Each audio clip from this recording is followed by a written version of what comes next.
Hey guys, welcome back to the channel. This is part 1 of our story. If you like this what if story and want to see part 2, let me know in the comments below. Before we start, don't forget to like, subscribe, and share this video with your friends. Also, check the description for more great content and my playlist. Now, let's start.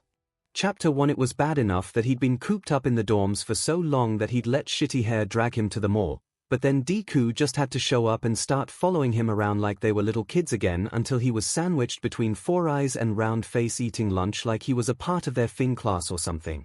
Seriously. Katsuki glared across the table at Deku as he laughing and smiling with all the stupid butt extras in his class. He thought he'd finally gotten rid of that DMN nerd. Kirishima shot him a pleading look and Bakugo scoffed, but slumped down in his chair and stopped glaring at Deku. It wasn't that he was best friends with shitty hair or anything, but he was one of the only people that could take one of his explosions without flinching, so he'd earned a tiny speck of begrudging respect, which is more than those other extras had done. That's it. Speaking of those other extras, Raccoon Eyes had somehow roped that one detective from the USJ into joining them too, which wouldn't be too bad, except that something was going on between him and Deku and it was sing Katsuki off. What right did that nerd have to act like he was friends with the detective? The police might not be as strong as heroes were, but they were still important, which meant that they were so far out of Deku's league that they may as well be on the moon. If it was some kind of hero worship thing like the nerd used to do with heroes, Katsuki would at least be able to understand it, but the problem was that the detective obviously knew Deku too. To make it even worse, there was some kind of weird tension between them, like they were sharing some sort of inside joke and laughing at Katsuki because he wasn't in the know. If it weren't for those stupid anger management classes that the defunct Hero Commission had forced him to go through, it would have been more than enough to make him explode. Katsuki didn't realize he'd started glaring at Deku again until Kirishima elbowed him and leaned over to mutter in his ear, "Why's Midoriya getting under your skin so much, man? He's really a nice guy." "He's not under my skin," Katsuki hissed back. "And he's a nuisance no matter how nice he is." Kirishima chuckled and shook his head. "Just play nice, man. Who knows? Maybe you guys can even be friends again."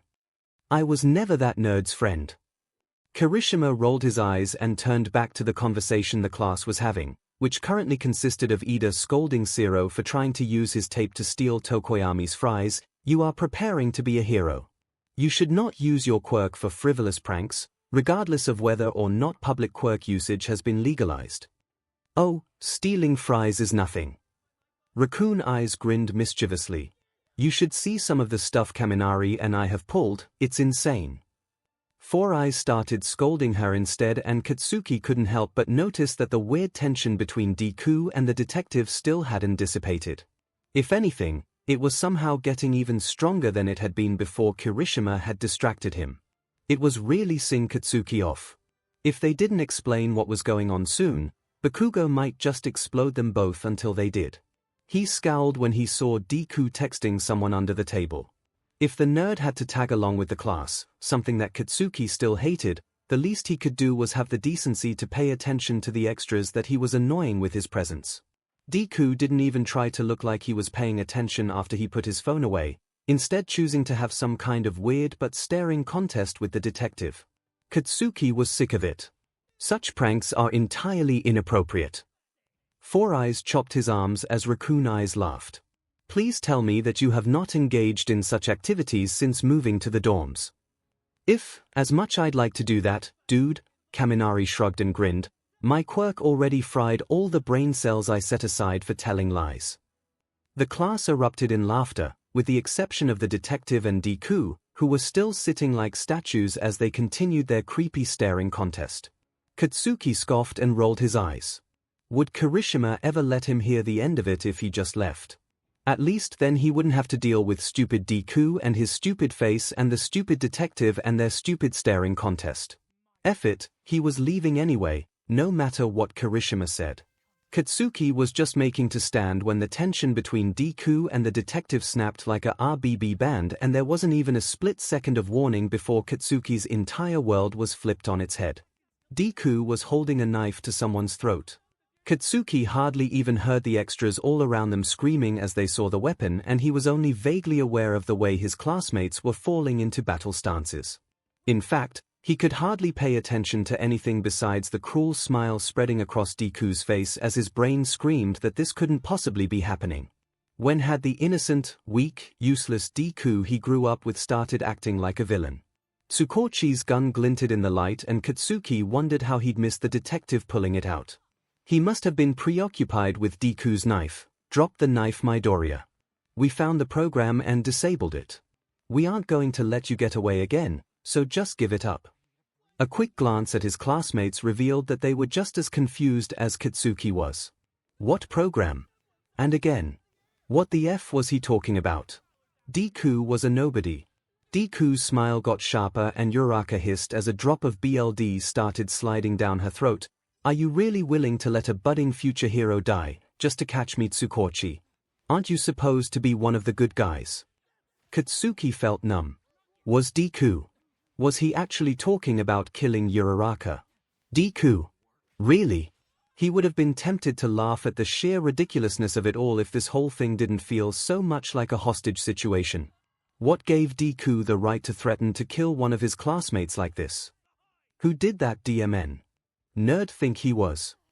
Katsuki was tempted to laugh anyway, just to piss Deku off, but then the detective's eyes hardened in determination. I'm afraid you don't quite understand your situation, Midoriya.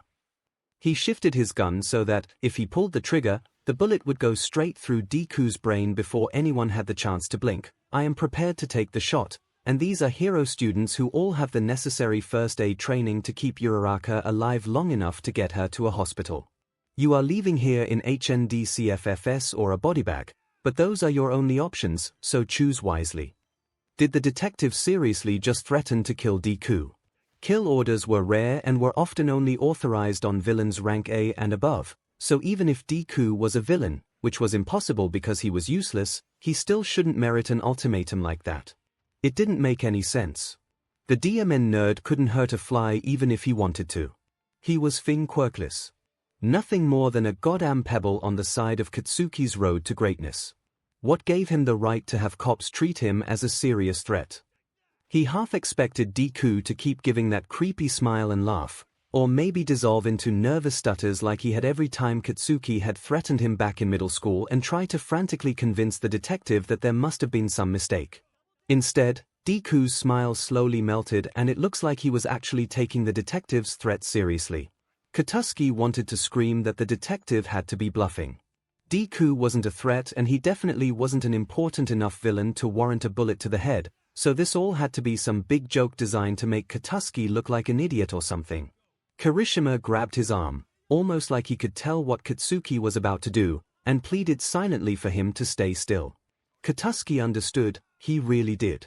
The tension in the room was so thick that it felt like one wrong move could get someone killed, but Katsuki knew that there was no way Deku was as dangerous as the detective was making him out to be. Even Katsuki would be a better villain than he was. Before Katsuki could say anything, however, Deku made his decision. The tension melted from the nerd's body as he sighed and dropped his knife, raising his hands up in surrender.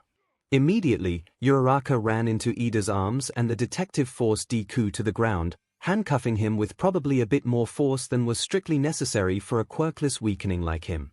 Katsuki waited for the detective to read the DMN nerd his rights. At least then, maybe he'd know what Deku was being arrested for and what necessitated a goddamn kill order that the nerd didn't deserve. To his surprise, Deku actually had a small smile on his face as the detective tightened the HNDCFFS, like he was proud of whatever lame crime had gotten him arrested or something. Izuku Midoriya. The detective growled. You are under arrest for crimes committed as the villain mastermind.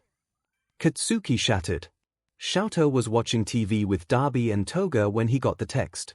Actually, it was 4 texts in a row, which wasn't that odd for Izuku considering how he liked to ramble, but what was odd were the typos and how cryptic and disconnected the texts were. From Izuku, I love you looking box under couch at base M4 Sturm 1ND404, use YR fingerprint I'm sorry. Xiaoto tried to ignore the slow feeling of dread pooling in his stomach as he tried to riddle through whatever it was that Izuku was trying to say. He'd never mentioned a box like that before, much less asked 𝐂𝐽 to look in it. His first thought was that it must be some sort of gift or surprise for him, but he dismissed that possibility almost immediately. 𝐒𝐿 only locked or coded things that had to do with business, and on the weird off chance it was a present, why wasn't 𝐒𝐿 opening it with him? So it couldn't be that, which left. 𝐂𝐽 had no idea. And then there was the typos. With the exception of what he assumed to be the passcode, the rest of the messages were either probably autocorrected or had typos, which 𝐒𝐿 was usually careful and professional enough to avoid. It was almost like he'd been trying to text without looking at his phone. "You've been frowning at your phone for a full minute, 𝐂𝐽." Toga piped up, making him jump. "What's wrong?" "Nothing," 𝐂𝐽 said quickly. I think." 𝐂𝐽 hurriedly clicked on 𝐒𝐿's contact and held the phone up to his ear. It wouldn't call him right. 𝐒𝐿 would probably just laugh it off and tell him not to worry so much. Maybe he'd probably even offer to meet him in an hour to open that box if 𝐂𝐽 asked, just to humor him. 𝐂𝐽 stood up from the couch and started pacing as the phone rang too many times. Why wasn't 𝐒𝐿 picking up? It was the middle of the day, so he couldn't be in a meeting with a client. And hadn't he just texted 𝐂𝐽 this morning asking if he wanted anything at the mall? Hi. This is 𝐒𝐿. I don't know why you'd want to leave a message here, but you can if you want. Bye. The pool of dread in his stomach flooded into a full-body nausea as 𝐂𝐽 desperately hung up and redialed. What if something was wrong? What if another villain had attacked him and he hadn't pulled out his knife fast enough? What if someone had tried threatening his mom again?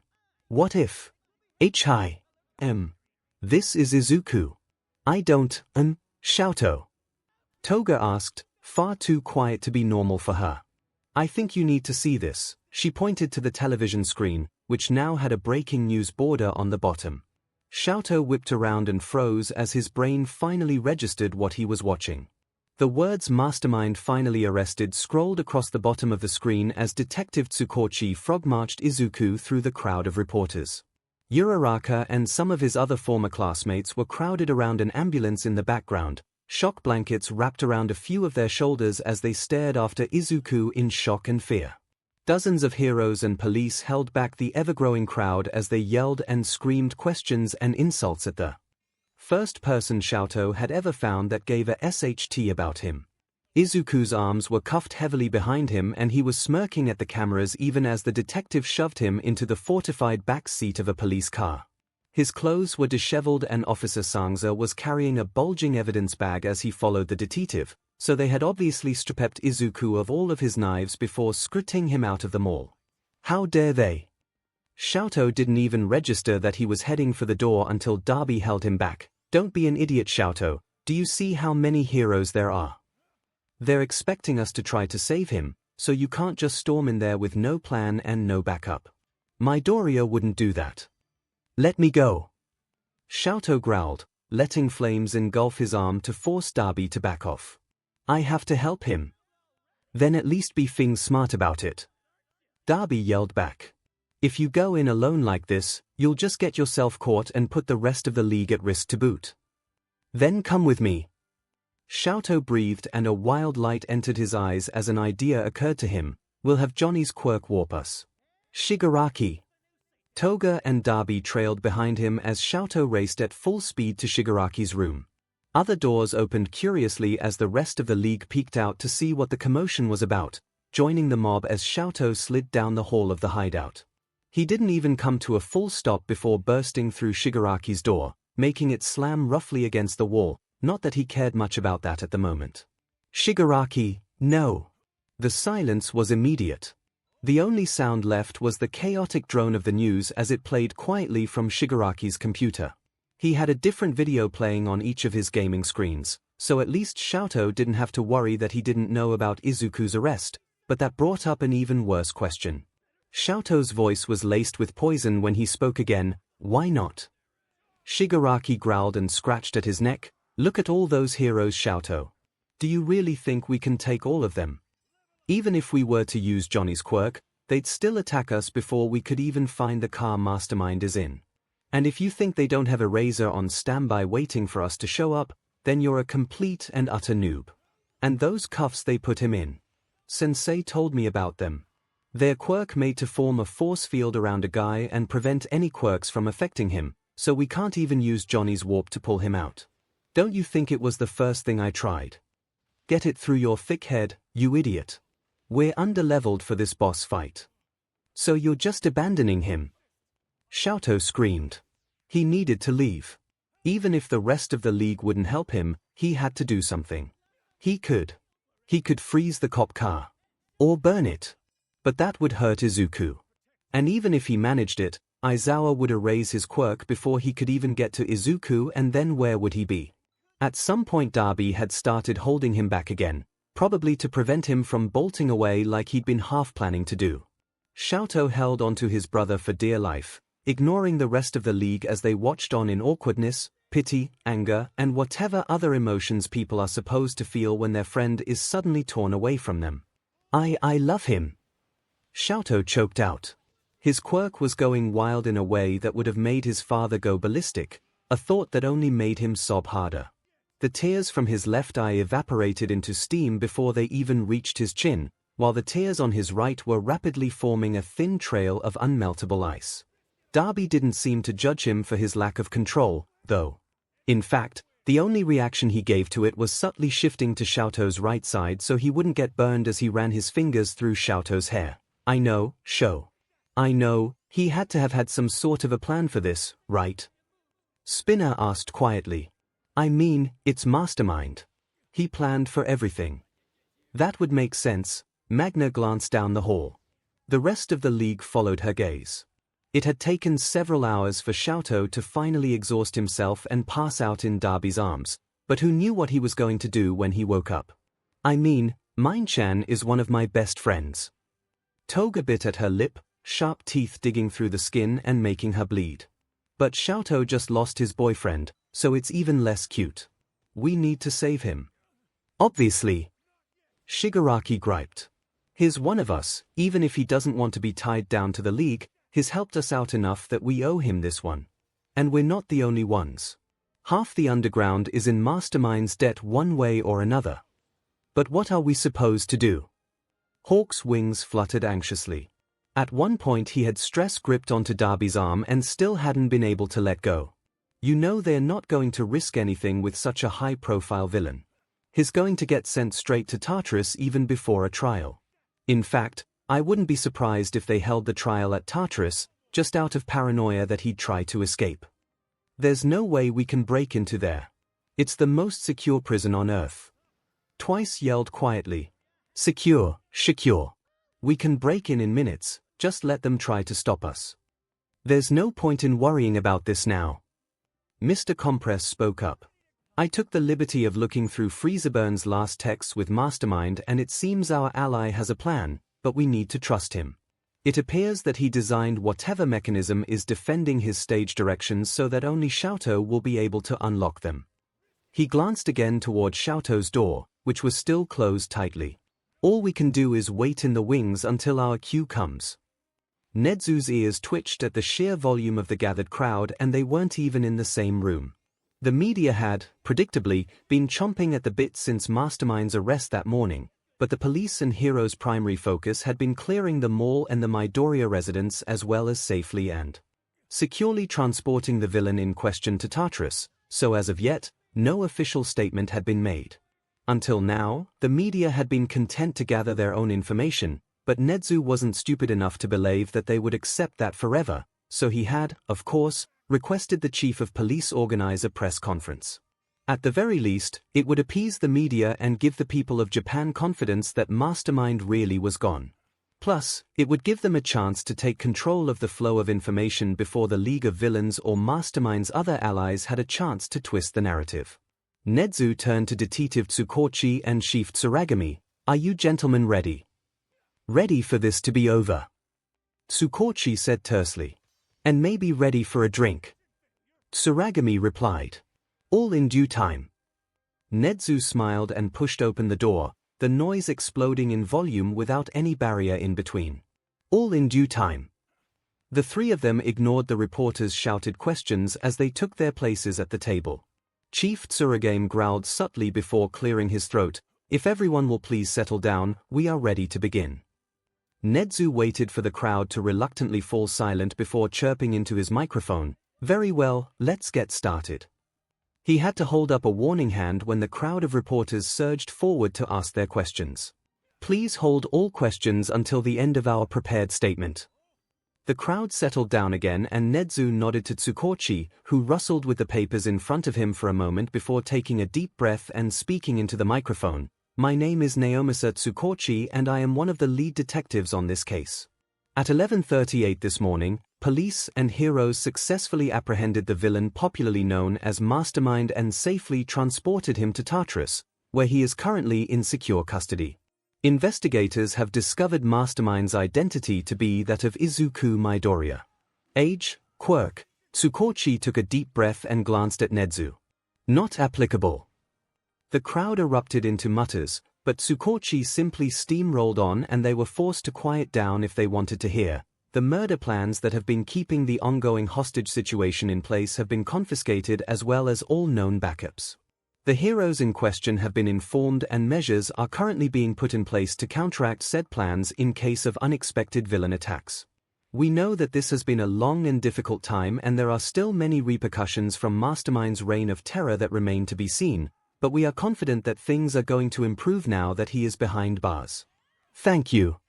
There was nothing left to do to hold back the questions now, so 𝐻𝐻𝐻 sighed and picked a reporter at random. Yes. What is your question? You said Mastermind's quirk is quote, not applicable. What does that mean exactly? It means that Izuku Midoriya, also known as Mastermind, is quirkless. 𝐻𝐻𝐻 responded, flinching slightly at the outraged yells echoing around the room. It was days like these he wished for a human's less sensitive hearing. Any other questions? Another round of hands shot up and 𝐻𝐻𝐻 pointed to another reporter. Are you sure you even have the right guy? They asked. It seems ridiculous to think that a quirkless teenager has been the one terrorizing Japan for over a year. If you're not certain that the boy you arrested is Mastermind, then why be so hasty and potentially put good heroes at risk on a hunch? Tsuragami had a slight growl in his voice as he responded, but not enough to cause any offense to the reporter in question. Despite his quirk situation, we are completely confident that Izuku Midoriya is Mastermind. Conclusive pieces of evidence, including the plans to kill the top 50 pro heroes as well as other in-progress plans, were recovered from his computer and there were numerous weapons found both on his person and in his room. In addition, during his arrest, he threatened pro heroes in training that were present on site and said other things that implied his identity. We would not have moved to arrest him if we were not completely certain we had the right suspect. That evidence could have been planted. Another reporter called out. How do you know Midoriya isn't just a victim being paid, or worse threatened, to take the fall for a truly dangerous criminal? We had already suspected that Mastermind might be quirkless. 𝐻𝐻𝐻 responded firmly. We have known that was a possibility for quite some time, but chose to keep that knowledge confidential in order to not impede the investigation. So while it may come as a surprise to you, it does not come as one to those who have been investigating this dangerous villain and his crimes. Even if you, by some miracle, do have the right guy, someone asked, do you really think it a wise use of resources to send a quirkless child to Tartarus? That prison is designed to counteract dangerous quirks, is it not? It makes no sense for someone quirkless to be there. Tartarus is designed to handle dangerous villains that are difficult to control. Tsuragami responded. With Mastermind's high body count and ability to manipulate most strategies to his benefit, I think you'll agree that he qualifies. The reporter seemed like he was about to ask a follow-up question, but 𝐒𝐭𝐚𝐲 quickly interrupted him. We have said all we are going to say on the subject of Mastermind's quirk. If we receive any more information or make any new discoveries regarding it, we will release the information using the proper channels. 𝐒𝐭𝐚𝐲 said decisively. Are there any other questions? There was a moment of hesitation before a reporter in the front of the crowd raised her hand. I assume that you are aware of the videos posted by bystanders who witnessed the arrest. What do you have to say in defense of the seemingly reckless plan carried out by Detective 𝐒𝐭𝐚𝐲? When apprehending a villain like Mastermind who is obviously not afraid to take hostages, wouldn't it have been better to do so in a location without as many potential victims? In this case, speed was of the essence. 𝐻𝐻𝐿 answered. We knew that we had a very narrow window between disabling the program that would release Midoriya's murder plans and his discovery of our tampering, and we were also well aware that if we did not complete the arrest before or at least shortly after that discovery, Midoriya would have the means and motive to disappear into the shadows, making him that much more difficult to capture. I was assigned to tail him. Tsukochi continued the explanation where 𝐻𝐻𝐿 had left off. Both the heroes and I working on this case knew that the location was not ideal for Mastermind's arrest, but unfortunately, I could not influence his movements before the moment that 𝐻𝐻𝐿 succeeded in disabling the program, and I could not wait for him to leave before apprehending him, due to the danger of him getting away. Still, another reporter piped up, in your eagerness to arrest Mastermind, you put numerous civilians in danger, including one who, if I saw correctly on the videos, ended up with a knife to her throat, and yet you still continued with the arrest despite that danger. Many more civilians would have been in danger if Midoriya were allowed to escape. Tsukochi spat. Are you saying that their lives were worth the risk? How many innocent lives were you willing to sacrifice to catch one criminal? Does that girl know you were willing to let her die, just to catch a quirkless kid? Enough! 𝐻𝐻𝐿 said loudly. He glared down the now silent reporters. Do I need to remind you of how dangerous Mastermind can be? And in response to your questions, heroes were waiting as backup to handle any dangers to the surrounding civilians. The young woman taken hostage is a hero in training herself. Her and her classmates are all well acquainted with the dangers inherent to villain apprehension and were authorized to use their quirks to fight if anything should go wrong. He conveniently did not mention that the students had not been aware of the situation at the time. If it had been any other group of teenagers at the mall that morning, it wouldn't be possible, but what with it being Class 1A, it should be fairly easy to spin the situation to seem like their presence had been part of the plan all along. In hindsight, they most likely should have been, but there was no use in crying over spilt milk. The reporters took the bait, nodding along as they decided that Uraraka had known the risks she was taking by being around a villain. 𝐻𝐻𝐿 was already planning on apologizing to those poor students later, as well as offering counseling through the school should they longing it. It was unfair of him to put the situation in this light, but as future heroes, his students would understand that it was necessary to do so to keep heroes cast in a positive light in society's eyes, or at least as positive as possible. They couldn't afford to let more good people fall to villainy. A few more questions were asked, but thankfully they did not lose control of the crowd again. Tsugarami gave a short closing statement and then they were walking off the stage and back through the door they came in. The noise of the crowd was significantly quieter now that the press conference had concluded. Tsukochi groaned and dragged a hand down his face. It's bittersweet, isn't it? On the one hand, Mastermind is finally off the streets, but on the other, society's trust in heroes is hanging on by a thread, if not outright shattered. Tsugarami finished. Because how effective can heroes really be if a quirkless teenager was such a big threat? It still remains to be seen where the pieces will fall. 𝐻𝐻𝐿 said calmly. I consider it an interesting challenge. And he had never been one to step down from one of those. 𝐻𝐻𝐿 moved his knight, removing Midoriya's queen from play. Well, I must admit, I was expecting your strategy skills to translate to chess a tiny bit better. The wonders of technology meant that they each had a holographic chessboard in front of them, enabling them to play without ever actually coming into contact with one another, as per Tartarus regulations. It made the game play much smoother than if Midoriya had had to call out his moves for 𝐻𝐻𝐿 to move the pieces. Sometimes, it's not about winning the game, 𝐻𝐻𝐿, but the war. Midoriya responded smoothly, moving his rook forward. But maybe I'm just used to a bigger board. Ah, yes. 𝐻𝐻𝐿 thought for a moment before moving one of his pieces. You're quite used to having all of society as your plaything, aren't you? It must be quite a shame being confined to such a small space with such limited contact with the outside world. Maybe that's the difference between us. Midoriya smiled. You're so limited. You seem to think that this room is my whole game board, since that's where I am right now, but you're forgetting that in chess, the king only ever inhabits one space. 𝐻𝐻𝐿 only saw the trap a split second before Midoriya used one of his pawns to take out his king. He stared at the finished game passively, careful not to let any of his shock show on his face as he realized that Midoriya must have thrown the past few matches. With how confident he had been acting since his arrest, Nezu had forgotten that Midoriya, above all else, was a MSTR at being underestimated. It was just one part of why it had taken so long to catch him, after all. The board hasn't changed, Nezu, and neither have the players. Midoriya stood up from his chair at the window and went back to his bed.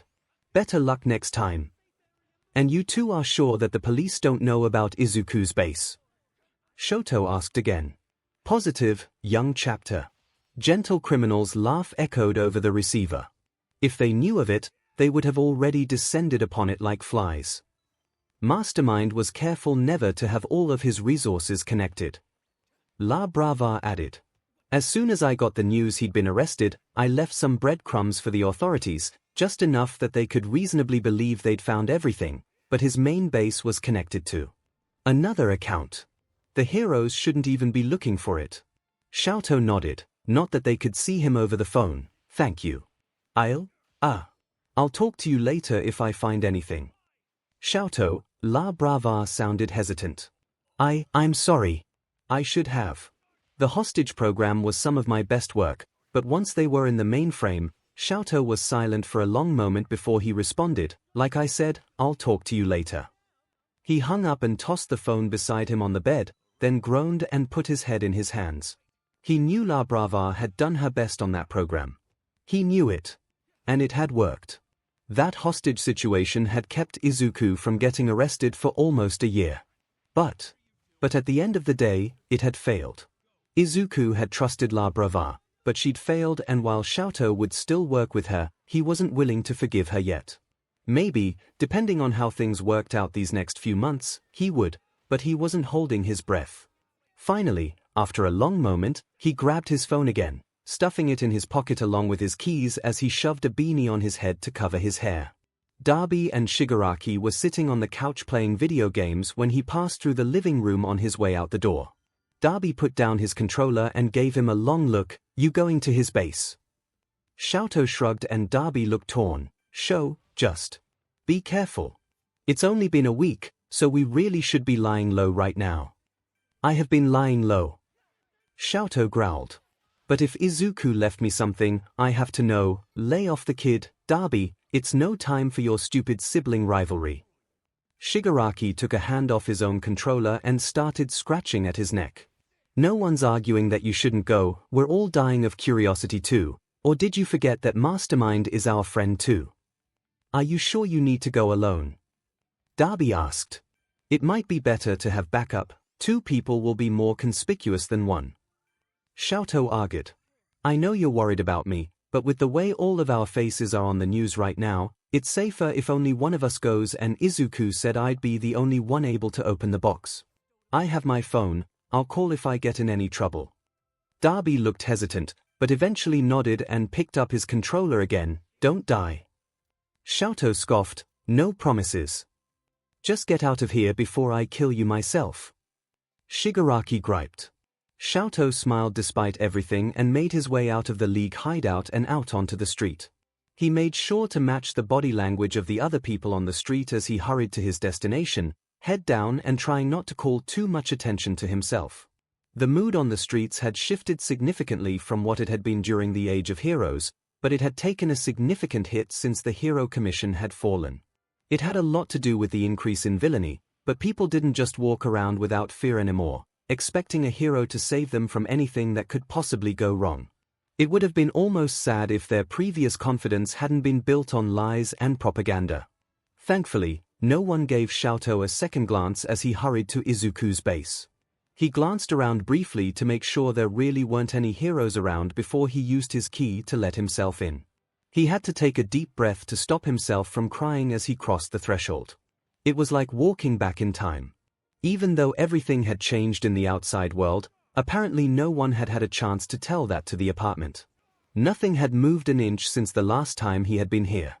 There were still papers on the coffee table from Izuku taking notes while watching the news.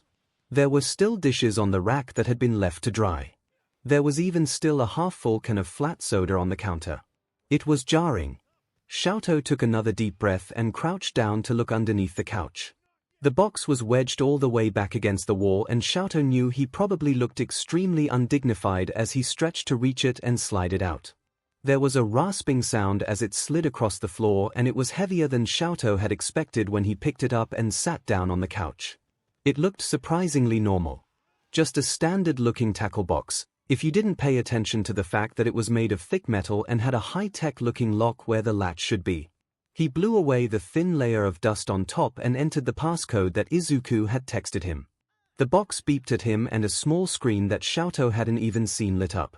A small light was blinking orange, and 𝐿𝐿 leaned closer to read the prompt that had appeared. Fingerprint required. There wasn't a fingerprint scanner that he could see, so 𝐿𝐿 settled for pressing his thumb against the screen, holding his breath and hoping against hope that it would actually work. The machine seemed to think for half a second before there was another loud beep and the light turned a solid green. Ally identified. 𝐿𝐿. There was a click as the box unlocked, and 𝐿𝐿 almost ripped the box open as soon as he heard it. Inside were a few notebooks and flash drives, but what caught 𝐿𝐿's attention was the envelope on top with his name on it in Izuku's handwriting. His hands trembled as he carefully tore it open and took out the letter inside. Dear 𝐿𝐿, if you're reading this letter, I'm sorry. I've probably been arrested, haven't I? It's going to happen eventually, I know. You can't become as big of a villain as I have without making a few enemies in law enforcement. I'm sorry for leaving you behind, especially if you weren't given any warning. I hope that I at least got a chance to say goodbye. 𝐿𝐿 rubbed his eyes and took a shaky breath. He didn't think that a handful of frantic texts counted as goodbye. So, what happens now? I'm just a quirkless kid, so there's a chance that the heroes won't be able to see past their own biases and send me to a normal prison, in which case the yellow notebook should be your best bet. If they sent me to Tartarus, it'll be a little more difficult. And definitely a lot more risky, but doable. Wherever I am, they're probably limiting my contact with the outside world, so unfortunately, most of the work is going to be left to you, the League, and whoever else wants to get on my good side. The black notebook should have enough dirt on local villains that you can blackmail them into helping you, if you need to, but I don't think you'll need to use that one too much, unless, of course, they sent me to Tartarus. The secret about Tartarus is that they see the people on the inside as the biggest threat, which would normally be true. The people locked inside are among the most dangerous on Earth, but the heroes have lived too long in the age of the symbol of peace. They're used to villains being too afraid to band together, and that is their weakness. Tell Shigaraki I'm sorry. He never asked about getting into Tartarus, and I was certain that Sensei had his own plans that I didn't want to interfere with, especially with how difficult and dangerous this will be. No one has ever escaped Tartarus before, but then again, there's never been a quirkless #1 villain before either. Be sure to read the red notebooks carefully. I've included several backup plans in case things go wrong, but I have faith in you, 𝐿𝐿. I know you can save me. See you soon, Izuku Midoriya. Mastermind 𝐿𝐿 was tired. He'd been saying that for years, of course, but he almost wished that he could go back and hit the him of 2 years ago over the head and knock some gratitude in his stupid, tired head. He hadn't even realized how well-rested he used to be before everything came crashing down and he found himself with more responsibility than he'd ever asked for in his career. It had started with of course. When she had first ended up in police custody, they hadn't been sure what her quirk was and she obviously hadn't liked talking about it. But after a few sessions with a counselor, she'd finally opened up about rewind and revealed how lethal it could potentially be, especially since she had practically zero training to control it. It was already a given that she would be put under hero protection. Even if Overhaul's gang had been wiped out, there were plenty of other villains that would jump at the chance to use her the same way he had, and a normal civilian foster family just wouldn't be equipped to deal with it. After they had figured out the specifics of her quirk, however, it was only logical to place her with 𝐿𝐿, who could easily turn off her quirk if it went out of control and who had experience with both teaching and quirk discrimination. He hadn't been planning on adopting her, but, well, he was one of the only people she was willing to trust, so it was only logical to make it official. The fact that he could turn off her quirk had done a lot to gain her trust. Overhaul had raised her to believe that her quirk was evil or a disease, and it was going to take a lot time for her to heal from that indoctrination, but it meant that Eri wasn't as afraid of hurting him because he could protect himself from her. He hadn't been planning on basically becoming a de facto father to a traumatized little girl, but after months of soothing nightmares and teaching her to control her quirk, he'd had to admit that he couldn't imagine his life without her. But having a kid around constantly did make him more tired than he had been when the only things he had to keep alive were his cats.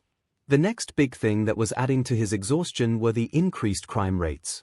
Mastermind's reign of terror had emboldened the local criminals and encouraged them to work smarter. Add to that the League of Villains influence that had started a trend toward larger villain groups and teamwork, and it equaled a lot more work for the heroes that still hadn't been killed for pushed into retirement. And then, of course, the Hero Commission had fallen and they'd had to redesign the entire hero course.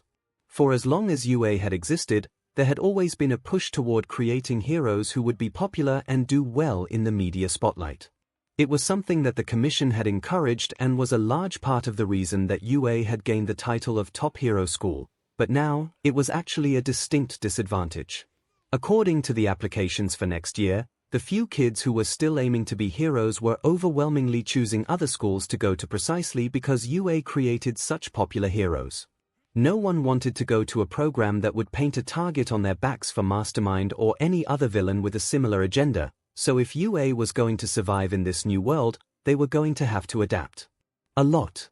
And who did Nezu turn to as the expert in underground heroics? The underground hero, Eraserhead. He was a MSTR of staying out of the media and operating in the shadows, so the only reasonable course of action was to put him in charge of spearheading the new heroics program.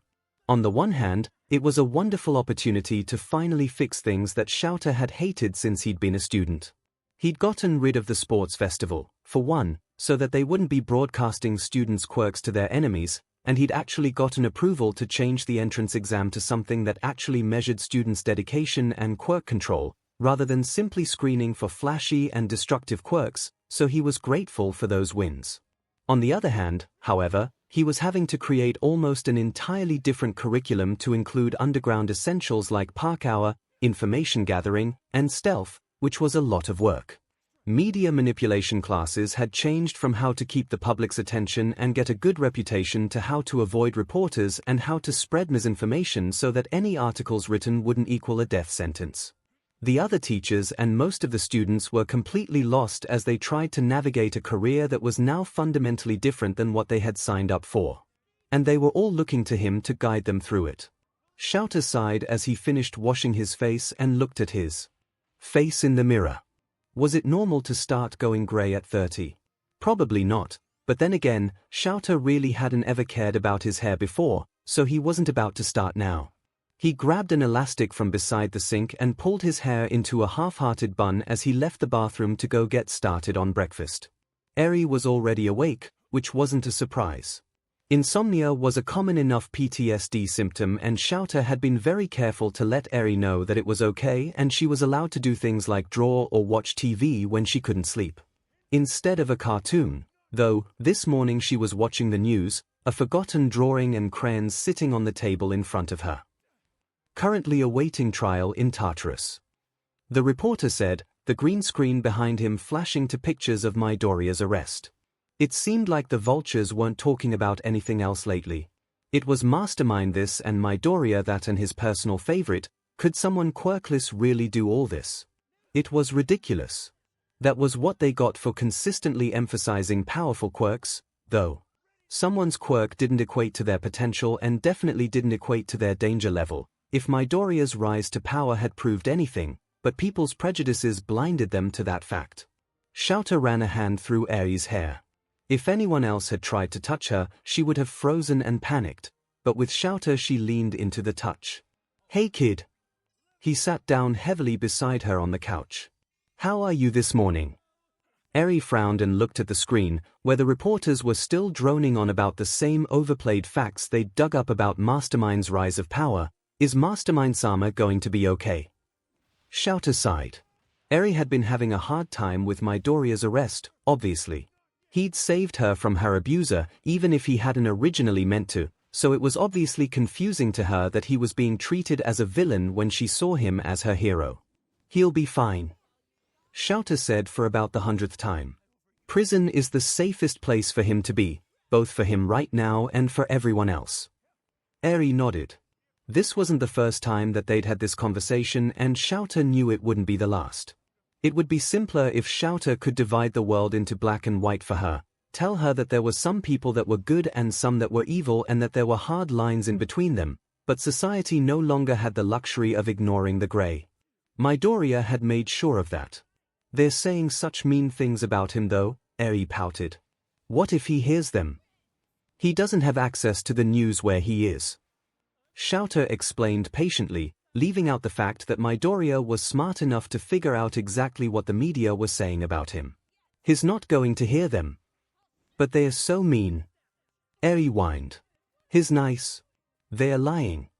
𝐶𝐻𝑒 put a hand on her shoulder and looked into her eyes. Mastermind hurt a lot of people, and he made a lot of people angry because sometimes he hurt bad people like 𝐸𝐸, but sometimes he hurt good people like All Might. People are going to be angry with him for that, and that's okay. I know, 𝐸𝐸 picked at one of her fingernails. But I wish they could see how nice he is. He saved me. How about we turn this off? 𝐶𝐻𝑒 suggested. I can turn on the princess movie you like, the one about the girl escaping her tower. 𝐸𝐸's eyes widened, the one with the healing quirk that was saved by a villain too. 𝐶𝐻𝑒's shoulders slumped slightly and he grumbled, I guess 𝐂𝐿 was kind of a villain, wasn't he? No wonder you like that movie so much. Well, how about it? You wanna watch Tangled? 𝐸𝐸 almost smiled as she nodded. Almost. 𝐒𝐭𝐻𝐸 hadn't been able to leave her house since Izuku was arrested, both because of the protesters that were camped outside and because most days, she could hardly find the strength to leave her bed most days. She felt so betrayed, both by the heroes and her own son. Learning that her son was a wanted villain had been enough of a shock, but realizing that the police had used her ignorance against her just to catch him. Saying that had broken her sounded so dramatic, but there was really no other way to describe it. Of course, Nezu had patiently explained why that had been their only available course of action, and 𝐿𝐴 would have been able to understand the logic of it if it wasn't her son. How would things have worked out differently if she had realized the true implications of the notebook she'd found before taking it to the police? The thought had been popping up at random moments for the past few weeks like an itch that wouldn't go away no matter how hard she scratched. Would she have turned him in of her own free will? Would she have kept his secret? Would she have kicked him out? If she had begged him to stop, would he have listened? Her answers seemed to change by the day until they were so muddled together that she just wanted to pull her hair out, and the content yells from the crowd outside didn't help. She had to turn on the radio 24/7 just to drown them out. They were calling her a bad mother, and as much as she tried to deny it, 𝐿𝐴 had to admit that it was the truth. If she had just been a better mother, maybe she would have realized how bad things were for Izuku and could have stopped the bullying before he was pushed off the edge. Maybe if she'd realized how intelligent her son was, she could have encouraged him to become a doctor or even a quirk analyst that helped heroes, rather than hurt them. If she was a better mother, the hundreds of people that Izuku had killed would still be alive. She wanted to apologize and make things right, but it just felt so cheap. After all, her apologizing was part of what had started this whole mess, wasn't it? If she had just told Izuku he could be a hero when he'd asked instead of apologizing and shattering his dreams. She flinched as she heard an egg shatter against her window. The police protection they had placed were usually able to keep back the more violent protester and face in the mirror. Was it normal to start going grey at 30? Probably not, but then again, 𝐶𝐻𝑒 really hadn't ever cared about his hair before, so he wasn't about to start now. He grabbed an elastic from beside the sink and pulled his hair into a half-hearted bun as he left the bathroom to go get started on breakfast. 𝐸𝐸 was already awake, which wasn't a surprise. Insomnia was a common enough PTSD symptom, and 𝐶𝐻𝑒 had been very careful to let 𝐸𝐸 know that it was okay and she was allowed to do things like draw or watch TV when she couldn't sleep. Instead of a cartoon, though, this morning she was watching the news, a forgotten drawing and crayons sitting on the table in front of her. Currently awaiting trial in Tartarus. The reporter said, the green screen behind him flashing to pictures of Midoriya's arrest. It seemed like the vultures weren't talking about anything else lately. It was Mastermind this and Midoriya that, and his personal favorite. Could someone quirkless really do all this? It was ridiculous. That was what they got for consistently emphasizing powerful quirks, though. Someone's quirk didn't equate to their potential and definitely didn't equate to their danger level, if Midoriya's rise to power had proved anything, but people's prejudices blinded them to that fact. 𝐿𝐼 ran a hand through Eri's hair. If anyone else had tried to touch her, she would have frozen and panicked, but with 𝐿𝐼 she leaned into the touch. "Hey kid." He sat down heavily beside her on the couch. "How are you this morning?" Eri frowned and looked at the screen, where the reporters were still droning on about the same overplayed facts they'd dug up about Mastermind's rise of power. "Is Mastermind-sama going to be okay?" 𝐿𝐼 sighed. Eri had been having a hard time with Midoriya's arrest, obviously. He'd saved her from her abuser, even if he hadn't originally meant to, so it was obviously confusing to her that he was being treated as a villain when she saw him as her hero. "He'll be fine," 𝐿𝐼 said for about the 100th time. "Prison is the safest place for him to be, both for him right now and for everyone else." Eri nodded. This wasn't the first time that they'd had this conversation, and 𝐿𝐼 knew it wouldn't be the last. It would be simpler if 𝐿𝐼 could divide the world into black and white for her, tell her that there were some people that were good and some that were evil and that there were hard lines in between them, but society no longer had the luxury of ignoring the gray. Midoriya had made sure of that. "They're saying such mean things about him though," Eri pouted. "What if he hears them? He doesn't have access to the news where he is." 𝐿𝐼 explained patiently, leaving out the fact that Midoriya was smart enough to figure out exactly what the media was saying about him. "He's not going to hear them." "But they are so mean." Eri whined. "He's nice." "They are lying." 𝐿𝐼 put a hand on her shoulder and looked into her eyes. "Mastermind hurt a lot of people, and he made a lot of people angry because sometimes he hurt bad people like 𝐿𝐼, but sometimes he hurt good people like All Might. People are going to be angry with him for that, and that's okay." "I know," Eri picked at one of her fingernails. "But I wish they could see how nice he is. He saved me. How about we turn this off?" 𝐿𝐼 suggested. "I can turn on the princess movie you like, the one about the girl escaping her tower." Eri's eyes widened, the one with the healing quirk that was saved by a villain too. 𝐿𝐼's shoulders slumped slightly and he grumbled, "I guess 𝐿𝐼 was kind of a villain, wasn't he? No wonder you like that movie so much. Well, how about it? You wanna watch Tangled?" Eri almost smiled as she nodded. Almost. 𝐒𝐿𝐼 hadn't been able to leave her house since Izuku was arrested, both because of the protesters that were camped outside and because most days, she could hardly find the strength to leave her bed most days.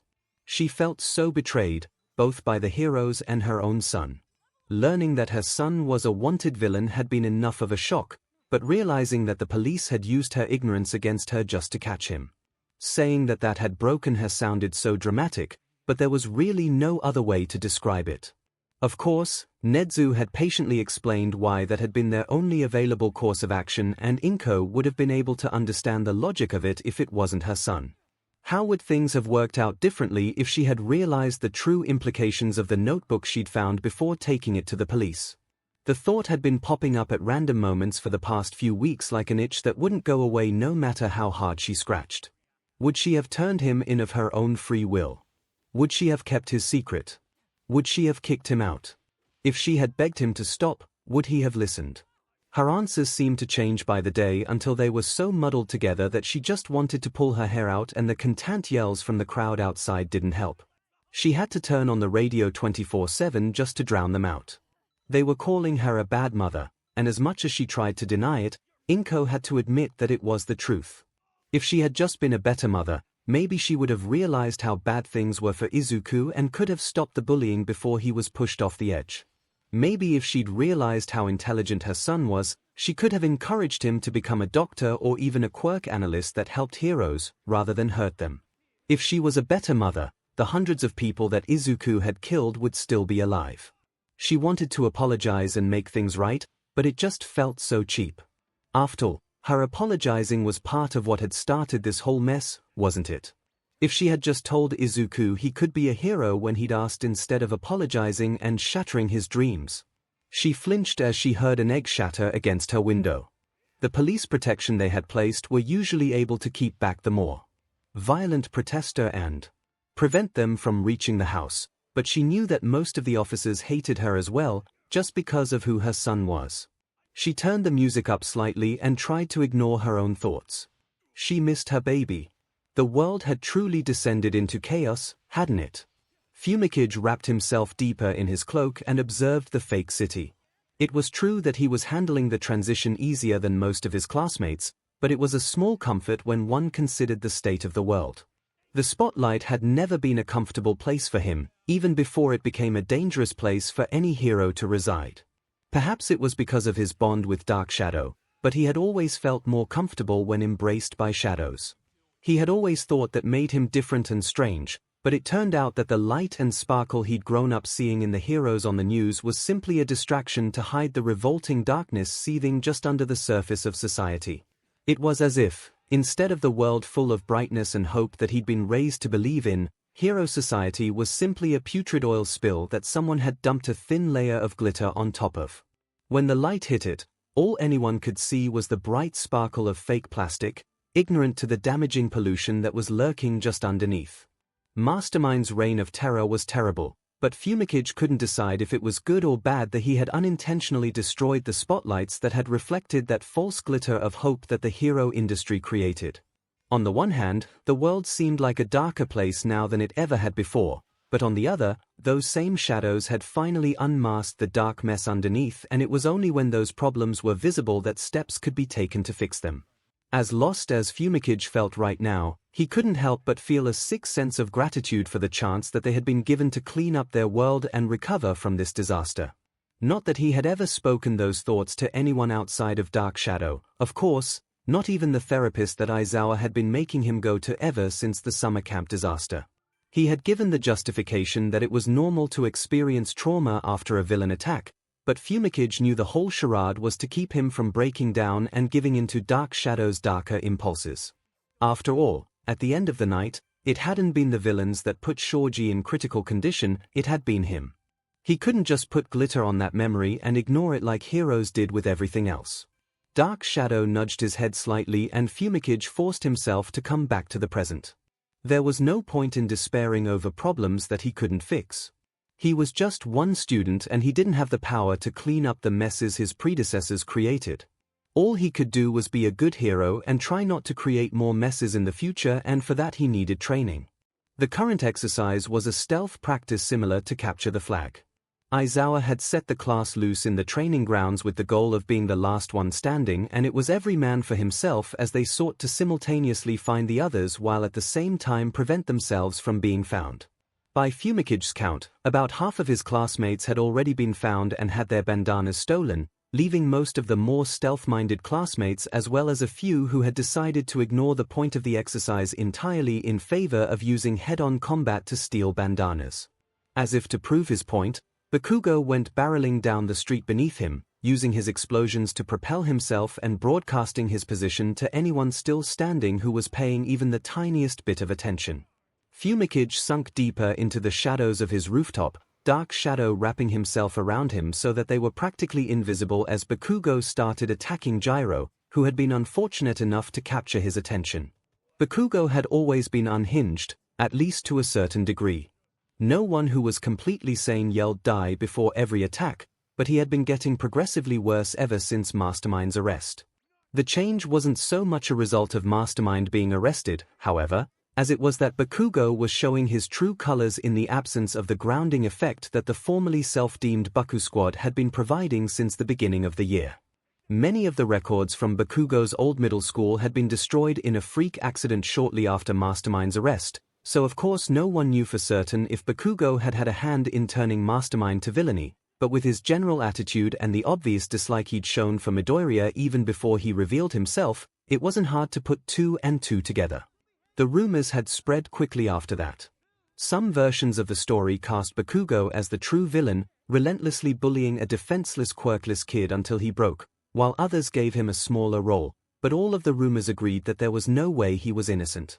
Even if Bakugo refused to confirm the rumors, they were still enough to make him something of a pariah within the halls of UA. For most students, the change was negligible.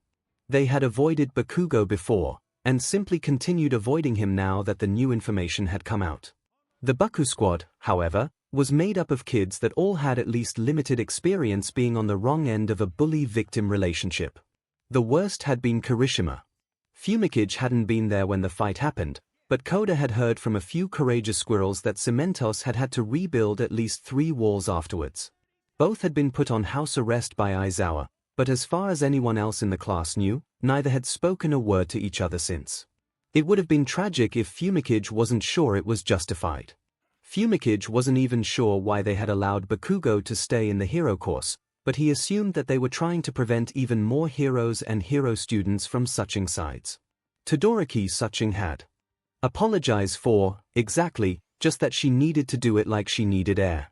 Maybe she was trying to apologize for being a bad mother and letting her son become a villain. Or maybe she wanted to apologize for letting him get caught.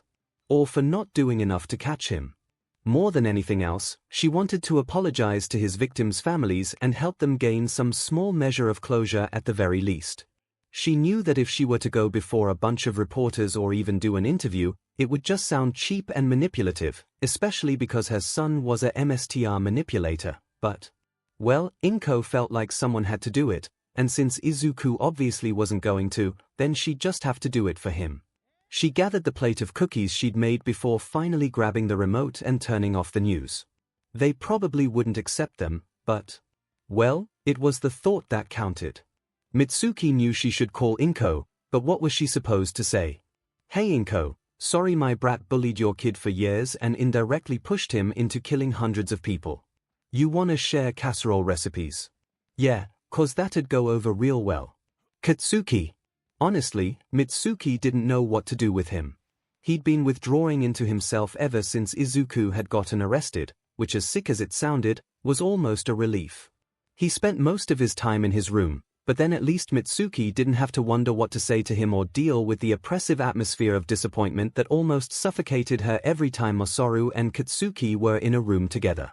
She could relate, obviously, since they hadn't raised their son to be a bully, but Masaru wasn't even trying to hide it. He'd always shown displeasure in quiet ways, which was somehow even more effective than Mitsuki's own yelling, so even though he hadn't said a word to Katsuki since everything went down, it was still painfully obvious how he felt about what their son had done. She flinched when she heard the door to Katsuki's room slam, and seconds later, he was stomping down the stairs, glaring at the world like it had personally offended him instead of the other way around. Mitsuki took a deep breath and tried to ignore the awkwardness as he came into the kitchen. Hey brat, what do I want for breakfast? I can make us something before you head to school. Quit trying to be nice, old hag. Katsuki growled. I know you hate me just as much as the old man does, but at least he doesn't try to hide it.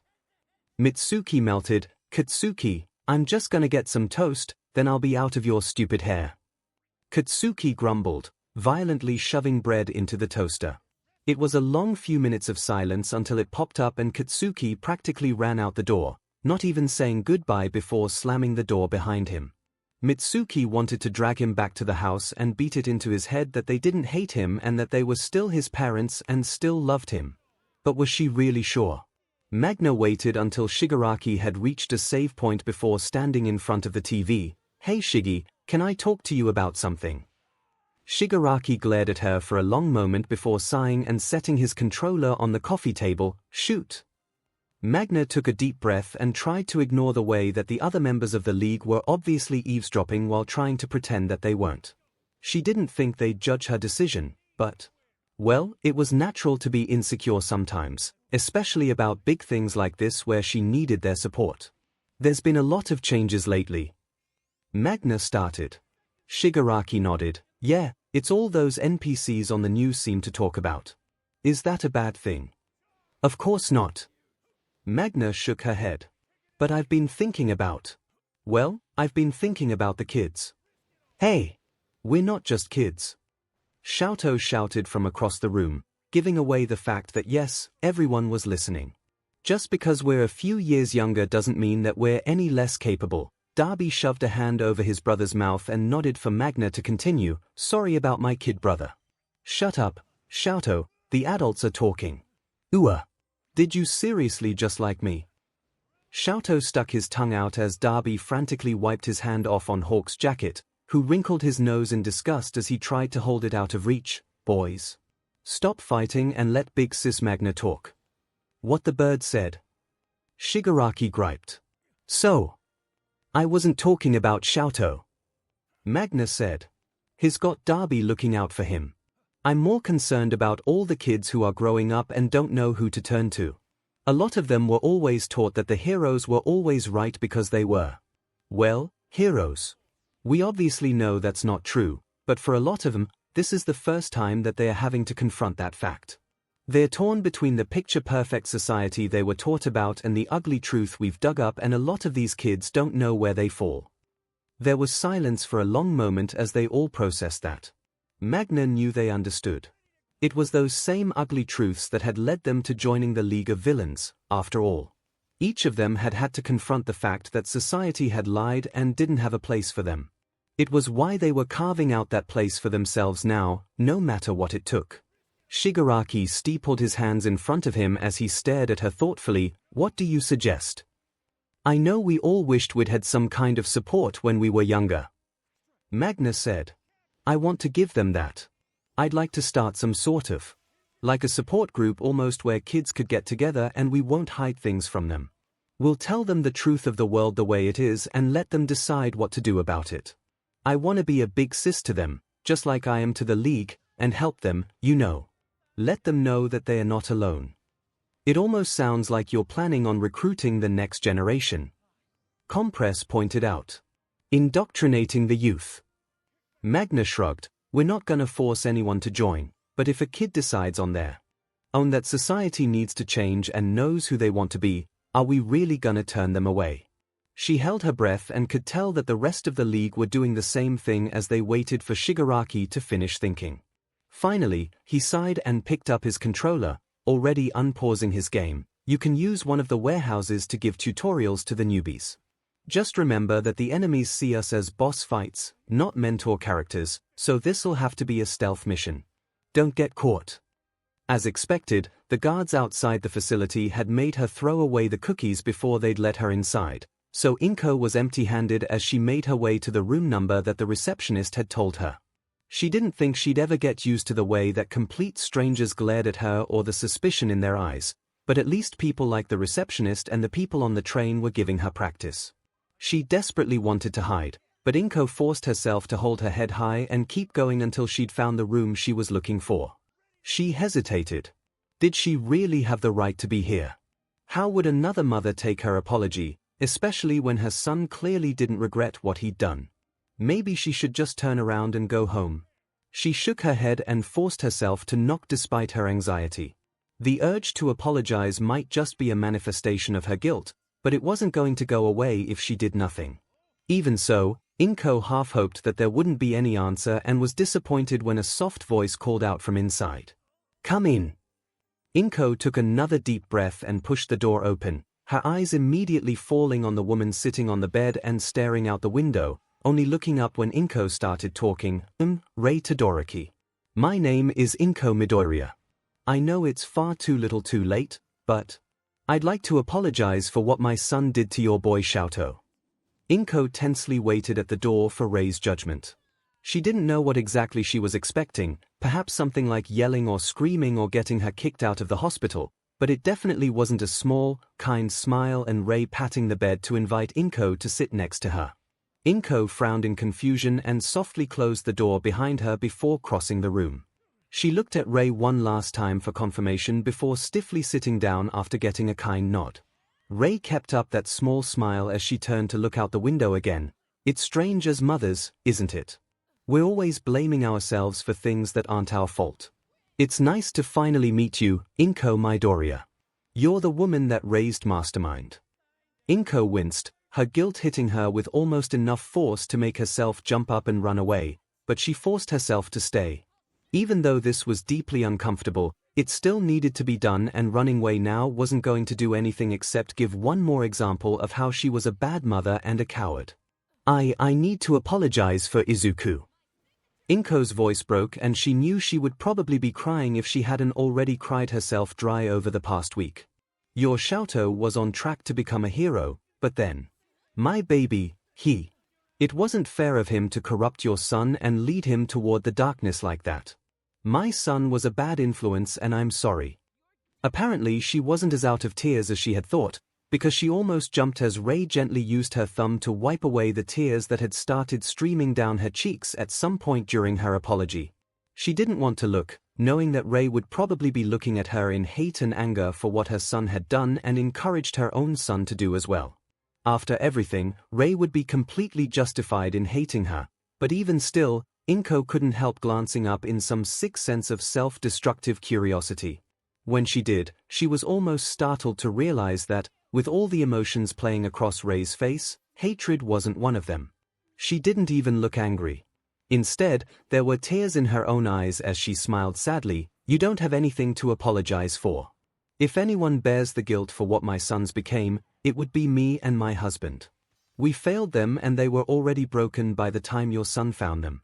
If anything, I should be thanking you. What? 𝐒𝐭 pulled away quickly. And no. I raised a monster. You should hate me, not thank me. My 𝐤𝐵 was broken. Ray reminded her gently.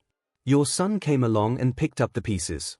He reunited 𝐤𝐵 with his brother and gave him not only a place to belong, but a family, as far as I can tell. As much as I hate to admit it, this might be the first time in 𝐤𝐵's life that he is actually surrounded by a family that loves him and cares about him for him, rather than his quirk or what he can do. Ray sighed and went back to staring out the window. I made a lot of mistakes raising those boys. Well, raising all my children, but those two in particular. 𝐻𝐵. I may not have chosen to marry him, but I didn't fight it either. I didn't stop him from casting 𝐻𝐵 aside or pushing 𝐤𝐵 too hard. I failed them both. Oh, 𝐒𝐭 didn't quite know what to say. Ray was having to confront her failures as a parent just like 𝐒𝐭 was, and they were both dealing with the same guilt and anxiety as they wondered what they could have changed or done better to keep their sons from becoming murderers. Ray took a deep breath and set her shoulders in determination. But that's why I need to thank you. You raised 𝐒𝐿 to care about other people and he chose to care for my son. 𝐒𝐿 was there for 𝐤𝐵 when no one else was, not even me, and he gave my son a goal and a purpose beyond what my husband created him for, and that's why I'm so grateful for everything you and your son have done for my family. But, 𝐒𝐭 stared at her in disbelief, but my son is a villain. You've seen the news. 𝐒𝐿 kills people. He made 𝐤𝐵 kill people. Ray shook her head. Whatever my son has done, it was his choice. I highly doubt 𝐒𝐿 would have been able to force him to do anything he didn't want to do. My son's actions are his own, and while I might wish that those boys didn't have to kill people to be happy, I'm not going to pretend like I don't understand why they chose that path. If anything, I'm proud of them for taking back control of their own lives. Ray laughed as 𝐒𝐿 stared at her in horror. I know how that makes me sound, believe me. I sound exactly like I deserve to be here in the loony bin, and you know what? Maybe I do. But I've already failed my sons enough already. I'm not going to keep making those mistakes by not supporting them and encouraging them to go after what makes them happy. 𝐒𝐿 stood. Maybe I should leave. Ray nodded and went back to staring out the window again. I understand. I know you don't want to accept my gratitude and it's easier to just believe that I'm insane, but still.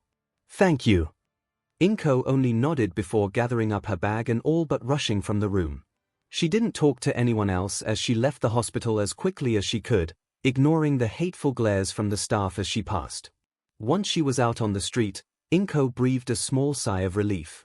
Ray wasn't in her right mind, of course. There was no other way that she would be grateful that her son became a murderer, so 𝐒𝐿 didn't need to give the conversation a second thought.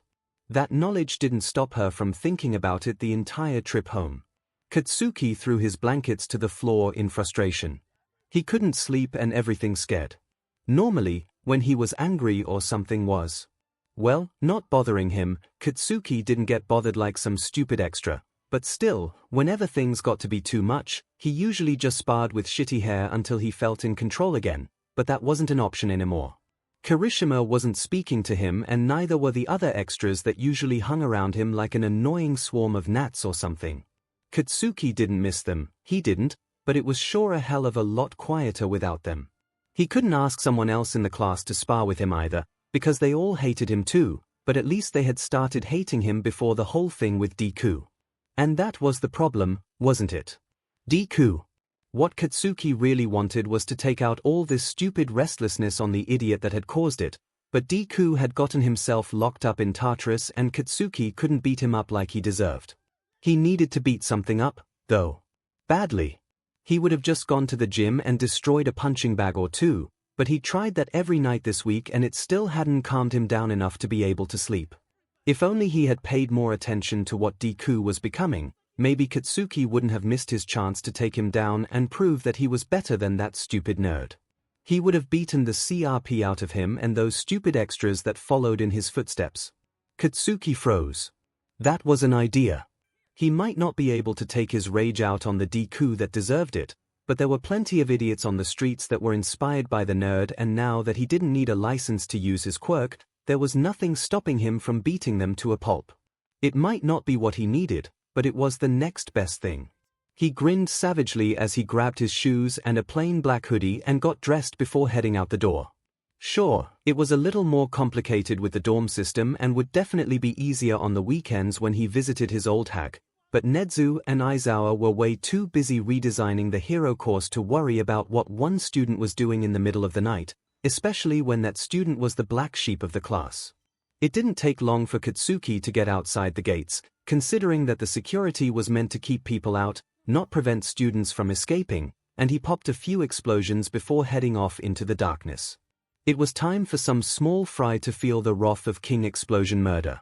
Darby looked out over the peacefully dark forest with a weird sense of déjà vu. The last time he had been there, half the trees had been burning bright blue and peace was the exact opposite emotion than he'd been trying to portray, but tonight it was nice. If it had been lighter, the old scorch marks on some of the trees would have still been visible, but even in the middle of the night Darby could see the tall silhouettes of trees, more like husks now, whose limbs had been burned off that night. Those were good memories. He wasn't there to reminisce, however. No, Darby was there to keep watch. Hey birdie, what's taking so long? Hawks barely flinched at the interruption and didn't even open his eyes. Darby, you were raised by a pro hero. You know how hard it is to sneak things past us, especially since these ones are probably on high alert from the last time you were here. Do I need to remind you that if we hadn't been here then, we wouldn't be here now? Darby smirked. Hawks huffed. That's part of the problem. I know that Mastermind's notebook said this plan had potential, but he also said it was really risky. They might just blame the League and try to attack us on sight, or worse try to play double agent. You can recognize another double agent, can't you birdie? Darby teased. And seriously, I think we have enough tuna to be tempting. Cat jokes. Seriously. Hawks huffed and ruffled his wings in annoyance. If this works, I'm constantly going to have to be fending off stupid cat and bird jokes, aren't I? Why? Darby leaned close to whisper in Hawks' ear. Are you excited to be hunted? Hawks opened his eyes and shoved Darby away.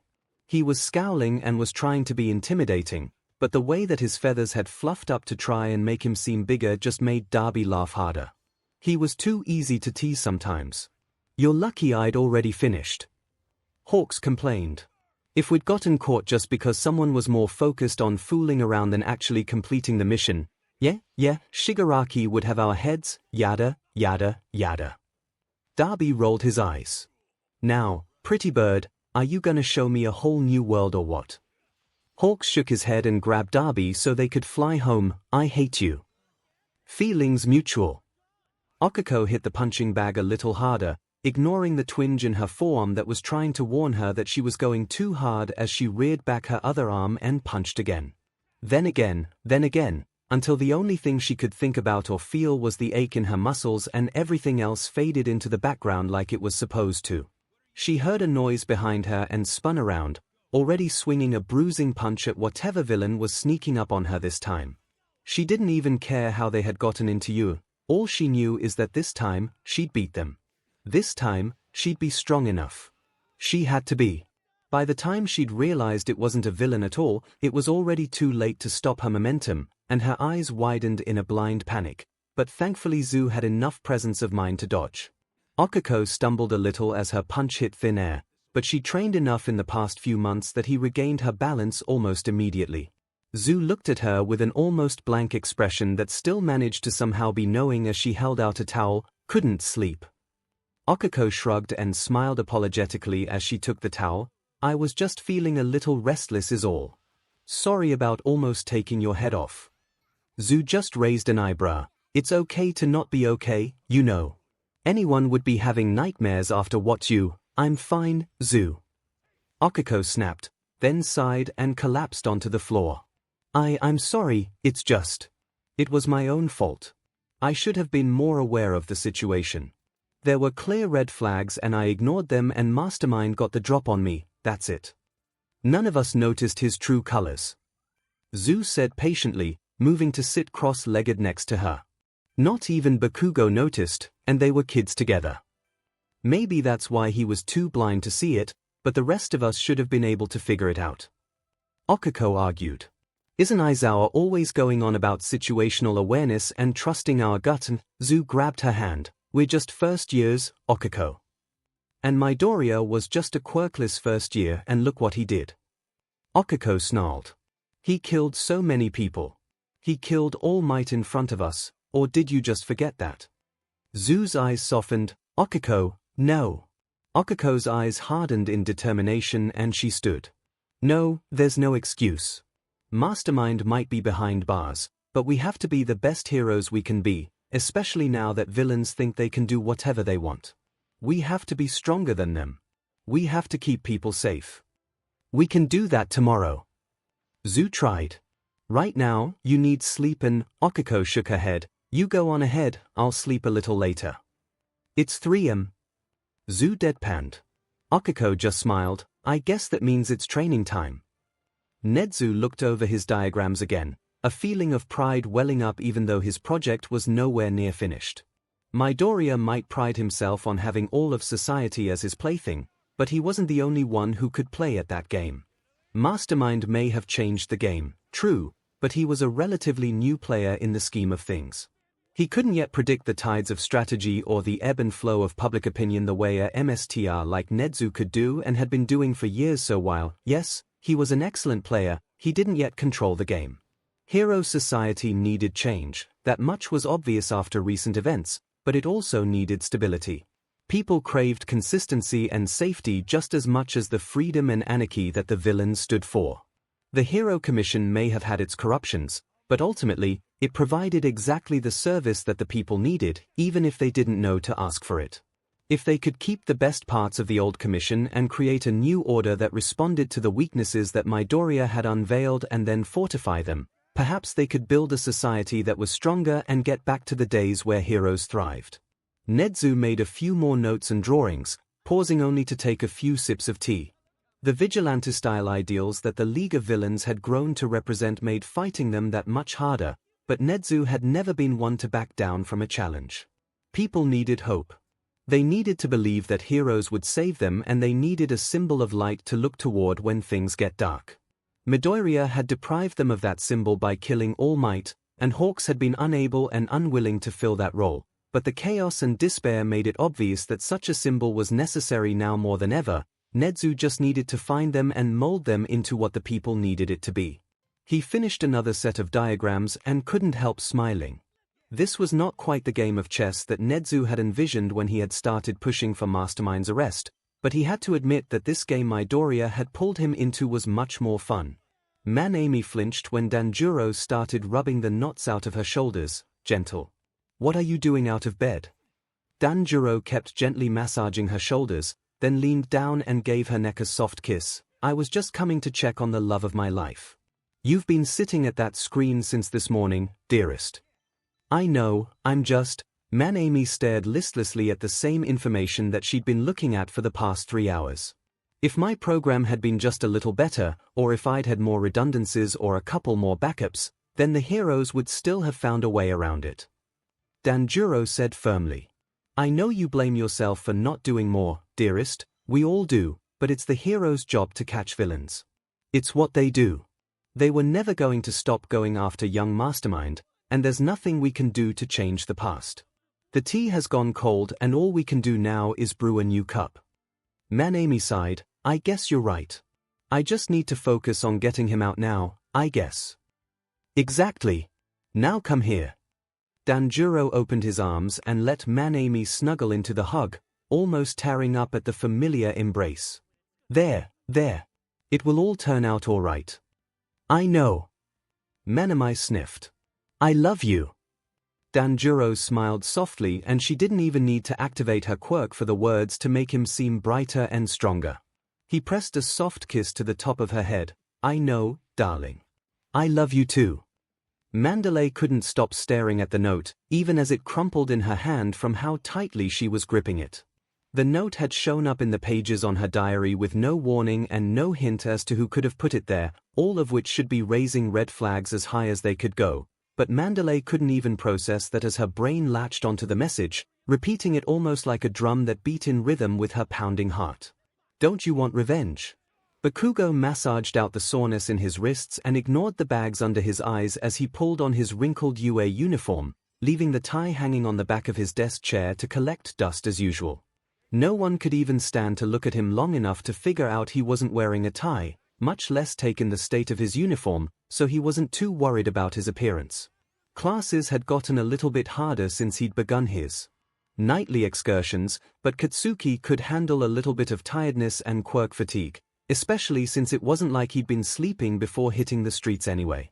No one had called him out on it yet, but Bakugo was careful to avoid as many cameras as possible when leaving campus and keep his face covered whenever he was off it. It wasn't like he was doing anything illegal, just beating up some villains who deserved it, but he just knew the media vultures would probably love to sink their claws into his new hobby and somehow circle it back around to the rumors about him, and Deku and Katsuki was too tired for that SHT. They wouldn't be wrong in saying that he was out there because of Deku, but they'd probably get it all twisted and make Katsuki seem like the villain, when really the truth was just that Deku had gotten a big head and decided to forget that he was a quirkless weakling that wouldn't even cut it as a rent-a-cop, much less the #1 villain. Deku was a weakling. He'd always been a weakling, so all those stupid villains who had decided it was a free-for-all now that the Hero Commission was gone were even weaker than he was. They were good practice. And, yeah, maybe he wasn't being gentle with them. He was sure that Ida would probably have a conniption and insist that heroes were supposed to minimize injury or whatever, but Katsuki didn't see what the problem was. They were villains, he was a hero, and they deserved whatever was coming to them. If a couple would-be muggers went to jail with a broken arm or a few burns, it wasn't Katsuki's problem. That was on them for being villains. He kept his shoulders slumped as he ignored everyone at breakfast and made his way to homeroom. Kirishima still wasn't talking to him, and it was really starting to get on his nerves.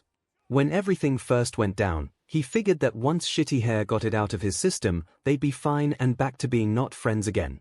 But even after they'd destroyed a couple walls and both gotten a few good hits in, Kirishima still wasn't any better. He'd thought Shitty Hair of all people would be able to tell that Deku being an idiot wasn't his fault, but apparently he and everyone else were just like his old man and blamed him when he didn't do anything wrong. Katsuki groaned and slumped down into his seat. Whatever, it wasn't like he cared about those extras' opinions anyway. The only thing he cared about was being the best, and no one was going to get in the way of that, not his parents, not Kirishima, and definitely not Deku. Ragdoll excused herself from dinner and practically ran to her room.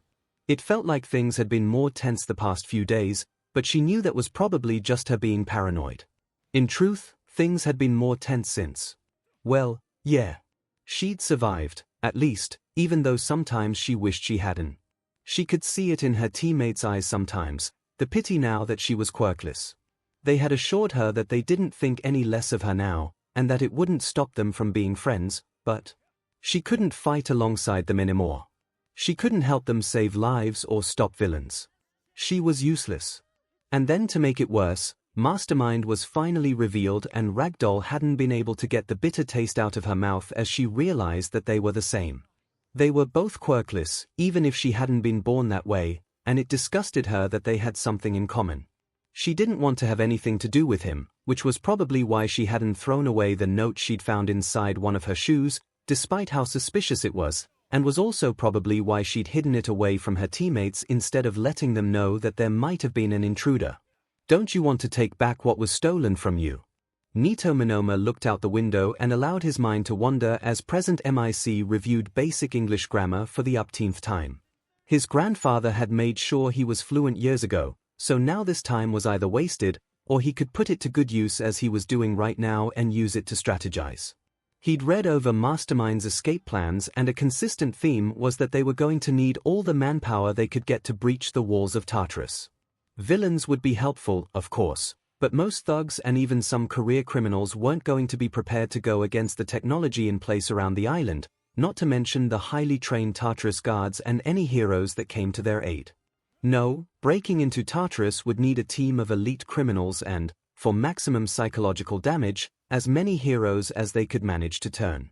On the one hand, Nito could probably afford to ignore the issue entirely.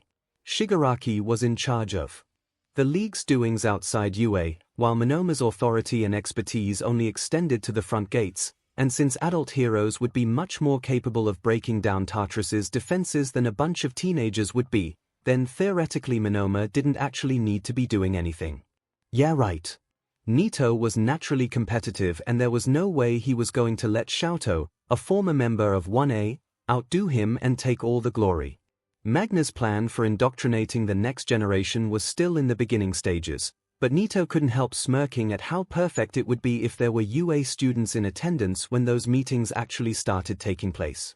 It would add so much credibility to their mission if, in addition to the normal riffraff that villains normally recruited, there were some famous hero students considering 𝐒𝐻𝐽 so Nito had been keeping an eye out for anyone whose response had been less than enthusiastic since Mastermind's arrest.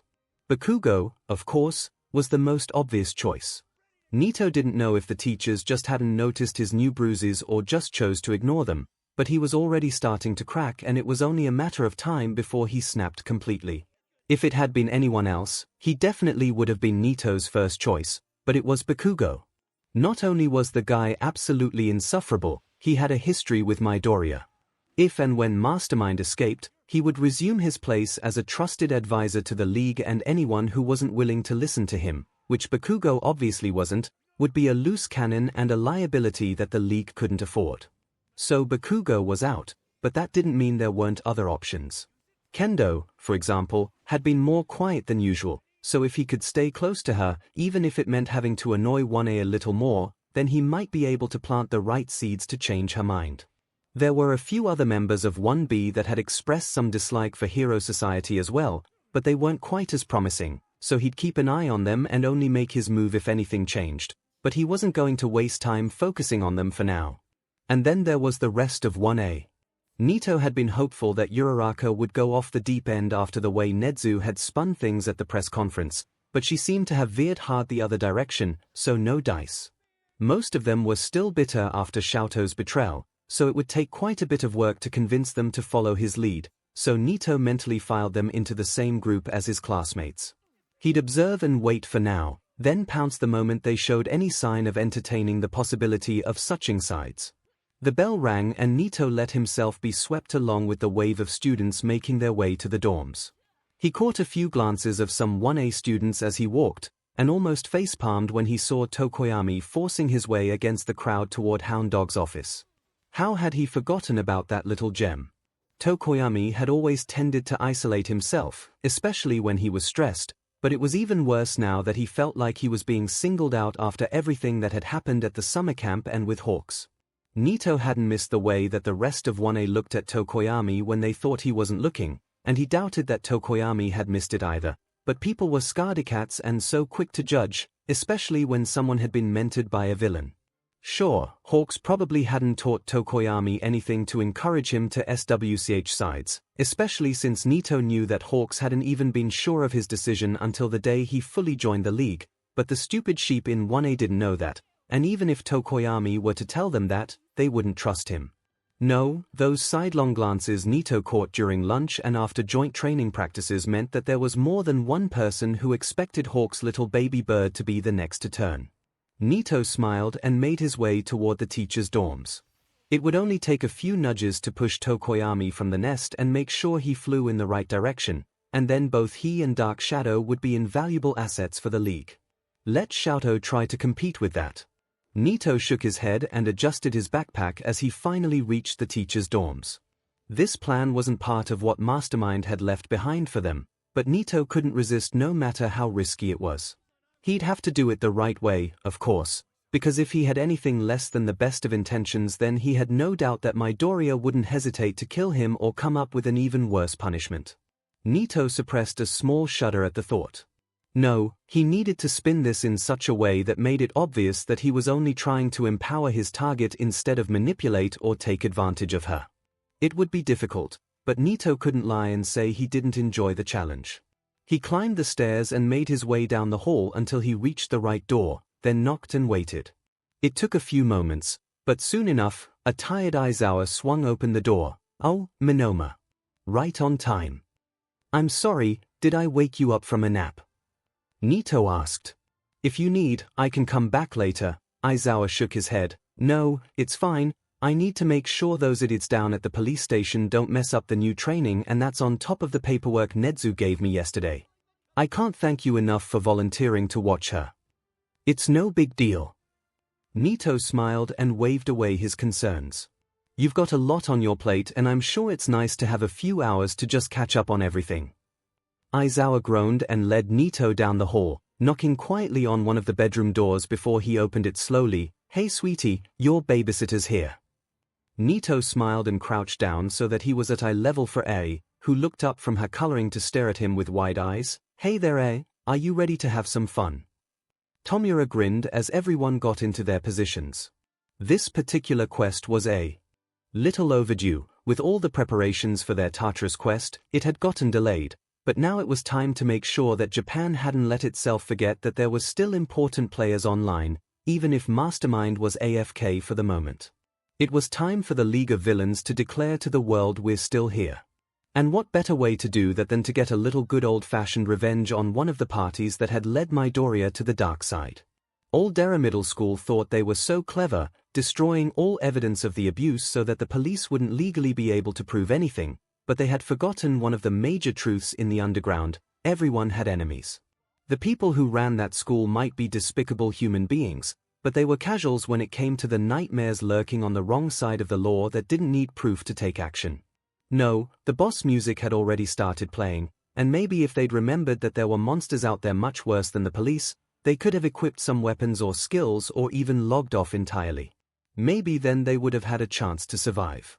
Not that Tomura's party would have let them. He turned to Hawks and nodded sharply. Hawks grinned, a sharp smile that fit him much better than the fake ones the commission always made him wear for the camera, and launched himself into the air. He circled the school like a vulture, which was, of course, the signal to begin. Away from the action, Mr. Compress started to stream from Gentle Criminal's channel, zooming in on their fallen hero as Darby set the practice fields alight and 𝐿𝐴𝐽 iced all of the doors shut except one. Twice army of clones was making its way through the classrooms to lead away the students, while clones of Toga gathered the teachers and administrators at knife point. Mange and Spinner manned the only available exit, greeting the students as they escaped and making sure none of the people in charge left the building.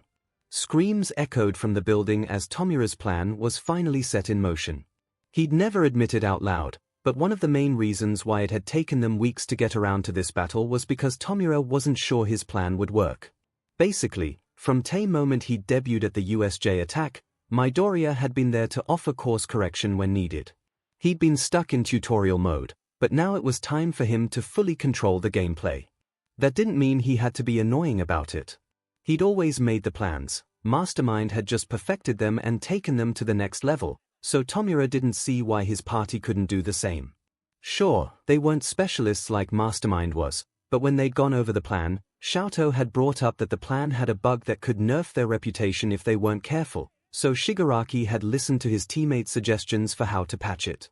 Hawks and Magna had both pointed out that most of the kids were probably innocent, and Spinner had laughed that those who weren't would probably get scared straight watching everything go down, so they should just evacuate the kids instead of killing them.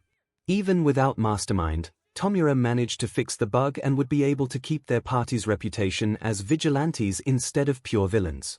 A crowd of teenagers flooded from the front doors and were corralled by a wall of ice from 𝐿𝐴𝐽 on one side and a wall of fire from Darby on the other, while Hawk's feathers kept any onlookers or police from getting too close, and Toga led the teachers up the stairs. There was a whoosh of air and 𝐒𝐭𝐴 landed in a crouch beside him. Twice said all the students are out. Well, part of him did, but Toga confirmed that part and my feathers didn't find anyone we missed, so, Tomura grinned, let's move on to the next stage then.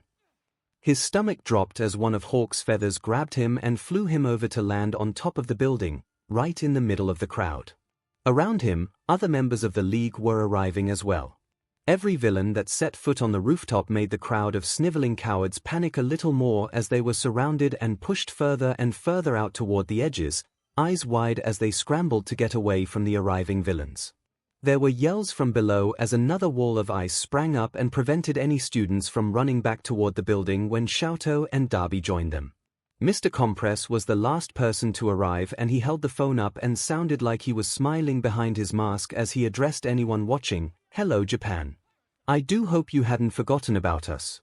We would like to thank Gentle Criminal for allowing us to commandeer his channel for the afternoon, and hope this collab will be to your satisfaction, because I assure you that we will be having a blast. Compress flung his arm out to the side and spun in a wide circle to show their current captives. For those of you who are unfamiliar with our current location, allow me to set the scene. We are on the roof of one 𝐿𝐿 Middle School, an establishment you may very well have heard of in recent weeks because here, my dear viewers, is where our very own captive symbol of freedom, Mastermind, received his education. The principal tried to interrupt, probably to deny Compress's allegations or plead for mercy. Tomura didn't quite care which, but Compress simply shushed him and continued his monologue. They tried to hide it, but the truth is that these men and women helped make Mastermind what he is today. They were the ones who ignored and encouraged his abuse and ensured that he was so broken that his only choice was to build himself back up again. They are the root of your hero's downfalls and one of the rotting aspects of society that has been hidden and allowed to fester for too long under the Hero Commission's rule. Tomura was grateful that so many of his party had a talent for showmanship, because he personally hated it. It wasn't something that came naturally to him, and who wanted to see a crusty gamer on TV. But it was useful. Speeches like the one Compress just gave could turn the tide of public opinion in their favor faster than even killing the right heroes could, and Tomura wasn't about to ignore skills that could help the league level up. Still, he tried to ignore the camera as much as he could as he looked around and took in everyone's faces. The teachers were terrified, obviously, and some were crying, but he didn't have any sympathy for them. They had stood by and added to the abuse Midoriya was suffering when they should have been saving him, and it sessed Tomura off. Who did they think they were? They made their own beds, so why should they have any right to be scared when they were just reaping their just rewards? The league's faces were the exact opposite. Tomura couldn't think of a single member of his party that hadn't been cast off and abused by the same society that had enabled these monsters to prey on the children under their care, so it wasn't any surprise that every single one of their expressions was hardened with pure rage. When they looked at the staff of 𝐿𝐿 Middle School, each of them saw their own abusers standing there on the edges of the roof instead. They had been the ones cowered in fear for their entire lives, so it was past time for them to stand up for themselves and turn the tables. Izuku Midoriya went to school here every day for 3 years. Tomura said softly. And all that time, you never listened. You didn't listen when he was called useless, or Deku, or a quirkless waste of space. You didn't even listen when his classmates told him to jump off this very roof. The rooftop had gone silent except for the quiet whimpering of their hostages, and the atmosphere was tense as everyone waited on his words. Tomura was aware that Compress had panned the camera to him at some point, but he just crouched down, using a fingernail to scratch at the dirt caked over the old concrete. He let the fear and tension build for another long moment, smiling slightly when he felt one of 𝐒𝐿's feathers anchor itself on his shirt, and then Tomura looked up at the principal of 𝐿𝐿 High, who turned pale and was shaking like a piece of prey that had finally realized it had been cornered by a lion, and said, "So why don't you take a swan dive off the roof and hope you'll be better in the next life?" Tomura didn't think he ever wanted to forget the look on the principal's face as he flattened his hand and the entire building collapsed into dust beneath them. Tiger watched the news as it replayed the destruction for the upteen time. The dark shapes of the league's members rose above the ruined school and 𝐒𝐿's feathers carried them all away before the dust could even settle. Personally, he felt conflicted over the whole thing. On the one hand, their callous attitude and the ease with which they killed proved that they were pure evil, and Tiger couldn't sympathize with that. But on the other, he'd met kids who had passed through that school. They encouraged a culture of toxic superiority, and anyone who was different or couldn't advance the school's reputation was tossed underfoot, useful only in the ways they could bolster those at the top, and crushed under the weight of the entire oppressive atmosphere that the school called a culture. He had wanted to be surprised when the rumors started going around about how they had treated Mastermind as a child, but he'd met with too many kids who were treated almost as badly for being trans or gay, so he'd lost faith that the schools would actually care for those children who found themselves in the minority. It was honestly a miracle that more of them didn't lash back at the world like Mastermind had, not that that would probably help anything. The world had been broken for a long time now, so it was more realistic to just try and find happiness than to fix it. He turned off the TV and one hand ran through his hair while the other fingered the crumpled note he'd shoved in his pocket almost a week ago. Don't you want to live in a world where you'll be accepted without question? 𝐒𝐭𝐚𝐲 was unhappy and Dark Shadow didn't like it. It wasn't just because he could constantly feel the unhappiness through their bond, though that was obviously part of it, but the simple fact was that he just didn't like seeing his best friend depressed like this. 𝐒𝐭𝐴𝐽 had been with him for as long as he could remember and had put up with his mood swings and having to share his body with another entity, and yet he'd never resented Dark Shadow for anything. He didn't deserve to be treated with suspicion because of who his mentor was, or even because Dark Shadow had lost control and hurt someone at that nightmare of a training camp. The constant side-eyes were getting exhausting, and the only thing that kept Dark Shadow from being consumed with rage was the knowledge that 𝐒𝐭𝐴𝐽 would be able to feel it through their bond. He hadn't even thought Hawks had been that bad. If anything, he was fun to be around and had been helping pull 𝐒𝐭𝐴𝐽 out of his edginess by providing some much-needed brightness to his worldview. Of course, that had been completely shut down, and Dark Shadow could feel the way that 𝐒𝐭𝐴𝐽's thoughts whirled around and eventually shut down as he tried to reconcile the bright chicken nugget they'd interned under with the hardened villain the news talked about. Hawks couldn't have changed that much overnight, right? Dark Shadow curled up in 𝐒𝐭𝐴𝐽's lap and let him slide his beak even as he wrapped around the branch they were sitting on to make sure 𝐒𝐭𝐴𝐽 didn't fall off. The branches provided enough shadows that they both felt comfortable despite the afternoon sun, and the height, ironically, kept them grounded.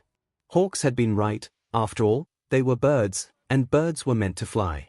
Climbing the trees also gave 𝐒𝐭𝐴𝐽 a lot more privacy than he would get hanging out in the dorms after school. In the dorms, like in the hallways at school, there were always eyes and whispers, or the threat of them, at least, and it made Dark Shadow want to go crazy. He kinda understood how Mastermind could have fallen into villainy if people refused to let him prove himself like they were starting to do to 𝐒𝐭𝐴𝐽. Some days, Dark Shadow just wanted to rip out the throat of the next person to imply 𝐒𝐭𝐴𝐽 was awful as soon as they thought they were out of earshot. But even more than an escape or a hideaway, the trees felt like home, which was probably why Dark Shadow growled defensively when someone started to climb up, making the leaves rustle as they disturbed the peaceful silence and came into their home uninvited. Down, Dark Shadow. 𝐒𝐭𝐴𝐽 ordered quietly. He didn't say anything else, but Dark Shadow could feel the worry across their bond. He was worried that if Dark Shadow growled at the intruder, that would be one more tally in the villain column, which was absolutely ridiculous. Reluctantly, Dark Shadow settled back into his place on 𝐒𝐭𝐴𝐽's lap, but he refused to relax completely. He would have felt bad about it if 𝐒𝐭𝐴𝐽 wasn't tense and ready for a fight too. It wasn't long until a blonde head of hair poked up through the leaves. What, did being around 1A get too exhausting? What are you doing here, Monoma? 𝐒𝐭𝐴𝐽 complained. I thought you hated our class. No, I hate 1A as a whole. That doesn't mean I can't sometimes tolerate individual members. Monoma drawled. And I'm a UA student too, so I'm just as welcome in these trees as you are. Then find your own tree. Dark Shadow grumbled quietly. Oh, don't be like that. Monoma pouted. Maybe I should take back my statement if a member of 1A is too selfish to even share his tree. It's fine, Dark Shadow. 𝐒𝐴𝐽 was still eyeing Monoma suspiciously, but he hadn't made fun of them yet or treated them like future villains, so maybe having him here wouldn't be terrible. You are welcome to enjoy your inner darkness alongside us if you so choose. Monoma grinned and settled onto one of the branches, closing his eyes to better enjoy the stillness of the afternoon. It was a few more minutes until Dark Shadow and 𝐒𝐭𝐴𝐲 were able to relax as well, but the longer their company stayed without offending them, the less intrusive he appeared. Sure, 𝐼𝐼noma may have been an uninvited guest, but maybe he wasn't quite as bad as they'd been afraid of when they weren't around the rest of the hero students. Dark Shadow lost track of how long they sat there before 𝐼𝐼noma broke the silence again. Things have been insane lately. Almost makes you wonder what's right and wrong anymore. Dark Shadow bristled. If you're just gonna make snide comments about 𝐒𝐭𝐴𝐲, you can leave. Dark Shadow. 𝐒𝐭𝐴𝐲 scolded, frustration and a tinge of fear making their way to him through the bond. 𝐼𝐼noma didn't seem to mind his outburst, however, because he just raised his hands in surrender. I was talking about me. Or, well, everyone really. Think about it. We all thought the Hero Commission was there to protect us, but look how that turned out. The villains are obviously not in the right. I mean, they are killing people, but, like, they destroyed a school just to stop some bullies. It's confusing is all I'm saying. I don't even know who's right at this point. Maybe no one is. 𝐒𝐭𝐴𝐲 offered after a moment. Maybe everyone is wrong and the correct path is destined to remain hidden from human eyes. 𝐼𝐼noma raised an eyebrow. Seems kinda pessimistic, doesn't it, edgelord? 𝐒𝐭𝐴𝐲 shrugged, more nihilistic, but perhaps you're right. Perhaps the darkness of the current world is simply overshadowing my own inner darkness and blocking out the light of hope. Maybe. 𝐼𝐼noma frowned thoughtfully. It's something to think about at least. But, hey, if you ever want to talk more about it, I know a couple of kids that are open to have discussions. We might not be able to really make the world make sense, but maybe we can at least sort the truth from the propaganda we've been fed our whole lives. You're always welcome, and who knows? You might even learn something. Dark Shadow could feel 𝐒𝐭𝐴𝐲's pleasant surprise, but then again, maybe it was his own. He hadn't thought that 𝐼𝐼noma was capable of being polite, much less willing to discuss philosophy and able to treat 𝐒𝐭𝐴𝐲 like an equal instead of a threat, unlike some of his own classmates. Maybe having company wasn't so bad after all. I'll consider it. 𝐒𝐭𝐴𝐲 answered finally. Having more friends to help navigate the darkness would not be unwelcome. 𝐼𝐼noma smiled. I completely agree. Dinner was even more silent and awkward than it usually was, and 𝐿 knew it was her fault. Ever since she'd found that stupid note, she just hadn't been able to stop thinking about it. She was a hero, she shouldn't want revenge, but Muscular had taken so much from her. He had wiped out an entire family, and all he got was a prison sentence while she got a lifetime of pain and guilt that she couldn't save them. She couldn't believe that she was even considering it, but it wasn't as if anything would come of her more violent fantasies. Muscular was locked away in Tartarus where even a hero wouldn't be able to reach him. She flinched as Pixie Bob suddenly slammed her hands down on the table. That's it. I am so sick of everyone moping and keeping secrets from each other. We're a team, so let's just take the bull by the horns and get this the hell over with. She glared at each of them, the expression emphasizing the puckered scar that ran across her face. Who else received a creepy note last week? And don't you dare lie to me. Mandalay's mouth went dry. Pixie Bob knew about the note. Had she accidentally broadcasted something with telepathy? Did the others know about what she wanted to do to Muscular, even if it wasn't possible? Were they going to abandon her for it? Was this going to be the final straw that finally caused them to break up? Wait. Did she say who else? Ragdoll almost sighed in relief. I thought I was the only one. You got one too. Pixie Bob nodded. I'll go grab it. Anyone else need to get theirs?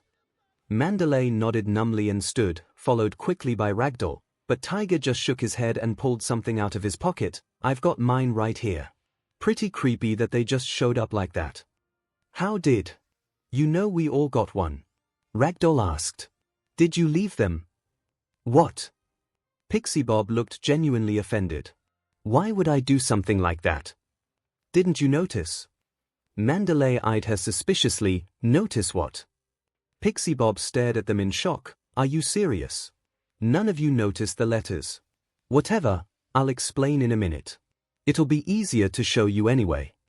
She rushed from the room and Mandalay only hesitated for a moment before running to grab her own note. Her mind raced. But even she couldn't make sense of her thoughts as she unlocked the box under her bed and took out the paper that already looked worn out from how many times she'd read it. By the time she got back, Tiger and Ragdoll were already waiting for her, their own notes sitting heavily on the table in front of them. Seconds later, Pixie Bob ran back into the room and slammed her note onto the table. Some of the letters are in a different font, but mine don't make any sense, and I already sent dust bunnies to search the rest of the house and they didn't find anything, so I figured someone had the rest of the message and it was probably you all, but then no one said anything and I almost thought I was going crazy. Mandalay grabbed the note and held it up so that the others could read it too. Don't you feel like you were rbdof the best years of your life? EYOURBOY. Pixie Bob said out loud. It might say something like your boy or something, but why? And what's with the extra E? Tiger cleared his throat awkwardly. I think I might know. I noticed the different font, but I just thought the note was being purposely ominous, which would make sense if this was a prank or a villain trying to get under our skin. He pushed the note toward them so they could see what it said. Don't you want to live in a world where you would be accept do? Tiger, Mandalay grabbed his hand. You know that we accept you, right? We haven't done anything to make you doubt that, have we? No, I know you all accept me, but the world at large is a different story. Tiger sighed. But that's not what's important right now. It spells out died, hence why I wrote it off as a fear tactic. But combined with your boy, you think it's referring to Kota. Mandalay whispered. It would make sense. Pixie Bob said gently. It was a tragedy, and whatever the note writer's goal is, referencing Kota's death would be sure to make an emotional impact. It's a gut punch. Tiger growled. A cheap shot. We found his body in the mountains near here, right? Ragdoll asked. I think the extra E in Pixie Bob's might be a clue to my message. She scooted her chair back so the others could lean in and read her note. Don't YOUW and to take back WH it was stole ENFROMU. How would you even? Mandalay frowned. All for one is in Tartarus, and it's not like you can just force him to give search back, no. Ragdoll said shortly. I can't. There was a tense moment of silence before Tiger cleared his throat awkwardly. Well, adding Pixie Bob's E to the end of your message would spell out where, but there's still an extra letter. Which letters were weird in your note, Mandalay? None of them. Mandalay answered helplessly.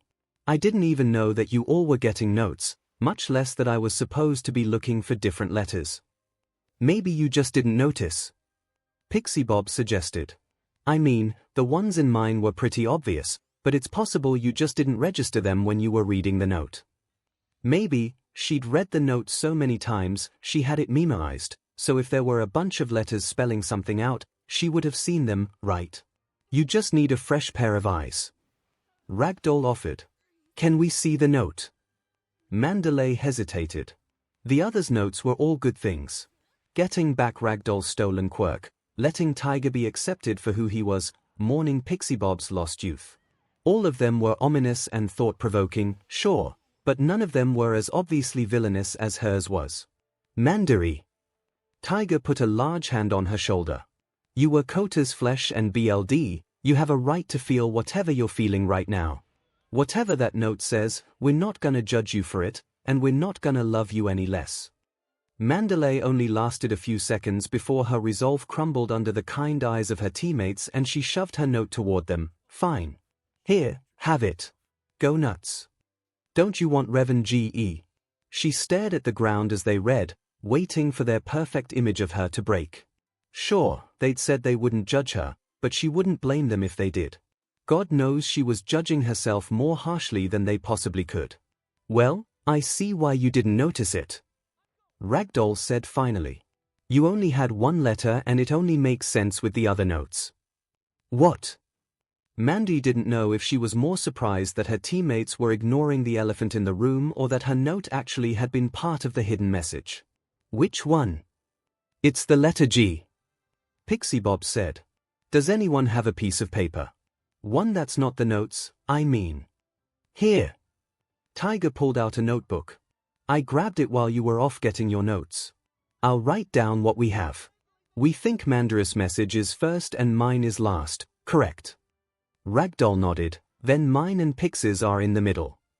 Well, if we were looking for answers, I don't think we're going to get them. Tiger said. All this gives us is more questions. He tore the page out of the notebook and they all crowded around it to read the secret message. Go where your boy died.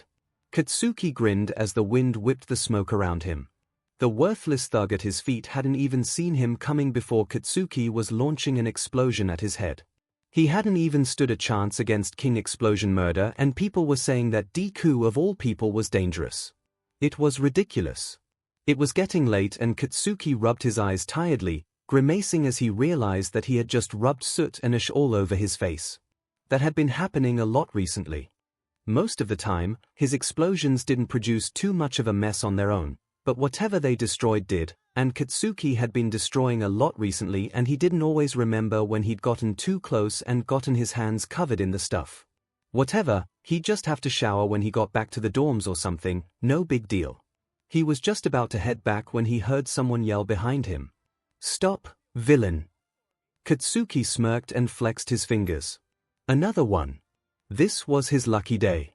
He was confused, however, when he looked around for the threat and the only other person he could see was Death Arms, who was staring right at him.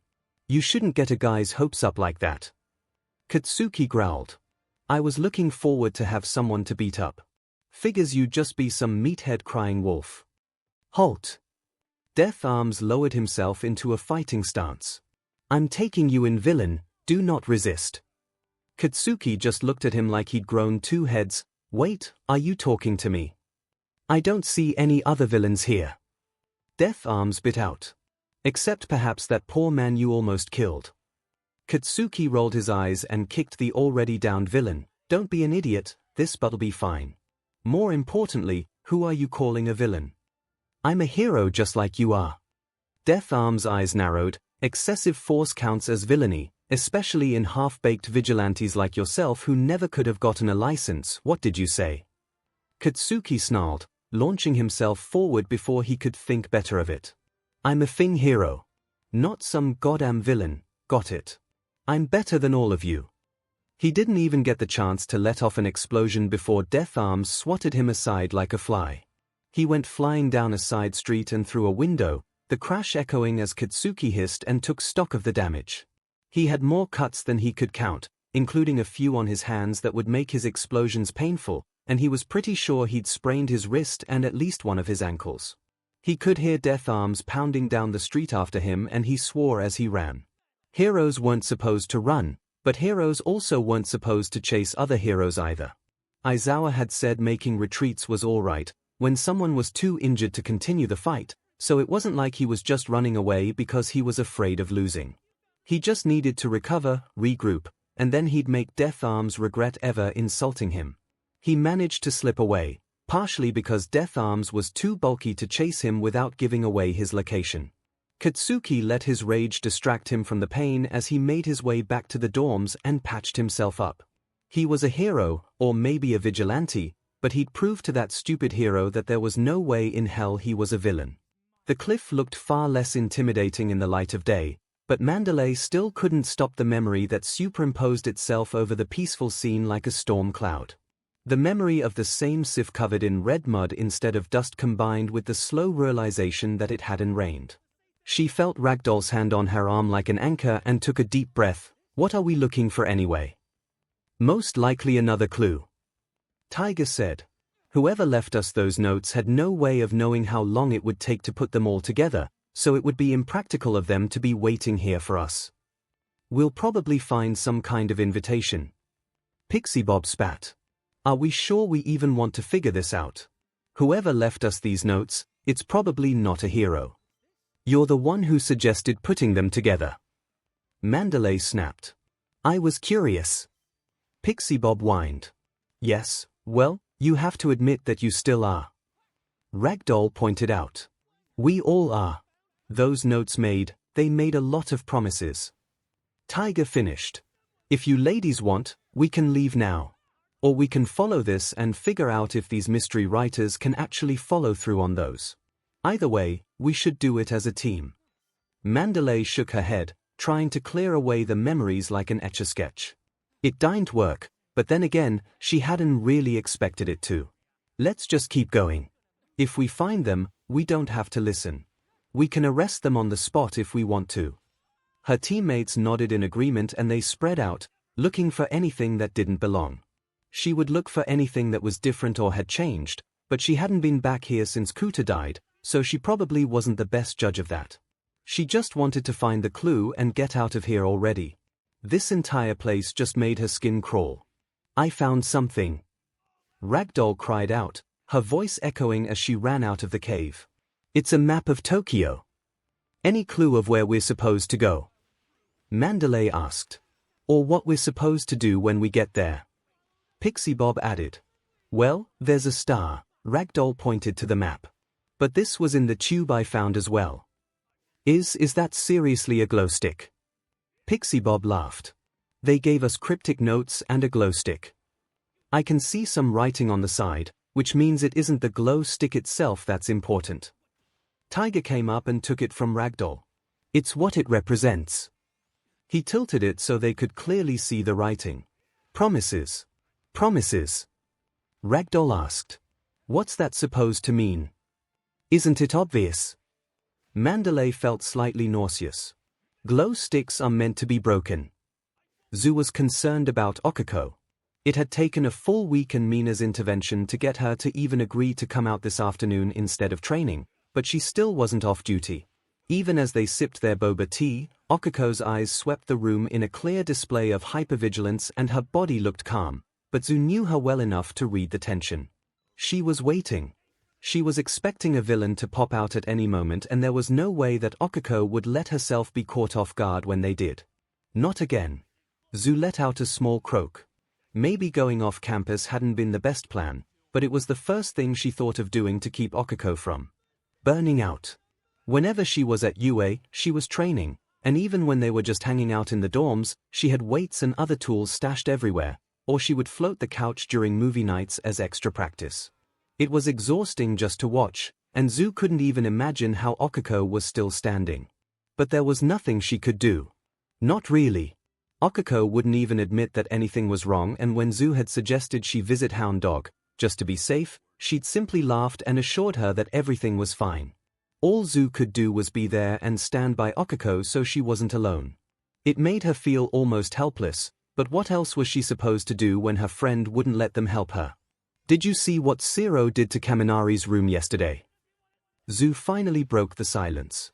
I heard Mina had to use her acid to cut through all the tape. It's good quirk practice, I guess. 𝐒𝐿 shrugged. But it doesn't seem like heroes should be using their quirks for pranks like that. You've been hanging around Ida too much. Zu croaked. They're just having a little fun, it's not hurting anybody. I guess, 𝐒𝐿 said hesitantly, sipping at her tea before stopping suddenly. Did you hear that? Zu tilted her head slightly and listened intently.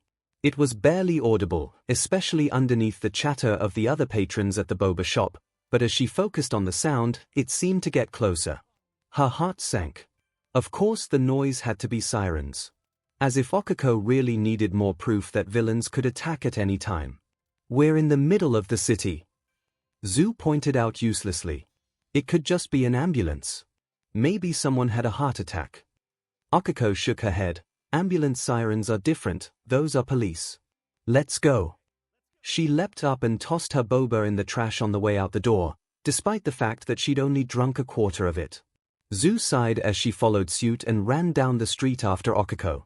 The sirens were much louder now, so they were definitely headed their way and quickly. They weren't even halfway down the street when a car skidded around the corner and they could see someone with a light-based quirk shooting something out of one of the rear windows. A high-speed chase. 𝐒𝐿 muttered. Come on, they can't go anywhere if their wheels aren't touching the ground. It's basic physics. Zu's eyes widened. It's also basic common sense to not go charging at a moving car. 𝐒𝐿 didn't listen. She wasn't even in her hero costume, but she ran straight toward the car anyway, basically standing in its path as she stared it down. The car honked, but didn't stop moving.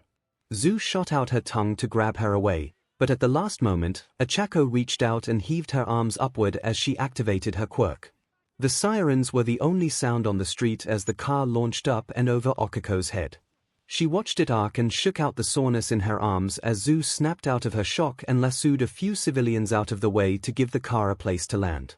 𝐒𝐿𝐴 glared at the villains in the car even as she brought her hands together, release. The car fell to the floor with a crash and the two of them rushed toward the car, easily apprehending the disoriented villains as they crawled away from the wreckage. The police showed up almost immediately and took over so they could put the villains in HNDCFFS and get them to the station. 𝐒𝐿 stood silently beside 𝐒𝐿𝐴, who still refused to relax as she watched the police lead them away. Instead, she just flexed her hands and looked hard at the villains. She didn't even look satisfied at a job well done, just determined to keep going and beat every villain in Japan. The crowd was eating it up. Miss. A reporter called out, a camera lens appearing from his hand as he took pictures. Would you care to answer a few questions? I assure you that your hero name won't be mentioned in the article if that's a concern. What gave you the courage to stand in front of a moving car like that? 𝐒𝐿𝐴 turned toward the reporter, her face hardened in determination as she answered, the people of Japan deserve to be safe, don't they? Aizawa will kill us if we give a full interview. 𝐒𝐿 muttered as she grabbed at 𝐒𝐿𝐴's arm. Come on, we gotta get back to school. Thankfully, 𝐒𝐿𝐴 let herself get dragged along. But 𝐒𝐿 didn't miss the way people looked after them hopefully, even as they disappeared down a side street. If Japan were looking for a symbol of hope, she had the sinking feeling that they'd just found one. Living with the League was worlds apart from being raised by the Hero Commission. It was better, obviously, but there were still moments when it took some getting used to. He was living with a hideout full of murderers, so logically, they should be at each other's throats constantly, threatening to kill one another and having to seek underground medical attention when fights came to blows. But, except for on rare occasions, it wasn't like that at all. For the most part, they bonded over their shared trauma and what society had put them through, and they took care of each other. It was just still so weird that he had always instinctively frozen in fear whenever he saw one of his handlers, but he could walk around a house full of killers just fine. That's not to say that everything was perfect.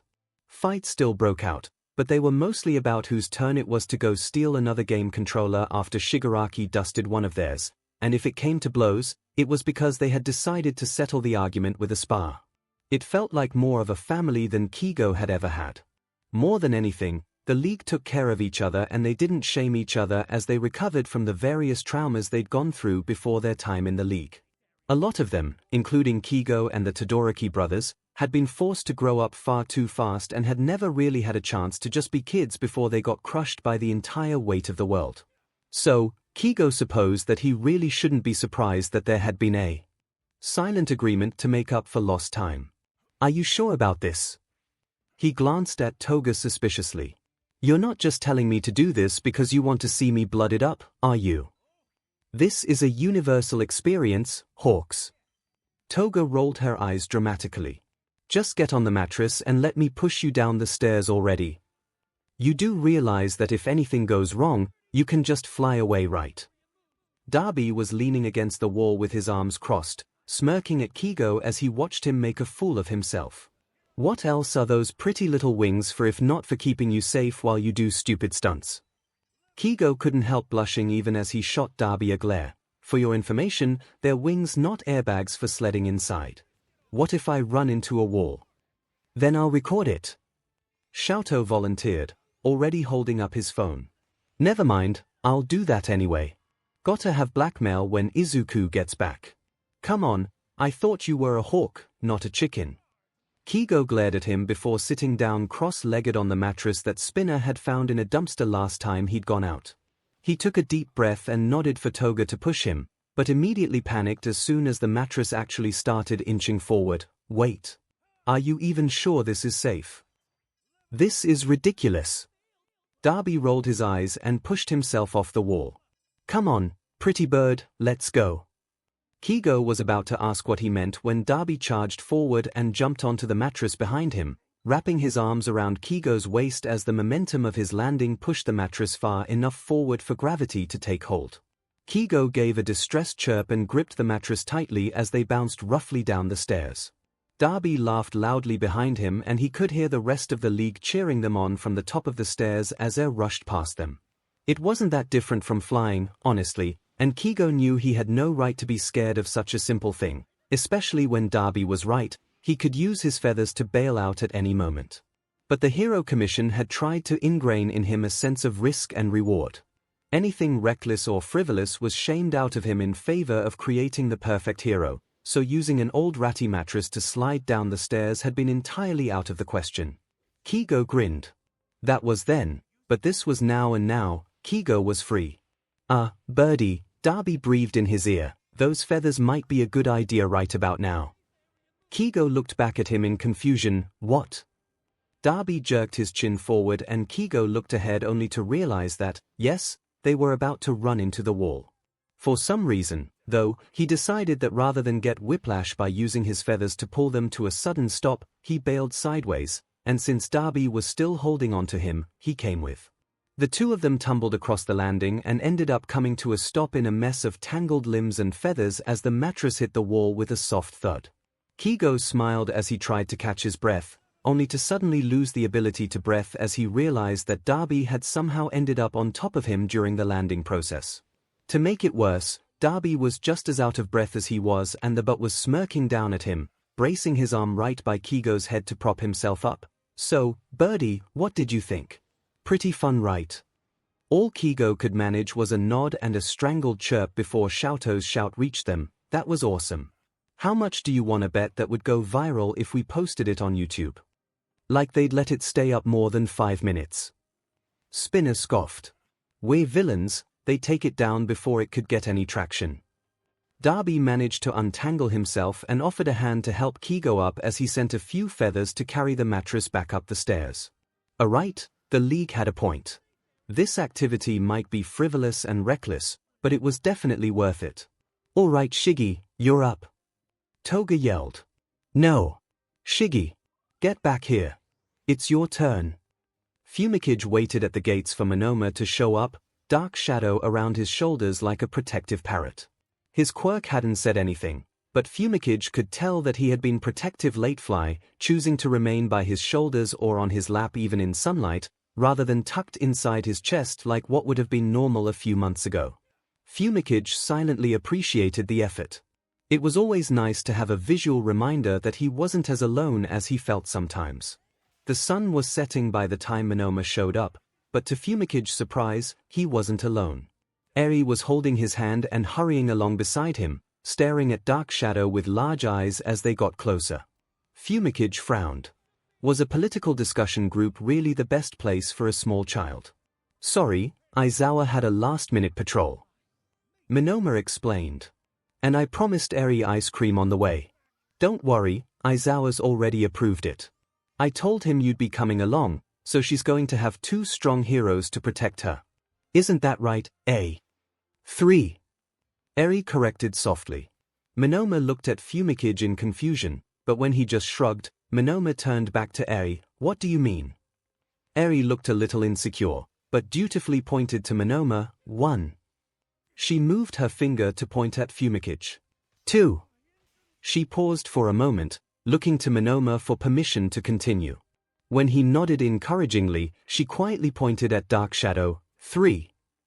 𝐒𝐭𝐚𝐲's eyes widened slightly in surprise, but he smiled as he felt Dark Shadow puff up, his happiness contagious through their link. Despite everything she'd been through in her short life, 𝐴𝐼 still managed to be an extremely sweet little girl. Dark Shadow apparently felt the same way, because he left his place on 𝐒𝐭𝐚𝐲's shoulder and butted his beak playfully against her hand. 𝐴𝐼's eyes widened and she took a frightened step back, clinging to Monoma's shirt as she peeked out from behind his back. Monoma laughed. How silly of me to forget Dark Shadow. Of course there's 3 of us. He crouched down and spoke softly as he ran a hand through 𝐴𝐼's hair. Hey, there's no need to be scared. Dark Shadow's not going to hurt you. 𝐴𝐼 peeked around Monoma and Dark Shadow gave her a thumbs up. She looked like she was considering it for a brief moment, then buried her face in Monoma's shoulder. 𝐒𝐭𝐚𝐲 stood there awkwardly, unsure if he and Dark Shadow should just go home. He didn't want to make 𝐴𝐼 uncomfortable, especially if she'd heard the rumors going around that he was just a villain waiting to turn. With her history, She had even more reason to be terrified of villains than the rest of them did. She and Monoma were having a whispered conversation that 𝐒𝐭𝐴𝐺 couldn't quite make out, but after a few minutes, Monoma smiled. "I could borrow your quirk and show you. How about that?" 𝐼 hesitated a moment, then gave a quick nod. Monoma reached out and touched her hair, a horn growing out of his head the moment he did so. He shrugged apologetically as he turned back to them. "𝐼's afraid she's going to hurt Dark Shadow. Her quirk can be a little scary sometimes, but that's okay. Just because something is scary doesn't mean you have to be scared of it." "Yeah," Dark Shadow said excitedly. "I'm a scary quirk too, but I'm not gonna hurt you. And I don't think you're gonna hurt me either." He rushed forward and leaned into Monoma's touch as he scratched his beak. "See, 𝐼. You have great control of your quirk. You're not gonna hurt him." 𝐒𝐭𝐴𝐺 nodded encouragingly as 𝐼 shyly lifted her hand. Dark Shadow moved slowly, giving 𝐼 plenty of time to snatch it back before he gently nudged her hand with his beak. Her eyes were wide, but she didn't move away. It seemed like everyone was holding their breath. Then 𝐼 giggled. It was a small sound and lasted less than a second, but Dark Shadow puffed up in pride and pushed more eagerly into her hand as she started to rub his beak gently. She didn't smile, but her eyes were happy and 𝐒𝐭𝐴𝐺 couldn't help smiling slightly as well. Watching her play with Dark Shadow like this was like a bright light in the midst of thick darkness. It was adorable. "All right." Monoma grinned and stood up, grabbing 𝐼's free hand as he did so. "Now that we all know each other, are you ready to go?" 𝐼 nodded eagerly and squeezed Monoma's hand a little tighter. Dark Shadow stuck close to her, hovering around her shoulders with the same protectiveness he usually showed for 𝐒𝐭𝐴𝐺 as they left campus. 𝐒𝐭𝐴𝐺 glanced down at 𝐼 and smiled again. Perhaps the world wasn't quite as enshrouded with darkness as it had felt of late. Or perhaps, 𝐒𝐭𝐴𝐺 thought as Dark Shadow nudged 𝐼's cheek playfully, perhaps they were responsible for creating their own light to disperse the shadows. 𝐒𝐭𝐼 rewrapped her wrists and cracked her neck as she squared up for another round with the punching bag. Everyone else had gone to bed a while ago, but even though she'd assured 𝐒 that she was going to bed too, here she was. There was only so much tossing and turning a girl could take before she got frustrated and needed to do something productive. She needed to get some of the energy out, at least, and since no one was awake to spar with her, solo training it was. She grunted as she punched the bag hard enough to make it shake, then wound up and punched it again, imagining it was Shoto, or Midoriya, or Shigaraki, or any villain she could think of. She didn't understand why so many people were siding with the villains these days. Didn't they remember everything the heroes had sacrificed for them? Didn't they even care that there were people out there risking their lives to keep them safe? It was just so frustrating. How was she supposed to keep people safe from villains who hid in plain sight and toppled heroes left and right? She heard a small hum behind her and whirled around, ready for a fight, only to see an empty room. "𝐭𝐴𝐺, is that you?" She didn't relax as she waited for an answer, lowering herself into a fighting stance as she caught movement in the shadows by the door. She only stood down when Nezu stepped out of the shadows and gave her a smile. "I must apologize. I didn't mean to startle you, young Uraraka." 𝐒𝐴𝐺 let out a frustrated sigh as she turned back to her punching bag. "It's all right. I guess I'm kinda high-strung these days. Eventually, I should be able to punch all that nervous energy out, right?" Nezu laughed. "That's the spirit. We need determined heroes like you. What we need is to stop running scared." She growled, resuming her punching routine. "If we just disappear into the shadows and refuse to actually fight the villains, we're no better than they are." "I quite agree," Nezu said simply. Unfortunately, many heroes only see the evils taking over the world and are blind to their obligation to combat them. "I hate it." 𝐒𝐴𝐺 emphasized her words with another punch. "I just want to get rid of all these stupid villains and have done with it. That's what being a hero is all about." Nezu said. "I am very impressed with your efforts recently. You're becoming a promising young hero." 𝐒𝐴𝐺 shook out her hands and grabbed her water bottle. "I'm trying, I just feel like I haven't been doing enough. The villains always seem to cheat and end up 2 steps ahead while the rest of us are stuck playing catch-up. It's frustrating." "It is," Nezu agreed. "But, for what it's worth, we are proud of your efforts to do so." Okiko felt a tired swell of happiness and took a swig of water. Thank you, Principal Nezu. It means a lot. I'd probably better be getting to bed though. Long day tomorrow. Nezu nodded, of course. Sleep well, young Uraraka. I'm excited to see what you become. 𝐿𝐴 liked the isolation of patrol. His favorite moments had always been when he was perched on a rooftop, overlooking the dark streets and waiting like a cat ready to pounce. With everything that had been on his plate recently, moments like these were rare, so when another hero had announced their retirement that afternoon and was looking for someone to take their shifts, he'd volunteered to take one. Monoma had said that he and Tokoyami were going to visit some friends, but that they'd get her home by her bedtime, so she wouldn't be alone while he was gone. He felt guilty that he hadn't had time to take Eri and show her the city.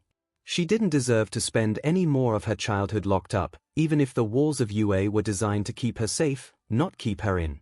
He was also hoping that Eri might help Tokoyami come out of his shell a little more and vice versa. He didn't know how to stop the other students from pulling away from Tokoyami, especially after what they'd all gone through when Todoroki had joined the League of Villains. They didn't want to get hurt that way again, which 𝐿𝐴 could respect, even if he didn't like how they were going about it. But Eri wasn't scared of villains, even when she probably should be, so there was no way she would avoid Tokoyami, no matter what rumors people spread about it.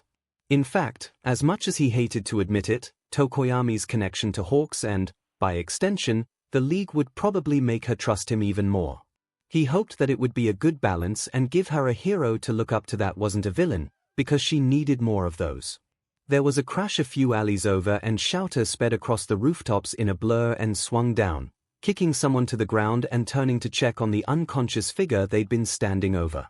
To his surprise, he actually recognized the guy on the ground, a repeat offender who had a habit of too many muggings and even more drag charges, but he was even more surprised when he reached for his cuffs and realized the guy already had zip ties on his wrists. He turned back to the other person, who was gripping their chest where 𝐿𝐴 had kicked them and chuckling as they got to their feet. Long time no see, Aizawa-sensei. Why miss me? Aizawa's eyes narrowed as he took in the person in front of him. They were obviously a vigilante, since they weren't in a designated patrol and he didn't recognize their costume. Though he did recognize some aspects of it, and they looked oddly familiar. Shiguro. Shiguro chuckled sadly. Yeah, sorry. Expulsion wasn't enough to kill my dream of being a hero. Would have been easier if it had been, I guess, but oh well. Eraser looked carefully at his former student. He had changed a lot in the past few years, but on closer inspection his bald head and pointed ears made him easy to recognize. Now that 𝐿𝐴 knew where they knew each other from, he could see the homages to his first hero costume that Shiguro had incorporated into his vigilante outfit. He'd gotten more confident too, apparently, considering that his tendency to flinch and run away from fights was a large part of what had contributed to his expulsion in the first place. It would have been nice to stay at UA. Shiguro sighed. I honestly thought it was all over. I was too terrified to break the law and go vigilante, but after I figured out I don't need a license anymore, I figured I may as well give it a second chance, right? 𝐿𝐴 nodded. He was probably far from the only one to think along those lines in recent months. He gestured to the body on the ground. You did this. Shiguro nodded timidly. Yeah. But, I'm not one of those vigilantes who beat their victims to a bloody pulp or anything. I'm not king. 𝐿𝐴 looked at him suspiciously. King? Shiguro laughed. I forgot the police probably don't call them that. But I bet you've heard of them anyway. I don't think they've left a single villain that wasn't immediately rushed to the hospital. Nasty burns, bruises, even a couple broken bones from what I've heard. The rest of us try to avoid them if we can. 𝐿𝐴 groaned. He'd heard of that vigilante. They were notoriously violent and antisocial, and when their victims were lucky, or unlucky, enough to see them, the layer of ash on their face helped them blend in with the shadows and prevented those few criminals from giving a usable description. At first, the police had assumed it was Darby, but he usually worked with Todoroki these days and there hadn't been ice found at any of the scenes. Besides, Darby would have just left burned-out corpses, and he didn't punch his victims lights out while he burned them. You called them king? 𝐿𝐴 said finally. Why? Is that what they call themselves? Shiguro shrugged. No idea, sorry. They don't talk to anyone, and obviously we try not seek them out, but a couple other vigilantes have heard them grumbling stuff to themselves, and apparently they've said king a few times, so the name just stuck. 𝐤𝐵 sighed, thanks for the info. I can't take you in for excessive force or vigilantism, but you knew that already. Stay safe out there, kid. I hope your second try goes better than your first. Go ahead and rub salt in the wound, why don't you? Shiguro spat out, eyes widening when he realized he'd said that loudly enough for Aizawa to hear. I'm sorry, sensei, I understand. 𝐤𝐵 cut him off, pushing away a sense of guilty nausea. I'm the one who expelled you. It's normal to be a bit bitter about that. Shiguro's shoulders slumped in relief, thanks. And you stay safe too, okay sensei. 𝐤𝐵 nodded, I'll try. Shiguro gave him a shaky smile and 𝐤𝐵 let him melt away into the shadows as he called the police to take away the criminal.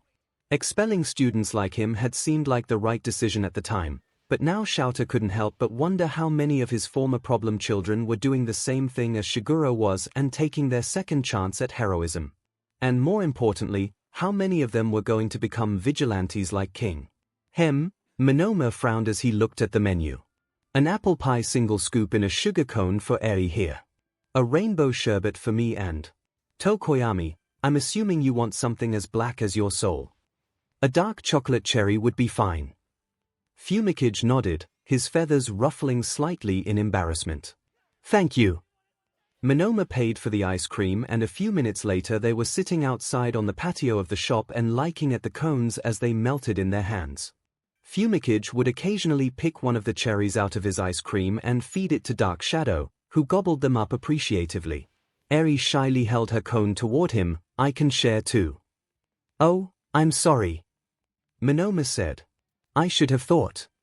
Dark Shadow laughed and nudged Eri as he shook his head, nah, don't worry about it. I like eating occasionally, but too much physical food is no good for us. I get most of my energy from Tokoyami, anyway. Dark Shadow does not have a body of his own. Tokoyami explained tiredly. He is an entity of mist and darkness, so rather than slowly converting into a usable form, any food he eats is instantly vaporized into energy. Let's say we figured that out the hard way one Easter. Dark Shadow cackled. How long did those jelly beans keep you awake, 𝐵𝐵𝐼𝐾𝐽? Tokoyami's feathers fluffed up again. 3 days. I think. It was a mad banquet of darkness. Talk about a sugar rush. Monoma joked. I bet your parents were real thrilled about that one. They were, 𝐵𝐵𝐼𝐾𝐽 grimaced, less than enthusiastic. Monoma laughed, but Eri just frowned at her cone. Did you have nice parents or mean ones? 𝐵𝐵𝐼𝐾𝐽 found himself taken aback. This was such a normal moment, just going out for ice cream, that he'd forgotten she was raised by an abusive villain, if he could even call what that bestiality did raising her. She probably didn't even know how parents were supposed to act. He and Dark Shadow shared a panicked moment through their link, wondering how they should respond before Eri spoke up again. Because kids can have both, I think. Eri frowned and took another small like of her ice cream. Papa Zoa is nice, but Overhaul was really mean. Grandpa was nice too, I think. But in Tangled, Mother Got Hell acted nice, but was actually mean, so maybe it's hard to tell sometimes. Eri shrugged and went back to focusing on her ice cream as 𝐵𝐵𝐾𝐽 stared at her with wide eyes and was aware of Monoma doing the same beside him. Of all the responses he could have expected, one with that level of maturity was not one of them. Maybe he had underestimated how good Aizawa was at parenting. Or maybe Eri had just been forced to grow up too fast. After a long moment of silence, 𝐵𝐵𝐾𝐽 cleared his throat. They were nice ones. Eri nodded, good. Mean parents shouldn't have kids. Monoma nodded in agreement, yeah, no kid deserves mean parents. It's sad that some parents are mean anyway. Eri turned to look at him, are your parents mean? They might have been nice if they'd had another son. Monoma smiled sadly. But that's okay, my grandfather made sure they didn't hurt me. So your grandpa was nice? Eri asked. 𝐵𝐵𝐾𝐽 watched curiously as Monoma frowned. I can't really say he was nice, because to everyone else, he's really mean, but he was nice to me. 𝐼 frowned and 𝐒𝐭𝐚𝐲 could tell that she was just as confused as he and Dark Shadow were. She looked like she was about to drop the issue, but after 𝐼𝐼 gave her an encouraging nod, she spoke up again. How does that work? Can someone be nice and man at the same time, or does that mean they are lying? 𝐼𝐼 shrugged. I think it's a little bit of both. Endeavor pretended to be a nice person, but he was mean to Darby and Freezeburn. But, your grandpa was nice, right 𝐼? 𝐼 nodded and 𝐼𝐼 smiled, but your grandpa was the head of a yakuza, so he had to be mean at work. Oh, 𝐼 thought about that for a moment, her ice cream melting down her hand. Yeah. I never saw him be mean though. And he wasn't mean to me like Overhaul was. 𝐼𝐼 nodded. Yeah. Sometimes even mean people are nice to the people they care about. That doesn't make them nice people. Like Mastermind isn't a nice person, he'll hurt a lot of people, but he probably won't hurt Freezeburn because he cares about him. Does that make sense? 𝐒𝐭𝐚𝐲 nodded. So your grandpa was nice to you, but not other people. That sounds like a bad banquet of darkness. 𝐼𝐼 shrugged. A little, I guess. But it's not like either 𝐼 or I chose to have villains as grandparents, and at least my grandfather kept my parents from hurting me or abandoning me because of my quirk, so there's that. 𝐼's eyes were wide. You had a villain grandpa too? Yeah, I did. 𝐼𝐼 smiled and ruffled her hair. Actually, I still do. He's just in prison for now, so I haven't seen him for a while. Oh. 𝐒𝐭𝐚𝐲 floundered uselessly. I'm sorry. That's life. 𝐼𝐼 shrugged and finished off the last of his ice cream cone. Is everybody ready? We don't want to be too late. 𝐒𝐭𝐚𝐲 and 𝐼 immediately hurried to attack their ice cream cones, but 𝐒𝐭𝐚𝐲 didn't really taste it. He couldn't imagine being raised by a villain, but the way that 𝐼𝐼 saw the world was thought-provoking. He didn't see anything inherently bad in the shadows, and managed to still acknowledge the light without glorifying it. It was a breath of fresh air in the stale environment the Hero Commission had created, and it felt terrifying and exhilarating in the same way that flying with hawks for the first time had felt. And if there was anything he'd learned from his internship, it was that birds were meant to fly. Pixie Bob was nervous as the four of them made their way to the location on the map. It wasn't odd to an outside observer, but then again, an outside observer wouldn't know what they were going to find. Well, considering that they didn't know what they were about to find either, maybe that wasn't the best argument, but at least they knew to expect something. Well, not quite heroic. They had decided against wearing their hero gear, since seeing the Pussycats in full costume would undoubtedly draw much more attention than they wanted, especially these days, but they all had a few support items at the ready and were prepared to activate their quirks at a moment's notice. Well, those of them who still had them, so maybe that wasn't the best argument either, but anyway, they were going and that was that. Pixie Bob looked at her teammates. They had all been through so much in the past year, with Maniday losing her nephew and Ragdoll losing her quirk. But the more she thought about it, the more she realized that this, whatever this was, had probably been building up for longer than any of them cared to admit.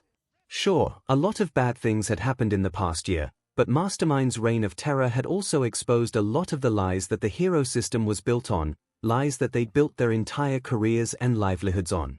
Having their foundations torn out from under them like a flimsy tablecloth was devastating, and they were still teetering, trying to keep their balance despite everything, but it was hard. They weren't getting any younger. They'd been heroes for how long? Over 12 years now. And to have that all exposed as a lie. Well, Pixie Bob knew she wasn't the only one who felt robbed. She may not have lost things, not in the same way as Mandalay and Pixie Bob at least, but that note hadn't been lying when it said that the best years of her life had been stolen from her. She'd given her youth to being a hero, and now that she had a giant scar on her face, she'd given her beauty to it as well.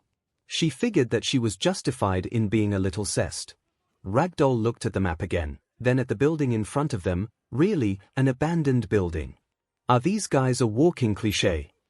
They probably wanted a neutral location with minimal chance of being observed. Tiger pointed out.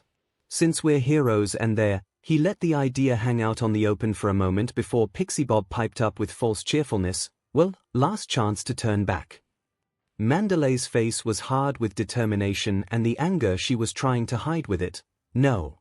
We've come this far, may as well go forward. They all nodded and made their way into the building. They split up, making sure each room was clear of enemies before regrouping on the roof. They all looked at each other awkwardly before Tiger took out the glow stick that had been hidden alongside the map. Well, this is it. No turning back. Ragdoll took a shaky breath. No turning back. I'm game if you all are. Pixie Bob smiled. Mandalay gave a sharp nod. Let's do this. Tiger nodded and cracked the glow stick in half. The light made the writing stand out ominously, the word promises and all it represented shining like a beacon as the chemicals slowly activated and the glow spread out. Mostly. Pixie Bob grabbed the glow stick. Is there something inside? Ragdoll took it from her. Yeah, there is. It's a feather. Mandalay finished. I think we know who's coming. A voice spoke up from behind them. Oh, did you think I'd slown down just because I don't have the Hero Commission backing me anymore? The four of them whirled around immediately and Pixie Bob wished that she could say she was surprised when she saw Hawks perching on the edge of the roof, but honestly, now that he was here, she didn't know what else she could have expected. Darby leaned casually against the wall, next to him, playing with a small flame that jumped between his fingers as he looked across at them. And here I was thinking you guys were too stupid to put it all together. Darby smirked and the flame in his hand got a little brighter. I guess I'm glad I was wrong. You, Mandalay growled and instantly fell into an attack stance. Down Kitty. I'm not the one who killed your kid or whatever. Darby rolled his eyes. Muscular went rouge. You can't blame us for that. You brought him. Tiger pointed out. And before you say anything, you explicitly came to attack the students. We came to send a message and get my kid brother away from his abuser. Darby replied coldly, clenching his fist to extinguish the flame in his hand. Or did you forget about that little detail? Hawks ran to stand in front of Darby and put his hands up to signal them to them. Now, you can't really believe that the League would actually condone killing a kid like that. Look what we did at Aldera. Pixie Bob stayed in her fighting stance, but she didn't charge and neither did the others. Alright, so you spared the kids then, but you're still a bunch of murderers. And proud of it. Darby sneered. But you can't make an omelette without breaking a few eggs. Well, you've certainly scrambled up society. Tiger growled. And not for the better either. Debatable. Darby shrugged. At least we're not glamorizing child soldiers anymore. Hawks pointed out. You can't deny that the Hero Commission put more children in the line of fire than we ever have. Pixie Bob exchanged awkward glances with her teammates. Okay, so maybe he had a point, but there was still a lot of other problems with this arrangement. You stole my quirk. Ragdoll said finally. Or, all for one did, but you're the ones that kidnapped me. Alright, we'll own up to that one, but, Darby smirked, that means that we're in the perfect position to convince Sensei to give it right back, no harm no foul. Of course, that's all presupposing that he isn't behind 15 layers of defense at the time. Same with Muscular. If he's not trapped behind concrete walls, well, I mean, we don't want him back. Pixie Bob froze as she realized his implications. What? We're heroes. You can't really expect. Hawks shrugged and spread his wings. I mean, I was a hero too, but heroes don't really exist anymore. You could even argue that they never really did, what with arseholes like Endeavor running around corrupting the title. What's a little jailbreak when society has broken every promise it ever made to us? Darby grinned. So, what do you say, pussycats? You ready to go after everything you want? 𝐒𝐭𝐚𝐲 looked at the warehouse skeptically. Are you sure we're in the right place? I know it doesn't look like much, Monoma assured, but I promise this is where we're supposed to be. Trust me. 𝐒𝐭𝐚𝐲 nodded hesitantly and he saw Eri clutch a little tighter to Monoma's hand as he led them into the darkness. In the time it took for his eyes to adjust, he could feel Dark Shadow panicking, which confused him until he realized that Magna from the League of Villains was the one standing in front of a small clump of gathered teens. He immediately turned on his heel and attempted to head back out the door, only to find Monoma blocking his path. What in the name of darkness? Monoma, what is the meaning of this? Trust me. Monoma put a hand on his shoulder and Tokoyami resisted the urge to brush it away. Believe me, I know exactly how this looks, but think about it. Think about what? 𝐒𝐭𝐚𝐲 hissed. His entire body was tense and he shot a suspicious glance toward Magna, who didn't even glance their way despite the fact that she must have seen them. How do you know that this isn't a trap and she's not about to attack us at any moment? Do you really think I would bring 𝐼 someplace if I didn't know for certain that it was safe? Monoma said harshly. Give me some credit, Tokoyami, I'm not an idiot. This is, well, it's a neutral space. Everyone here is just trying to figure out what's real and what's right, but to do that, we have to understand both sides. We already understand what the heroes teach, but who would be better to ask about the villain's side of the story than a villain? 𝐒𝐭𝐚𝐲 hesitated. He had to admit that Monoma had a point, despite how his entire being was wanting to either run or attack. But the hero side had fed them propaganda based on a black and white way of thinking, and it was obvious that that wasn't all there was. Things were uglier and more complicated than that, which was something that the villain's side would be much more familiar with than he was. Fine. He spat out. But if things go south, it's on you. He grabbed 𝐼's hand and dark shadow wrapped around her protectively as they stormed over to the group and stood in the back. Monoma followed behind them with a satisfied smile. The meeting, if he could even call it that, was already underway and 𝐒𝐭𝐚𝐲 was honestly surprised they hadn't interrupted anything with their whispered argument at the door. The group had about 24 people and was larger than he would have expected, considering that this whole gathering was led by a villain, but maybe most of them had been led here on false pretenses as well. Dark Shadow was tense and it was taking all of 𝐒𝐭𝐚𝐲's self-control to convince his quirk not to attack everyone there in a fit of protective rage, so for the first few minutes whatever Magna was saying went in one ear and out the other. The longer they stayed without being attacked, however, the more he was able to hesitantly relax and actually start paying attention. Whatever villainous rhetoric he was expecting her to spew, however, it wasn't what he got. Do you want out of your life? Magna was saying, once you know that, it's pretty simple, you go after it. If you want to accomplish something, you learn how to do it. If you want meaningful relationships, you seek out the people who actually accept you. I personally can't think of a better society than one where everyone is actively going after what makes them happy. 𝐒𝐭𝐚𝐲 blinked. That made a surprising amount of sense, actually. He was sure that there was some sort of catch, obviously, because these were villains. Their hearts were blackened by greed to the point where they would hurt anyone if given half a chance, so most if not all of what Magna was saying was most likely propaganda designed to recruit more members for the League of Villains. But because it was all just rhetoric and not the League's actual ideas, there was no need for 𝐒𝐭𝐚𝐲 to feel bad about cherry-picking the best parts of her speech to learn from. And he obviously wasn't the only one listening carefully. He wasn't surprised that most of the group were teenagers either his own age or a few years older. What was surprising was that there were also adults and even a few middle schoolers and younger in the crowd, though 𝐼 was obviously the youngest one there. One middle schooler kept giving their group weird looks, but 𝐒𝐭𝐚𝐲 paid him too much heed. He was used to getting weird looks by this point. Magna had finished her speech and left them to their own discussions, which the weird middle schooler took as an invitation to come talk to them. 𝐒𝐭𝐚𝐲 put a hand on 𝐼's shoulder to steady himself and Dark Shadow tightened protectively around them both as the boy got closer.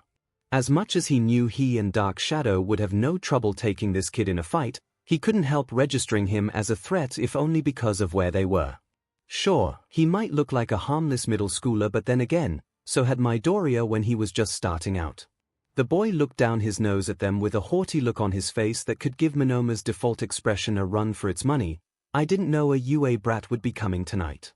Oh, how the mighty have fallen. Calm down, Kohi. Monoma warned. We're all after the same things here, right? We all just want to understand. What's there to understand? Kohi scoffed. Those prideful heroes screwed everyone over and now we have to deal with the consequences. Seems pretty simple to me. 𝐒𝐭𝐚𝐲 tensed as Magna came up and put a hand on the boy's shoulder. Now, don't be unfair. It was mostly the Commission and heroes like Endeavor that did most of the damage. A lot of the heroes like Hawks were victimized just as much as the rest of us were. Tsukuyomi is Hawk's chick, so he should know that even better than most. She turned to face Tokoyami. It's a pleasure to meet kid, I'm Magna. That chicken nugget speaks pretty highly of you, YA no. I understand how you must think that a compliment. 𝐒𝐭𝐚𝐲 responded coldly. But I would much rather not be associated with such an agent of darkness. Why not? 𝐭𝐲 asked. At least he was brave enough to turn his back on his cozy commission position, which is more than I can say about most heroes. Magna sighed. You'll have to forgive Mustard here. Apparently his time behind bars did nothing to weaken his strong opinions. Mustard. 𝐒𝐭𝐚𝐲 froze as memories flooded him from that night. He could feel Dark Shadow itching to attack as the old fear leaked through the bond, and 𝐒𝐭𝐚𝐲 almost let him.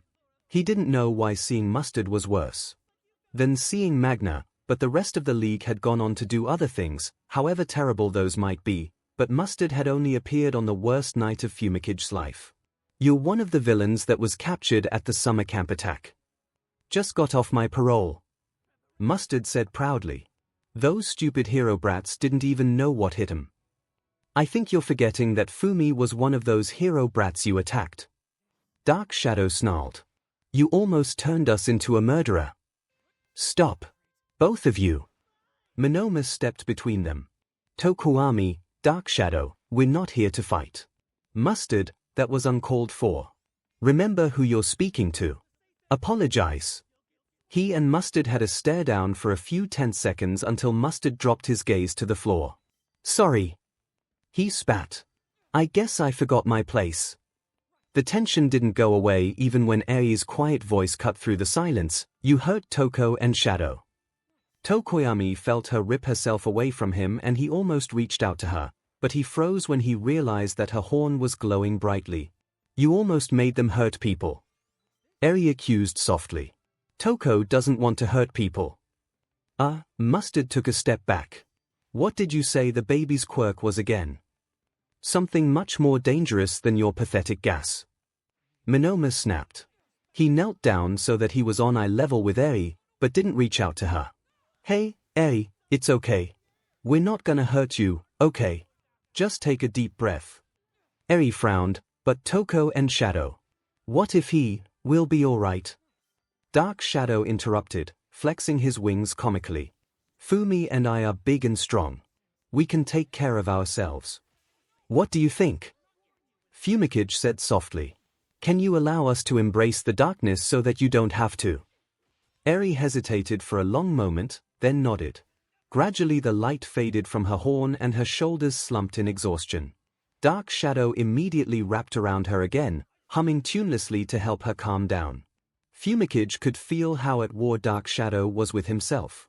He wanted to protect Eri, but was the best way to do that comforting her and making sure she didn't lose control of her quirk and do something she'd regret, or was the best way to tear Mustard limb from limb until there was nothing left? Well, she was calm now, so they could always attack Mustard later. 𝐒𝐭𝐚𝐲 shook his head. No, he couldn't afford to think like that, not if he wanted to be a hero. Perhaps it is time for us to take our leave.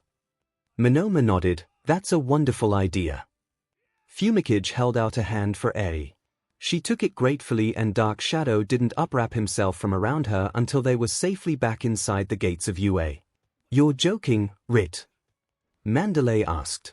You can't actually expect us to help you. Why not? Darby sneered. It's not like you're doing anything better at the moment. Tiger lunged forward. Why you little hawks flew between them. Come on guys. We're all adults here, so let's act like it. He turned to the heroes. Think about it guys. I know this maybe isn't the best situation, but we share the same goals. If you help us, we get our friends back, you get your revenge, and we've got more than enough pull with All for One to make sure he gives back Ragdoll's quirk. It's more mutually beneficial than anything else. What you're proposing would make us villains. Tiger growled. It wouldn't be right. Yeah, well, it's not right to abandon a friend either, is it? Darby challenged. Or have a kid's death go unavenged, or roll over and give in, but that's what you've been doing, isn't it? You've just given in and become the Commission's little beaches. Mandalay gasped, how dare you? We'll think about it. Ragdoll cut in. Ragdoll! Pixie Bob exclaimed. You can't seriously be thinking. She gave them all a look and they all huddled closer to her. Look, To defeat Derby and Hawks in our current state, we'd need more backup and support than what we brought, or that we would be able to explain if we called this in. Besides, they made some good points. I'm not saying that it's right or that we should just agree, but we should save this particular battle for another day. Tiger nodded resolutely and turned back to the villains. Very well. We'll consider your proposals. Don't count on anything, though. Hawks gave them all a predatory grin. Of course. Until next time, kitty cats. There was a rush of wind and all of a sudden, the four of them were left alone on the roof. Mandalay took a deep breath and turned back to her team. So, what are we gonna do now? Eri was still awake when 𝐿𝐴 got back from patrol. He was absolutely exhausted, but when he'd peeked his head into her room and saw her curled up and staring at the wall, he decided sleep could wait. He knocked on the door. Hey sweetie. Do you mind if I come in? Eri didn't respond, but scooted over on the bed to make room for him, so he took that as permission to come and sit down next to her. He blinked in surprise when, rather than keep him at arm's distance like she sometimes did, she buried herself in his arms as soon as he sat down. Slowly, he started stroking her hair as she nuzzled deeper into his capture weapon. What had happened while he was gone? After a few minutes, 𝐿𝐴 cleared his throat. Do you want to talk about it? He felt Eri shake her head, then stop. He waited patiently, careful not to push her despite how worried he was. If she trusted him enough to open up, then that was great, but if she didn't, then forcing her would do more harm than good. Eventually, Eri spoke up softly, her voice muffled by his scarf. Villains hurt Toko, didn't they? 𝐿𝐴's eyes widened. Yes. They did. Who told you that? Toko didn't like one of the people we met. Eri said. He was so sad and angry and said that they tried to make him hurt people. That's bad, right? 𝐿𝐴 nodded and held her a little tighter. Yeah, sweetie. It is. Were you okay? Did they try to hurt you? Eri shook her head. No, but Toko, Dark Shadow, and Monoma wouldn't have let them. Is that what you mean when you say that Mastermind-sama hurt people? 𝐿𝐴 inhaled sharply, but forced himself to take advantage of the teaching moment Eri had given him. Yes. It is. Eri looked up at him and frowned. That's not nice. No, sweetie. 𝐿𝐴 shook his head slowly. No, it isn't. People aren't all good or all bad, but Mastermind has made a lot of people feel just like you're telling me Tokoyami felt today. When they think of him, they get sad and scared. It's not a nice feeling. Oh. Eri thought for a moment. I don't want to make people feel like that.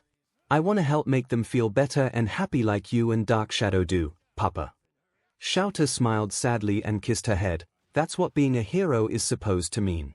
We just haven't quite gotten there yet. 𝐿𝐴 didn't know why she was here. Rei Todoroki was crazy, driven insane by years of abuse from her husband, even the doctors said so, and 𝐿𝐴 had seen it for herself. Only a crazy woman could look at two of her sons turning into murderers and say that she was proud of them. 𝐿𝐴 had no reason to go talk to her again. But at the same time, none of the other families she'd tried apologizing to had even let her in the door. A few had cussed her out from the porch or tried to throw things at her, but the vast majority had simply seen her through the window and refused to even open the door. She didn't blame them. She probably wouldn't want to talk to her either if she was in their situation, but still, she wished someone would talk to her. Even Mitsuki hated her at this point, even if she wouldn't say so, considering that she hadn't called once since the week Izuku had been arrested. She knew she deserved it for being such a terrible mother, but the fact was that 𝐿𝐴 Midoriya was lonely. Hence why she was walking through the halls to the room of the only person who was willing to actually talk to her, no matter how crazy that person was.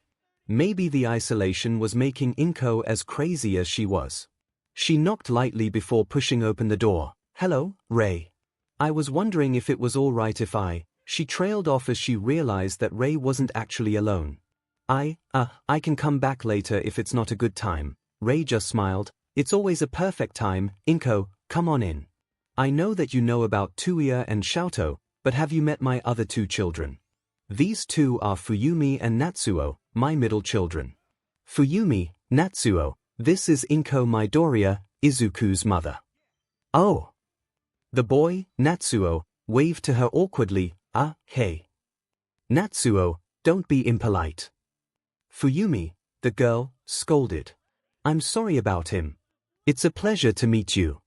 She seemed like a sweet girl and 𝐒𝐿 gave her a sad smile, likewise. I wish it were under better circumstances. Really? Natsuo scoffed. You really want to go through an awkward meet the parents dinner while 𝐿𝐿 and his boyfriend try not to attack each other's faces for 2 whole hours. Believe me, this is preferable. 𝐒𝐿 stammered and looked toward Rei for some help, but she only laughed.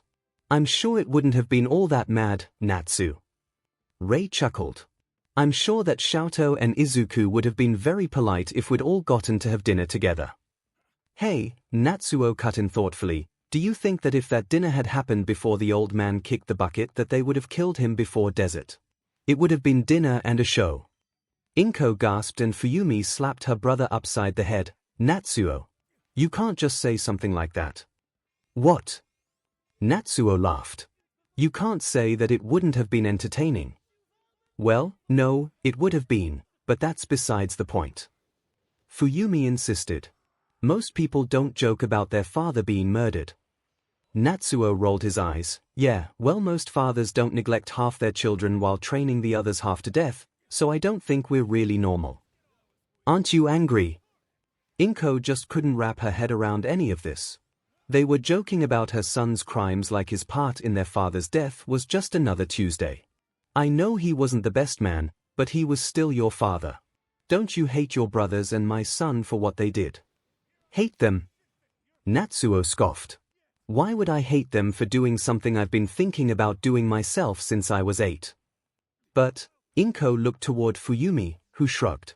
I wouldn't have put it quite so harshly, she sighed, and I feel guilty even saying it, but Natsuo has a point. What Tuya and 𝐿𝐿 did was evil, obviously, but... well, I can't blame them for wanting him dead, as terrible as that sounds. And the world is probably better without him. I teach elementary school, and if any of my students were going through what he put us through, I don't know what I'd do. It's all right if you don't feel the same way. Rei said kindly, grabbing her hand. I understand we're a bit strange, but we don't hate your son. Or you. 𝐒𝐿 inhaled sharply and she couldn't help spilling a few Midoriya tears at the words. She shouldn't be happy about this. This family was crazy, but... had anyone told her they didn't hate her since Izuku was arrested? It had been rare even before that, what with giving birth to a quirkless child, and as much as she hated where it was coming from, she couldn't help her natural reaction to the acceptance. It was nice. She chuckled wetly and wiped away the tears as best she could. Sorry. You said you teach elementary school, Fuyumi. What's that like? We're gonna get caught. Spinner pointed out. Oh, come on, that's half the fun. Compress sounded delighted. Rubbing it in the heroes' faces that they can't catch us. Delicious. Plus, maybe this one will go viral too. 𝐿𝐿 said, waving his phone in Spinner's face. Izuku will be so proud. Can you really say that it went viral if it got taken down 20 times? Hawks asked. 19. Darby grinned. Remember that one of those times Shiggy just accidentally deleted it. I thought it was an old game file. Shigaraki scowled. It was redundant data. Old versions should be deleted. But seriously, making videos. Spinner shook his head. I mean, it's fun, don't get me wrong, but why? It humanizes us. Magna said. I've been talking to a lot of the kids that attend my meetings and their parents, teachers, everyone has been trying to convince them that villains are just monsters. Mastermind did a bit to show that wasn't the case, but we've still got a long way to go. Sure, 𝐿𝐿 posting a stupid video of stair sledding might have been a bit ridiculous, but it shows that even if we've done some bad things, we aren't evil.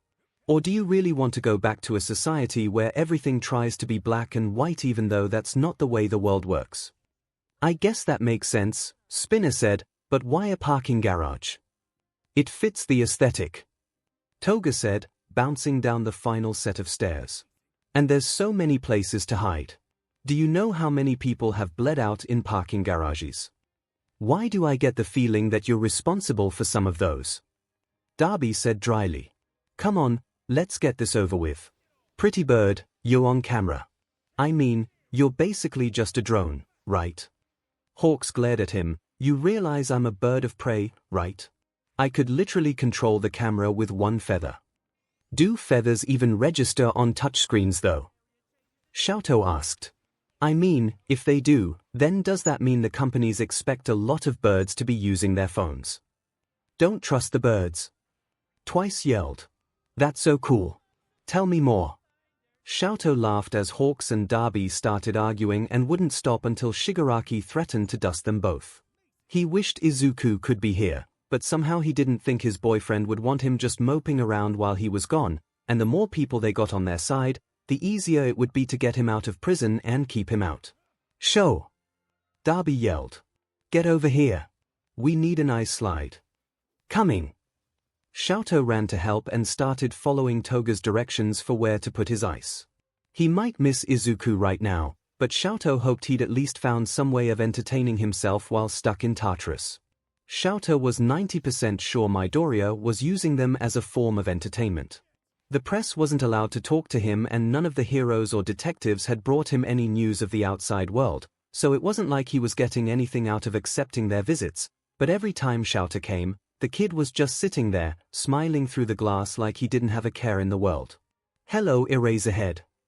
Midoriya was the same as always, looking relaxed as if there weren't guns in the wall that would kill him without hesitation if he made one wrong move. How's Eri doing? Do you really think I'm going to answer that question when I haven't ever answered it before? 𝐿𝐿 deadpanned. Isn't the definition of insanity doing the same thing over and over again, but expecting a different result? Oh, but I am getting different results. Midoriya answered gleefully. I'm glad she's doing better. I know you were worried about her idolizing me. What changed? 𝐿𝐿 had to school his expression to hide the shock, but based on Midoriya's smug smile, he'd seen it anyway. He'd gotten all that just from watching 𝐿𝐿's body language. Well, he supposed that there was always the possibility that someone had told him, but 𝐿𝐿 hadn't told anyone about his conversation with A, so either they had a much larger security leak than they wanted to believe, or Midoriya was trying to get under his skin. He'd have to investigate both possibilities later. Nothing's changed for you, it seems. 𝐿𝐿 replied. Nezu says he's still beating you at chess. Him, most of the time. Midoriya shrugged. But you learn just as much by losing, you know that Eraserhead. How much did you learn from losing your friend back in high school? 𝐿𝐿 took a deep breath. It wasn't the first time a villain had brought up Shirakumo in an attempt to throw him off, about as much as you learned from losing your friendship with Bakugo back in elementary school. A scowl crossed Midoriya's face momentarily and 𝐿𝐿 gave a small smile. He still wasn't in the lead, they weren't even, but 𝐿𝐿 had won a point in whatever game Midoriya was trying to play and that was worth something at least. After a second, Midoriya laughed, then I guess you learned to look out for yourself too. Maybe you're not so bad after all, Eraserhead. I don't know about that. 𝐿𝐿 replied smoothly. I'm still a hero. When Okiko had asked Nezu for permission to pick up some patrols, she hadn't been expecting him to actually say yes, but she was delighted that he did. Even getting permission for Zu to come along hadn't been much of an issue, though when Aizawa heard about it, he insisted that daytime patrols would draw too much attention, so they'd been stuck with an early morning shift just before sunrise. It was slow and Uraraka felt like she should be doing more, but it was better than endlessly sparring with a punching bag, so she'd take it for now. Hopefully soon she'd be able to convince everyone that someone had to patrol during the day. It wasn't like they could just leave civilians unprotected just because they were afraid of becoming targets. They had an hour until sunrise when Zeus sniffed at the air. Do you smell something burning? Ribbit. Okiko sniffed the air as well. I mean, it's faint, so it might be those trash cans the homeless people use, but we should check it out anyway. Let's go. Zu nodded and hopped behind her as Uraraka cancelled her own gravity and jumped over the rooftops toward the smell. That was when they heard the banging. And the begging. Stop. The victim's voice sounded desperate, but was getting weaker with every word. I can't. I'll be better. Why are you? Please. She and Zu exchanged a look and immediately picked up their pace. Okiko growled as she pushed herself harder. Come on, Froppy. Faster. We have to save him. Be careful. 𝐤 croaked. We don't know who's down there. It could be Darby. Or even Freezeburn. I'd actually love to fight Todoroki without his little boyfriend around to protect him. 𝐒𝐭𝐚𝐲 huffed. We're due for a rematch after the movie theater. They reached the alley in record time and dropped down just as a hooded shadow disappeared between the buildings. 𝐒𝐭𝐴 immediately gave chase. Stop, villain. Get back here. 𝐒𝐭𝐴. 𝐤's cry made her lose her stride. What is it? 𝐒𝐭𝐴 snapped. They're getting away. This guy needs medical attention. Now. 𝐤 said. Sure enough, now that 𝐒𝐭𝐴 took a moment to look, the guy on the ground looked to be in bad shape. He was huge, so whoever took him down must have been powerful, but they definitely hadn't gone easy on him, considering that he was barely conscious and kept trying to push 𝐤 away like she was going to hurt him. 𝐤 looked up at her. I can't lift him. We need to get him to the hospital. 𝐒𝐴 grit her teeth. She could just barely see the shadow making its way onto the rooftops. If she didn't give chase now, she'd lose them. She glanced back at the victim and cursed, You call the hospital and tell them we're on our way. I'll clean the worst of the burns so we can move him. She'd catch the villain that did this, she would. But heroes weren't supposed to just fight villains. True heroes did what they had to do to keep people safe. Katsuki kept a wary eye on Uraraka all morning, but either she hadn't recognized him or she just didn't care. Like, she had no right to tell him that he shouldn't be out patrolling if she and Frogface were doing the same thing. But at the same time, she'd taken a page from Death Arm's book and called him a villain, which was really sing him off. He wasn't a goddamn villain. He was just putting some villains in their place, and it wasn't like he was hurting them more than they deserved or anything. But after how Kirishima had reacted to just learning he'd picked on Deku a few times, he didn't trust that his classmates would see it that way. They'd probably get on him just for going out in the first place, even though there were no laws against it right now, and he just didn't want to deal with all that noise. Too bad the entire Fing class seemed determined to annoy him. Somehow Mina had gotten it into her head that the stupid girl power duo had had a run-in with a villain last night, even though that's not what had happened at all, and was now needling them incessantly for all the nitty-gritty details. If Katsuki thought it'd get him anything besides glares, he'd explode the table and order her to shut up, but as it was, that'd be pointless, so he just had to grit his teeth and do anger management or whatever. Wonderful. Come on. Mina whined again. Tell us everything. If you met a villain, we want to know. We didn't meet a villain. 𝐤 frowned. Only because he ran away like a coward. Uraraka huffed. The least he could have done is stay and fight after leaving us to clean up his mess. Katsuki clenched his fists beneath the table. It was taking everything in his power not to punch her in the face right now. He didn't leave a mess, he left a villain for the police. And if she wanted a fight, he'd give her one. Just get a sports festival rematch and he'd show her what a coward really was when he had her screaming and begging for mercy like that stupid thug last night. She'd stand about as much of a chance against him as that loser had. You heard what Aizawa said. 𝐤 said calmly. King isn't officially classified as a villain, technically. Fine. Uraraka rolled her eyes. Vigilante then. Still beat a guy half to death. Even after he woke up, he was too terrified to say anything. Sounds a hell of a lot like a villain to me. King? Is that what they were calling him now? Seemed like a pretty badass name to him. They were acknowledging that he was the best. He was better than all those other heroes and vigilantes, and he was definitely better than Deku's stupid army of villains. Of course he was the king of the streets. Katsuki ducked his head and smirked as he picked at his food. Of course the guy was too chicken to say anything, served him right for being a Fing villain. So what if Roundface was an idiot and couldn't accept true power when she saw it? He was better than her and better than Deku, and someday everyone would know it. Dark Shadow tucked himself around 𝐒𝐿𝐵 and peered at the phone over his shoulder. He wasn't quite sure why the League of Villains had started making ridiculous videos, but it was kind of unfair. Here 𝐒𝐿𝐵 was having to deal with his hero classmates who alienated him because of something that hadn't even happened yet, and the villains were off having fun and bonding. 𝐒𝐿𝐵 didn't deserve to be alone. Neither did the villains, but it was still really annoying that they got to have those close friendships and 𝐒𝐿𝐵 was stuck eating lunch alone in a tree. If it wasn't the League, Dark Shadow would even be tempted to be jealous. 𝐒𝐭𝐚𝐲 pressed replay again. The video didn't have any substance, it was just silly, but Dark Shadow could feel how sad it was making him and butted against his cheek. Hey, you wanna go visit 𝐼? Or maybe that Monoma kid? Don't forget you always have me. 𝐒𝐭𝐚𝐲 sighed and gave him a small smile. You're right, Dark Shadow. I am still not completely eclipsed by the darkness of solitude as of yet.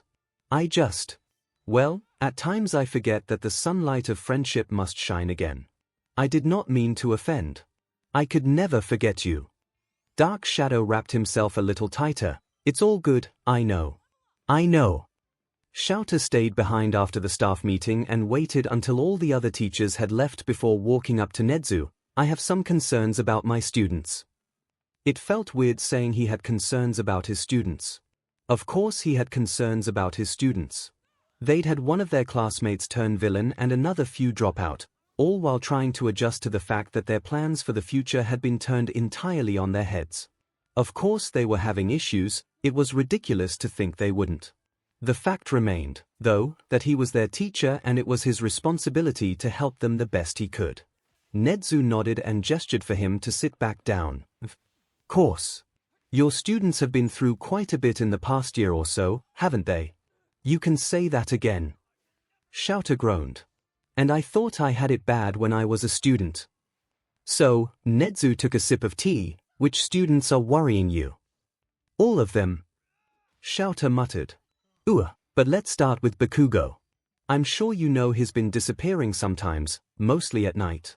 Technically, it's not against the rules, since we can't hold the students hostage or anything, but it's still concerning. 1, because I have no idea if he's just walking around or if he's being a public nuisance, and 2, because a kid his age needs sleep and Bakugo's sleep schedule used to be the healthiest in the class. 𝐒𝐻𝐻 said. Yes, I understand why you would be concerned. What do you propose? Well, I want to talk to the kid, 𝐿𝐴 said, but I've already tried that and he avoided the question like the plague, which didn't make me any less concerned, obviously. I even made the mistake of calling his parents, but they seemed terrified of the kid and I didn't want to push and make things worse. Thank you for bringing me your concerns. 𝐒𝐻𝐻 said. For now, it seems like the most logical course of action is to keep an eye on the situation and perhaps push more as it progresses. But, of course, you already knew that. That doesn't mean I have to like it. 𝐿𝐴 complained. My next problem student is Uraraka. Really? 𝐒𝐻𝐻 took another sip of tea. I would have thought she would be the least of your worries. She's been making massive strides recently in her training. That's what worries me. 𝐿𝐴 glared at him. You know how I got after Shirakumo died. I poured everything I had into training, just to numb the pain, and pushed everyone away. Uraraka's doing the same thing I did, except on steroids. At this rate, she's going to either burn herself out, burn all her bridges, or both. Oh, I'm not too worried. 𝐒𝐻𝐻 said, waving away his concerns. Children are quite resilient, you know. Perhaps she'll surprise you. 𝐿𝐴 stopped and stared at him. You're joking, right? Quite the contrary. 𝐒𝐻𝐻 returned his gaze calmly. I believe that if Mastermind's rapid rise to power has taught us anything, I think it is that the youth are capable of so much more than we think. It's a trauma response. 𝐿𝐴 argued. She's doing all this to numb the pain instead of processing everything the hell class has been through in the past year. It's unhealthy. Perhaps you should trust your students more, Eraser. 𝐒𝐻𝐻 countered.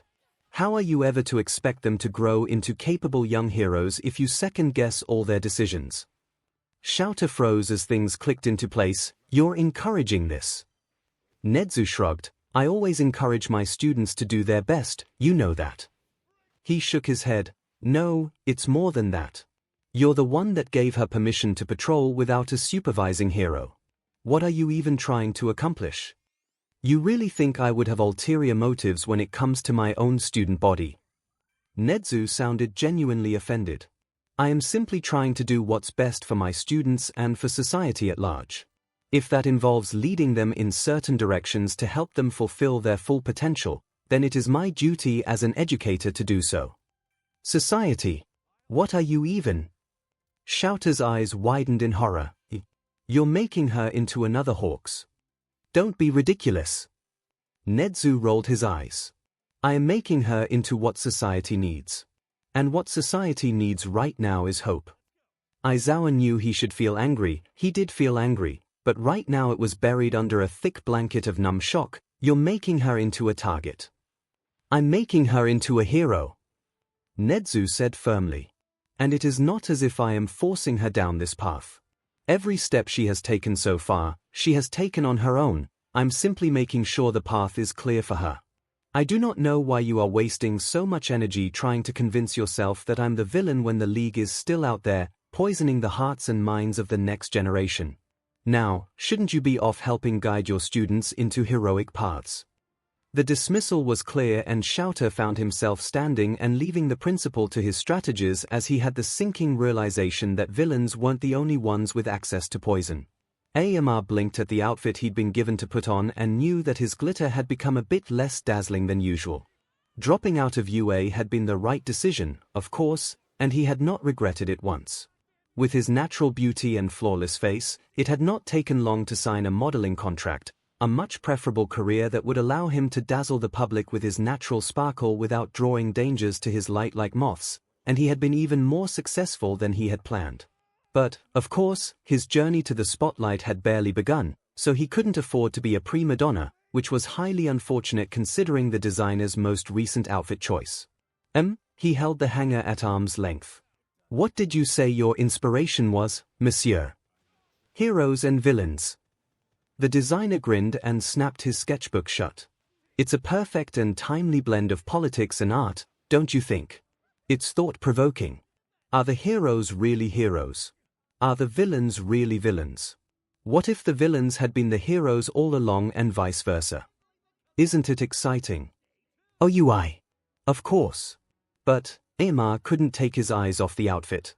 The black suit could almost pass as casual for daily wear, but the mask-like collar attached was clearly in homage to the symbol of evil himself. Don't you think it's in poor taste, mon ami? Glorifying a murderer like this? The shock factor is exactly what will make our collection memorable on the runway. The designer insisted. And what people remember, people buy. Besides, villain merch has been all the rage these days. Vogue even did an article about it. Now go out there, strut your stuff and show everyone what true power is. AMR bit his lip, but the designer walked away to scold another model before he had the chance to say anything else. He looked at the outfit again. It really wasn't ugly now that he'd had a moment to adjust, and he was just the model, right? It wasn't like he had to support what he was wearing, just make it look très magnifique. He sighed and made his way behind the curtain to change. This was going to make for an interesting showcase. Are we sure about this plan? Pixie Bob asked. Like, I want revenge the same as all of us, I totally do, but we gotta be sure, because once we go down this path, there's no coming back from this, guys. There's no coming back from death, either. Mandalay snapped. The League is willing to murder, lie, steal, manipulate, anything to get their way. Do you really think we stand a chance against them if we stay all high and mighty? Grow up. Now, Mandalay, she wasn't trying to argue with that. Tiger said calmly. Someone will have to sully themselves to make sure these monsters are destroyed, but the question still remains of whether it should be us. I don't have anything left to lose. Ragdoll's quiet voice made them all stop. I don't have my quirk. I don't have a career. I'm lumped in with Mastermind for God's sake. I'm already going down, but I at least want to drag them down with me before I hit rock bottom. There was silence for a moment as they all processed that, then Pixie Bob grinned savely. They ruined us first, right? We're just returning the favor. It's not going to be easy. Tiger said. Muscular, of course, will be simple. The League already said they aren't going to get in the way of that one, but Mastermind, Kurogiri, Shigaraki. Even the timing of allowing All for One to return Ragdoll's quirk before killing him will be a nightmare, not to mention actually figuring out how to dig in the knife. But we're a team, Ragdoll pointed out. We always have been. We'll figure it out together. Lock onto our targets with sparkly gazes, Mandalay began. Ragdoll gave a small smile. we've come to lend a claw and rip. Turning out of nowhere, Tiger growled. Startlingly dangerous and cat-like, Pixie Bob said. They were all wearing matching grins of determination as they reached for each other's hands. The wild, wild pussycats. Even with all the confusion it caused, having a neutral default facial expression was sometimes really convenient. Zhu might have been almost more nervous than she had been at the UA entrance exam, but to anyone else, it would look like she was having a normal day. It was a normal day, actually, which was why they had decided to do this now. Normal days were few and far between. Kaminari wrung his hands nervously, too expressive to be able to hide it like Zhu could. Are we sure we want to do this? I mean, interventions never go very well in movies, it's not an intervention. Ida tried. We are simply pointing out our friend's self-destructive tendencies and letting her know we're here to help. That's the definition of an intervention, Ida. ♯ pointed out. But I'm with Kaminari. Is being a good hero really that bad? I mean, that's what we're all trying to do, right? There's kinda a difference between being a good hero and whatever Uraraka's doing, man. Kirishima said. Only getting 3 hours of sleep a night because you're too busy training and patrolling isn't manly. I only get 3 hours of sleep a night. ♯ deadpanned. Yeah, but you've got insomnia. That's different. Gyro rolled her eyes. And let's be honest, you were the one that pointed out that Uraraka gets less sleep than you do sometimes. ♯ groaned. Fine, you might have a point. She's a hard worker, though, you have to admit that. What's the problem? Mina hit him in the arm. She's gonna burn herself out, that's the problem. Plus, you know she's been getting more media attention recently. A heavy silence fell over the room as they all thought about that. After the car chase incident, the media had been picking up on the mystery hero student, heralding her strength and willingness to do whatever it took to protect civilians. Zhu knew they were just trying to give people hope by convincing people that there were still heroes and that the next generation was going to rise up to protect them from Mastermind and the League, but they weren't just calling the attention of civilians at this point. No, everyone knew that it wouldn't be long before all the attention attracted the villains as well. They were running out of time. Kirishima swallowed nervously. When's she coming again? I think she was supposed to be back here at the dorms 20 minutes ago, actually, according to her usual schedule. Yorozu said. I hope she's alright, she had a meeting with Nedzu. Zhu said. He caught her in the hallway at lunch and set it up, but she promised me it'd be quick, so she should be around soon. Unless Nedzu goes into assembly mode. Kaminari muttered. In which case it'll be another 2 hours. Everybody shut up. Gyro's earphone jacks swiveled in the air. I think she's coming. Zhu swallowed down a nervous croak and everyone tried to look at least somewhat natural as Okako walked in. Once upon a time, before the League or Mastermind, she would have had a bounce in her step, she would have maybe even been smiling, but now when she walked in, she just looked harsh. Her shoulders were slumped and she looked ready for a fight, but the sad part was that it wasn't any different than how she looked every other day. This was her new normal, a cold galactic void, rather than a bright star. Both were strong, dangerous, and appealing, but Zhu just wanted her friend to get some of that old light back. They all did. When she saw everyone gathered in the common room, Okako stopped and gave them a tired smile. Hey guys, what's up? I thought movie night wasn't until Friday. Actually, we were hoping to talk to you. Yorozu's voice was tight as she forced herself to sound cheerful. Come sit down. Sure. Okako came over hesitantly. Is something wrong? Zhu could practically imagine what she was thinking. She knew something was wrong, but she was probably assuming it was a villain attack, or at least something she could attack and fix. They could only hope she didn't completely shut them all out after she figured out the truth. Zhu didn't think she'd be able to handle it if that happened, not on top of everything else. Well, kinda, Mina said hesitantly. When's the last time you took a break? Okako frowned. What do you mean? We all ate lunch together, right? Not just lunch or something. Kirishima said. Like, you've been working super hard, and it's really manly, but we just want to make sure you're taking time for you too, you know. My workouts are my me time. Okako looked around the room. They're how I recharge. Are you? Is this an intervention? Not really. Kaminari made a face. Okay, kinda. Maybe. I mean, just a little. Gyro rolled her eyes. Yes. Okako groaned. I can't believe this. I'm fine, guys. Zu, you know I'm fine. Why did you let them do this? It was her idea. Ida said. We just want what's best for you. What's best for me is to have friends that actually trust me. Okako whirled around to look at her. Zu, is that really true? Yes. Zu half wished she wasn't always so blunt. At least if she had a little more tact, Okako wouldn't look so betrayed right now. You're stressed. We all are. And we're all trying to deal with that in our own ways, but if you keep running like this, you're going to get hurt. Okako's glare hardened. Getting hurt is part of being a hero. You see, that. Gyro groaned. Can you even hear yourself right now? That mindset isn't healthy. Yeah, man. Kirishima agreed. Like, you can't just go into fights assuming that getting hurt is okay, especially right now. It would be one thing if it's a broken leg or, like, a scratch or something, but villains these days are aiming to kill. And we promised to be willing to lay down our lives when we decided to become heroes. Okako shot back. I don't get why you're all freaking out over something we all agreed to. If you're not okay with it, there's the door. You wouldn't be the first dropouts. We don't want to drop out, Uraraka. Ida insisted. But you can't just charge in blindly. There's certain risks and you have to consider your own safety as well as that of others. With all the attention you've been getting, oh, so that's what this is about. Okako scoffed. You think that just because I've had a couple articles written about me, I'm gonna be, what? The next endeavor or something?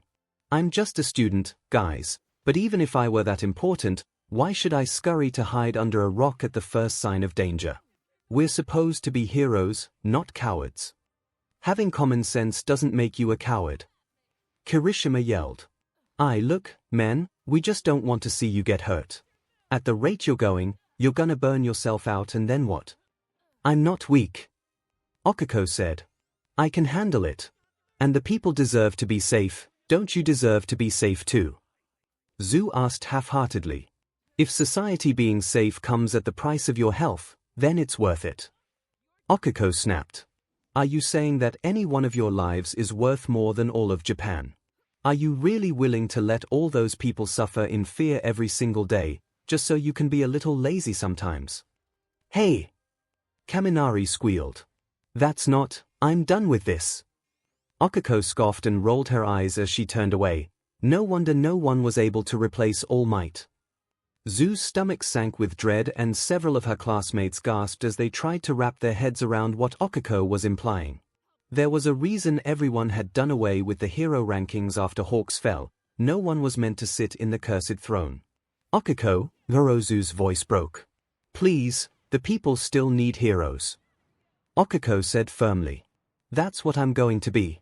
So the rest of you can either get your acts together and be strong enough to save them, or do us all the favor and stay the F out of my way. She stormed up the stairs and Zu could only stare after her. She'd just come out of a meeting with Nedzu. Why hadn't he said anything? He was the principal. He should know better than anyone that Okako couldn't keep going like this, so why did Zu get the sinking feeling that he was encouraging it? Well, Shinso said. That could have gone better. Hitoshi walked between the headstones, ignoring the light sprinkle of rain as he made his way to All Might's grave. It wasn't that he had been particularly close to All Might or anything, it was just that that was the last time things had made sense, so it seemed like a good place to come to think. Plus, after so long, his grave didn't get nearly as many visitors and there were so many other graves to visit, so it was a good place to come if he wanted to be alone. The world had been simpler when All Might was alive. The symbol of peace had helped make things easy. There were heroes, there were villains. There was good, there was evil, and even with his quirk, or perhaps because of it, it had been obvious to Hitoshi what side he wanted to come down on. But how was he supposed to be a hero with a villain's quirk in a world where everyone was vigilantes? Hitoshi heard someone come up behind him and stepped off to the side to let them see the memorial. So much for being alone, but thankfully the newcomer didn't seem very chatty. At least until Hitoshi turned to leave. I've seen you around here before. The man was tall and almost unnaturally lanky, and that combined with his outfit and serious demeanor made him look like some sort of middle management businessman. Were you close to All Might? No. Hitoshi answered shortly. Never got the chance. The man nodded. So you never met him? Oh, I met him all right. Hitoshi huffed. A few weeks before I watched him die. He had hoped the shock factor would put an end to the unwanted discussion, but no luck. So you were a member of 1A, then? No wonder you're here so often. Hitoshi glared at him. I am a member of 1A, not one of those dropouts, and it's nothing personal. It's just that this is usually a nice, quiet place to think. Rather than being off-put by his rudeness, the stranger laughed. I suppose I deserve that, don't I? And forgive my rudeness in not introducing myself. I'm pretty sure that was the least rude thing you did. Hitoshi grumbled. The stranger sighed. As I was saying, my name is Sir Night Eye. Hitoshi had never really been a hero fanboy, but when he was training for UA, he'd paid special attention to heroes that stayed out of the public eye like Eraserhead and, yes, even All Might's old sidekick. Oh.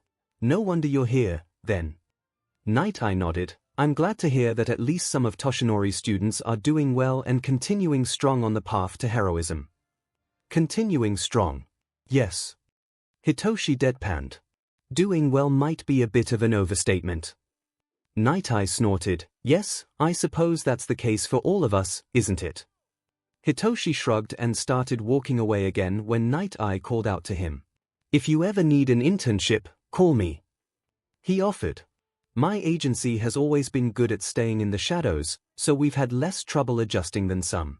And I assure you that my team will leave you alone, if you so longing. Hitoshi rolled his eyes. I'll believe that when I see it. Enjoy your dead people. Of course. Night Eye chuckled, though I believe they're enjoying themselves more than we are at the moment. Yeah. Hitoshi responded. They're the lucky ones. 𝐒𝐭𝐚𝐲 knew he was grasping at straws, but the funny thing about isolation was that stupid ideas started to sound almost decent when they were repeated in one's mind enough times. In 𝐒𝐭𝐴𝐽's case, for example, the stupid idea in question was giving the League's indoctrination meeting a second chance so that he could stop avoiding Monoma, who was one of the few friends he had left, if he could even call him a friend.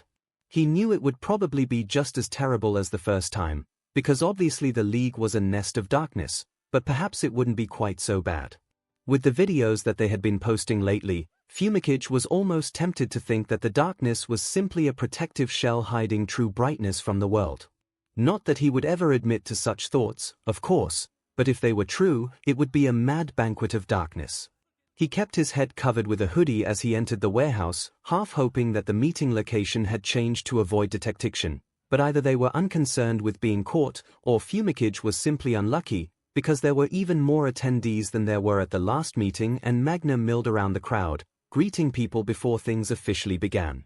𝐒𝐭𝐴𝐽 couldn't see mustard anywhere, but at the same time, he wasn't about to relax, even though he probably should, considering that his anxiety was making his quirk more restless than usual. Stay calm, Dark Shadow. 𝐒𝐭𝐴𝐽 muttered. But be ready for anything. He felt Dark Shadow's agreement through their bond, and they both poured their restless energy into hypervigilance, identifying the exits and eyeing every other person as a potential threat, because they probably were. It was enough for most people to keep their distance, which was equally relieving and disappointing, and by the time Magna made her way to him, 𝐒𝐭𝐴𝐽 had established a place for himself in the back corner, half blending into the shadows. It should have been intimidating, but it wasn't enough to keep Magna away, which shouldn't have been as big of a surprise as it was, considering that she was by far the most dangerous individual here. Of course she wouldn't be scared of some broody teenager in a black hoodie, but still, despite the air he was trying to give off, Magna didn't show any of the signs of hesitation he was used to seeing from his classmates, and 𝐒𝐭𝐴𝐽 couldn't help but feel pleasantly shocked. The hood helped keep people at a distance, but apparently did nothing to truly disguise him, because Magna recognized him immediately. She grinned as she approached him. Hey, Deku, right? I was half afraid that we'd scared you off last time. You surely gave it your best attempt. 𝐒𝐭𝐴𝐽 replied smoothly. But Dark Shadow and I are not so easily intimidated. That's good to hear. She clapped him on the back, almost making Dark Shadow jump out of his skin. We all need to be strong right now if we want to hold our ground and not get swept up in all the old lies we were fed growing up. 𝐒𝐭𝐚𝐲 looked at her skeptically. And what lies are those? You know, good versus evil, black versus white, villains versus heroes, Magna shrugged. You know, all those opposites that made things simple and easy to understand, but really kinda dumbed everything down into an easy-to-swallow pill that the Commission could shove down our throats. You know, those lies. 𝐒𝐭𝐚𝐲 nodded and gestured to the front, where people were starting to look around for their hostess. I believe the others are waiting for you to begin. Yeah, I'm coming. Magna rolled her eyes. Sorry, I get distracted talking, I guess. Glad to see you back, kid. 𝐒𝐭𝐚𝐲 didn't respond, simply waiting and watching as she began the meeting and started teaching them about empowerment and how to truly take control of their own lives for the first time, regardless of what anyone thought of them or what they'd been taught to believe. He supposed that seeing people merely as heroes and villains was simplifying it a bit much, wasn't it? When all the values in a painting were pushed to their absolute contrast, it robbed the viewer of the beauty and complexity hidden in the gray, or the potential of the students that had been pushed away and were hiding in the shadows. 𝐒𝐻𝐽 ruffled his feathers nervously as he approached Darby, who was lying on the couch, throwing a ball into the air. Why was he nervous? It was just Darby, who did his best to annoy him at all times, but 𝐒𝐻𝐽 took a deep breath and tried to make himself as annoying as possible. Revenge and a confidence builder. Two birds with one. Okay, well maybe that wasn't the best metaphor. Hey, Darby. Hawks draped himself over the back of the couch, bringing up his wings in such a way to block him from throwing the ball again. What you're up to? Darby glared at him. Considering frying some chicken wings for dinner, what are you doing? Oh, don't be like that. 𝐒𝐻𝐽 grinned. And I was wondering if you wanted to go do something fun tonight. Darby gave him a look. Sorry, but getting kicked out of an arcade doesn't sound like my idea of fun. I thought the Commission buried that story, 𝐒𝐻𝐽 muttered. Come on, that was one time. And I was 15. I have much better plans now, I promise. Just hear the bird out, Darby. 𝐿𝐼 called from the other room. Who knows, maybe he'll do a fun dance to impress you or something. Darby's hand burned blue. I swear to God, if you try. 𝐒𝐻𝐽 held his hands up in surrender. No dancing. I swear. No singing or dancing or arcades or anything remotely similar. You'll enjoy it, I promise. Darby scoffed, but extinguished his flames. We'll see about that, pretty bird. What did you have in mind? Well, 𝐒𝐻𝐽 let his wings ruffle slightly in excitement. You know how you hate child abusers. The look on Darby's face had him backtracking. I mean, obviously, I'm not stupid. It was kinda a rhetorical question. Can I start over? No. Darby shot him down, but 𝐒𝐻𝐽 caught a hint of amusement in his eyes and relaxed slightly. I hate them too. So I was kinda wondering if maybe you wanted to go and take some down. 𝐒𝐻𝐽 rambled. With me. Darby grinned and pushed himself up so he was closer to 𝐒𝐻𝐽's face. Shouldn't we invite the rest of the league? Or did you want to just go rogue and roast some assholes, just the two of us? 𝐒𝐻𝐽's mouth went dry and he was trying to come up with some sort of answer that didn't make him sound like an idiotic pet parakeet when 𝐿𝐼 shouted at them, just leave already. The rest of us don't want to hear you two flirting all night. Why you? Darby leapt off the couch, but 𝐿𝐼 was already running down the hall, so he just flipped him off and turned back to 𝐒𝐻𝐽. Fine, I'm in the mood for murder now anyway. Try to keep up. You say that like I wasn't the fastest hero in Japan. 𝐒𝐻𝐽 chirped, letting one of his wings brush Darby's arm on accident. I think it's you who'll have trouble keeping up. Darby stopped and 𝐒𝐻𝐽 instinctively froze when he smirked at him. All right, pretty bird. Challenge accepted. 𝐿𝐼 hated emergency meetings. It was bad enough when they were planned, but emergency meetings meant that not only did he have to sit around talking in circles about issues that could have been resolved by email, he had to rearrange his entire life at the last minute to do so. It wasn't that he was unconcerned about the league holding what basically amounted to recruitment meetings, But he didn't need to spend an hour talking about how to protect the students when it took all of 2 seconds to determine that the most logical course of action was to set a curfew or, barring that, at least ask the students where they were going after dark. Needless to say that by the time he was finally able to pick up Eri, he was not in a good mood. One of the main reasons that he used Monoma as a babysitter wasn't because his quirk helped teach Eri not to fear her own, though that was a nice perk, but because she trusted him. By the time Nezu called the meeting this afternoon though, Monoma had already left campus to visit family, and 𝐬𝐿 couldn't just trust anyone to take care of a traumatized little girl. She seemed to get along well with Tokoyami, though, and she absolutely adored Dark Shadow, so that was how he'd ended up dumping Eri at the 1A dorms because the rat had only given them 15 minutes to get their SHT together. And as far as 𝐬𝐿 could see, she wasn't currently crying and no one had gotten grievously injured, so it couldn't have gone too horribly. Hopefully. Papa Zoa. Eri lit up when she saw him and literally flew into his arms, no doubt due to the influence of Uraraka's quirk. Dark Shadow trailed behind her, probably hoping to act as sort of a makeshift seat belt, but 𝐬𝐿 snatched her up with his capture weapon before he could reach her. Well, 𝐬𝐿 said dryly. It looks like you had fun. Eri nodded enthusiastically as 1A hung their heads in various states of sheepish embarrassment. 𝐬𝐿 sighed, did anyone get hurt? Ida shook his head frantically, no sir. We were very careful and good. 𝐬𝐿 said firmly. Are you ready to go, Eri? He had been expecting her to cling tighter around his neck and nod, but to his surprise, she shook her head and wiggled to be let down. He let her go, of course, and she immediately ran to Tokoyami and wrapped him in a tight hug, patting Dark Shadow on the head as she did so, then ran straight back and grabbed 𝐬𝐿's hand. I'm ready now. He still had a reputation to maintain, so instead of letting his students confirm any lingering suspicions that he did, in fact, have a heart, he just nodded, perfect, let's go.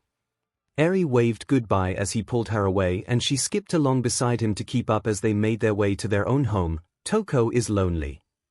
Yes, he is. 𝐬𝐿 didn't think there was any point in hiding something that she could easily see with her own 2 eyes. Eri hummed thoughtfully, why? Because people are idiots. 𝐬𝐿 sighed. He was taught by someone who turned out to be a bad person. But he's not a bad person. Eri insisted. And neither is Dark Shadow. 𝐬𝐿 nodded, like I said, people are idiots. They let themselves be scared, even when it's illogical.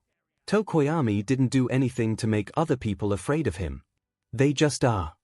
The fact that he'd insisted that Tokoyami go to therapy probably hadn't helped, but he'd hoped that it would be a slippery slope into making counseling mandatory for all the students. Nezu, however, had been too preoccupied with all the other changes to even look at his proposal, and even if he had, Hound Dog probably wasn't available to meet with all the students because he had the entire student body to look over. Plus, the school counselor had always been particularly close to Nezu, and 𝐬𝐿 wasn't exactly sure he trusted the principal at the moment. Eventually, 𝐬𝐿 squeezed Eri's hand. What did you think of the rest of the students? Eri thought for a moment. Zu-chan is nice, but sad. There's one boy. BA. The one with the explosions. Bakugo. 𝐬𝐿 raised an eyebrow and Eri nodded. He's scary, she said softly. I'm sorry. He looked really mean and I was happy that he went to bed early. Is that bad? 𝐬𝐿 knelt down and looked her in the eye. You never have to apologize if someone is doing something to scare you, okay? Even if that person is one of my students, if you think they are dangerous, come to me and I'll protect you. I'm not going to make you stay with scary people like Overhaul did, got it? Eri gave him a firm nod and 𝐬𝐿 stood. Anyone else stand out? She started to shake her head, then stopped. I don't know their names. 𝐬𝐿 asked.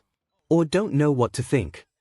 Eri shrugged. Uravity is fun, but... She trailed off and 𝐬𝐿 squeezed her hand again quickly before unlocking the door to their apartment and ushering her inside. But what? But she's lonely too. Eri scrunched her eyebrows together. But it's not like with Toko. It's like she wants to be lonely. 𝐬𝐿 groaned. I was afraid that might happen. Why? Eri tilted her head. Is she scary like back? Like Explosion Boy? 𝐤𝐽 collapsed onto the couch. No, but she's blinded by her determination and she's letting it block out everything that should be more important. So she can't see how lonely she is. Eri frowned as she climbed up beside him. Can't we just tell her? Maybe if she knows, then she won't be so lonely anymore. It's not that simple. He rubbed the bridge of his nose. How was he supposed to explain manipulation to a 7-year-old? Well, just like there's people like us who are trying to get her to stop, there's also some really powerful people who are encouraging her to keep going. Right now, she's choosing to listen to those heroes, not the ones who care about her. Oh, Eri suddenly looked very sad. Like how 𝐼𝐴 wanted me to believe that my quirk was dirty and evil so that I'd hate it and stay with him. 𝐤𝐽 felt like all the air had been knocked out of him. Apparently he hadn't needed to worry about explaining what manipulation was, because Eri was already far too familiar with it. He held her a little closer. Yeah, kinda like that. Uraraka has a lot of potential to do really big things, and there's someone who wants to make sure she does them, even if it means that she gets hurt in the process. Eri turned to look at him, but that's bad. Yep. 𝐤𝐽 confirmed. But do you remember when we talked about how not all villains are completely evil, like Mastermind? Well, not all heroes are completely good either. Thanks again for just letting me go back. 𝐵𝐵 laughed. I know it's a super old case, so I didn't want you to have to dig for it. Don't worry about it. �ＳangZa chirped. These archive rooms are such a mess. You probably found the case even faster than I could have anyway, and it saved me the effort. Have a great night, 𝐵𝐵. Will do. She gave him a perky wave and made her way out of the station, stopping to chat casually a few times with some of the other officers, just to make sure she maintained the illusion of nonchalance. Ragdoll was waiting in the car, considerably more tense as 𝐵𝐵 slid into the passenger seat and put on her seatbelt. So, did you get them? The officer didn't go into the back with you or anything, did they? Don't get your fur in a twist, our plan worked perfectly. 𝐵𝐵 rolled her eyes. They didn't even check which case files I was looking at, and even if they had, I could have just said I was having difficulty finding what I came for. So? Ragdoll prompted. Had the overhaul case been archived yet? 𝐵𝐵 smirked. Yep. After Mastermind's arrest, it was just gathering dust, just like we thought. Ragdoll smiled. So you got the samples? Not quite. If any of the actual serum was recovered, it must still be locked away in an evidence locker somewhere, but 𝐵𝐵 pulled out her phone, swiping to the pictures she'd taken. I got the formula. Izuku would be proud. Shigaraki was keeping his head and reaching out to potential allies in the underground. Darby and Hawks were handling hero recruitment perfectly, and 𝐤𝐽 was actually getting pretty good at this whole managing publicity and public image thing, though it probably didn't hurt that he was hot. What are you smiling about? Monoma handed back his phone. As much as I admire the use of reverse psychology, I'm not sure a former 1A student has what it takes to pull off such a bold strategy. It's not really even that bold. Spinner pointed out. He just implied that all the villain merch is kinda embarrassing to us so that the good guys'll start wearing it ironically and saturate the market. It's not like the people who actually support us are going to stop wearing it or anything. Monoma shrugged. There's already quite a bit on the streets. I heard there's even a former classmate of yours promoting it. Modeling it, but yeah. 𝐤𝐽 nodded. Finally, the human glitter bomb is good for something. A slide of brilliance on my part. Mr. Compress bragged. I know the designer from back in my showman days. It turns out, a little funding goes a long way when it comes to choosing theming and models. It didn't take more than a routine bank robbery or two to convince him to make the boy the face of his brand. Villain merch funded by the actual villains themselves. Monoma observed wryly. How poetic. Compress chuckled. I thought so, yes. But publicity is our job. 𝐤𝐽 interrupted. Your job is UA. How's it going? Well enough. Monoma yawned.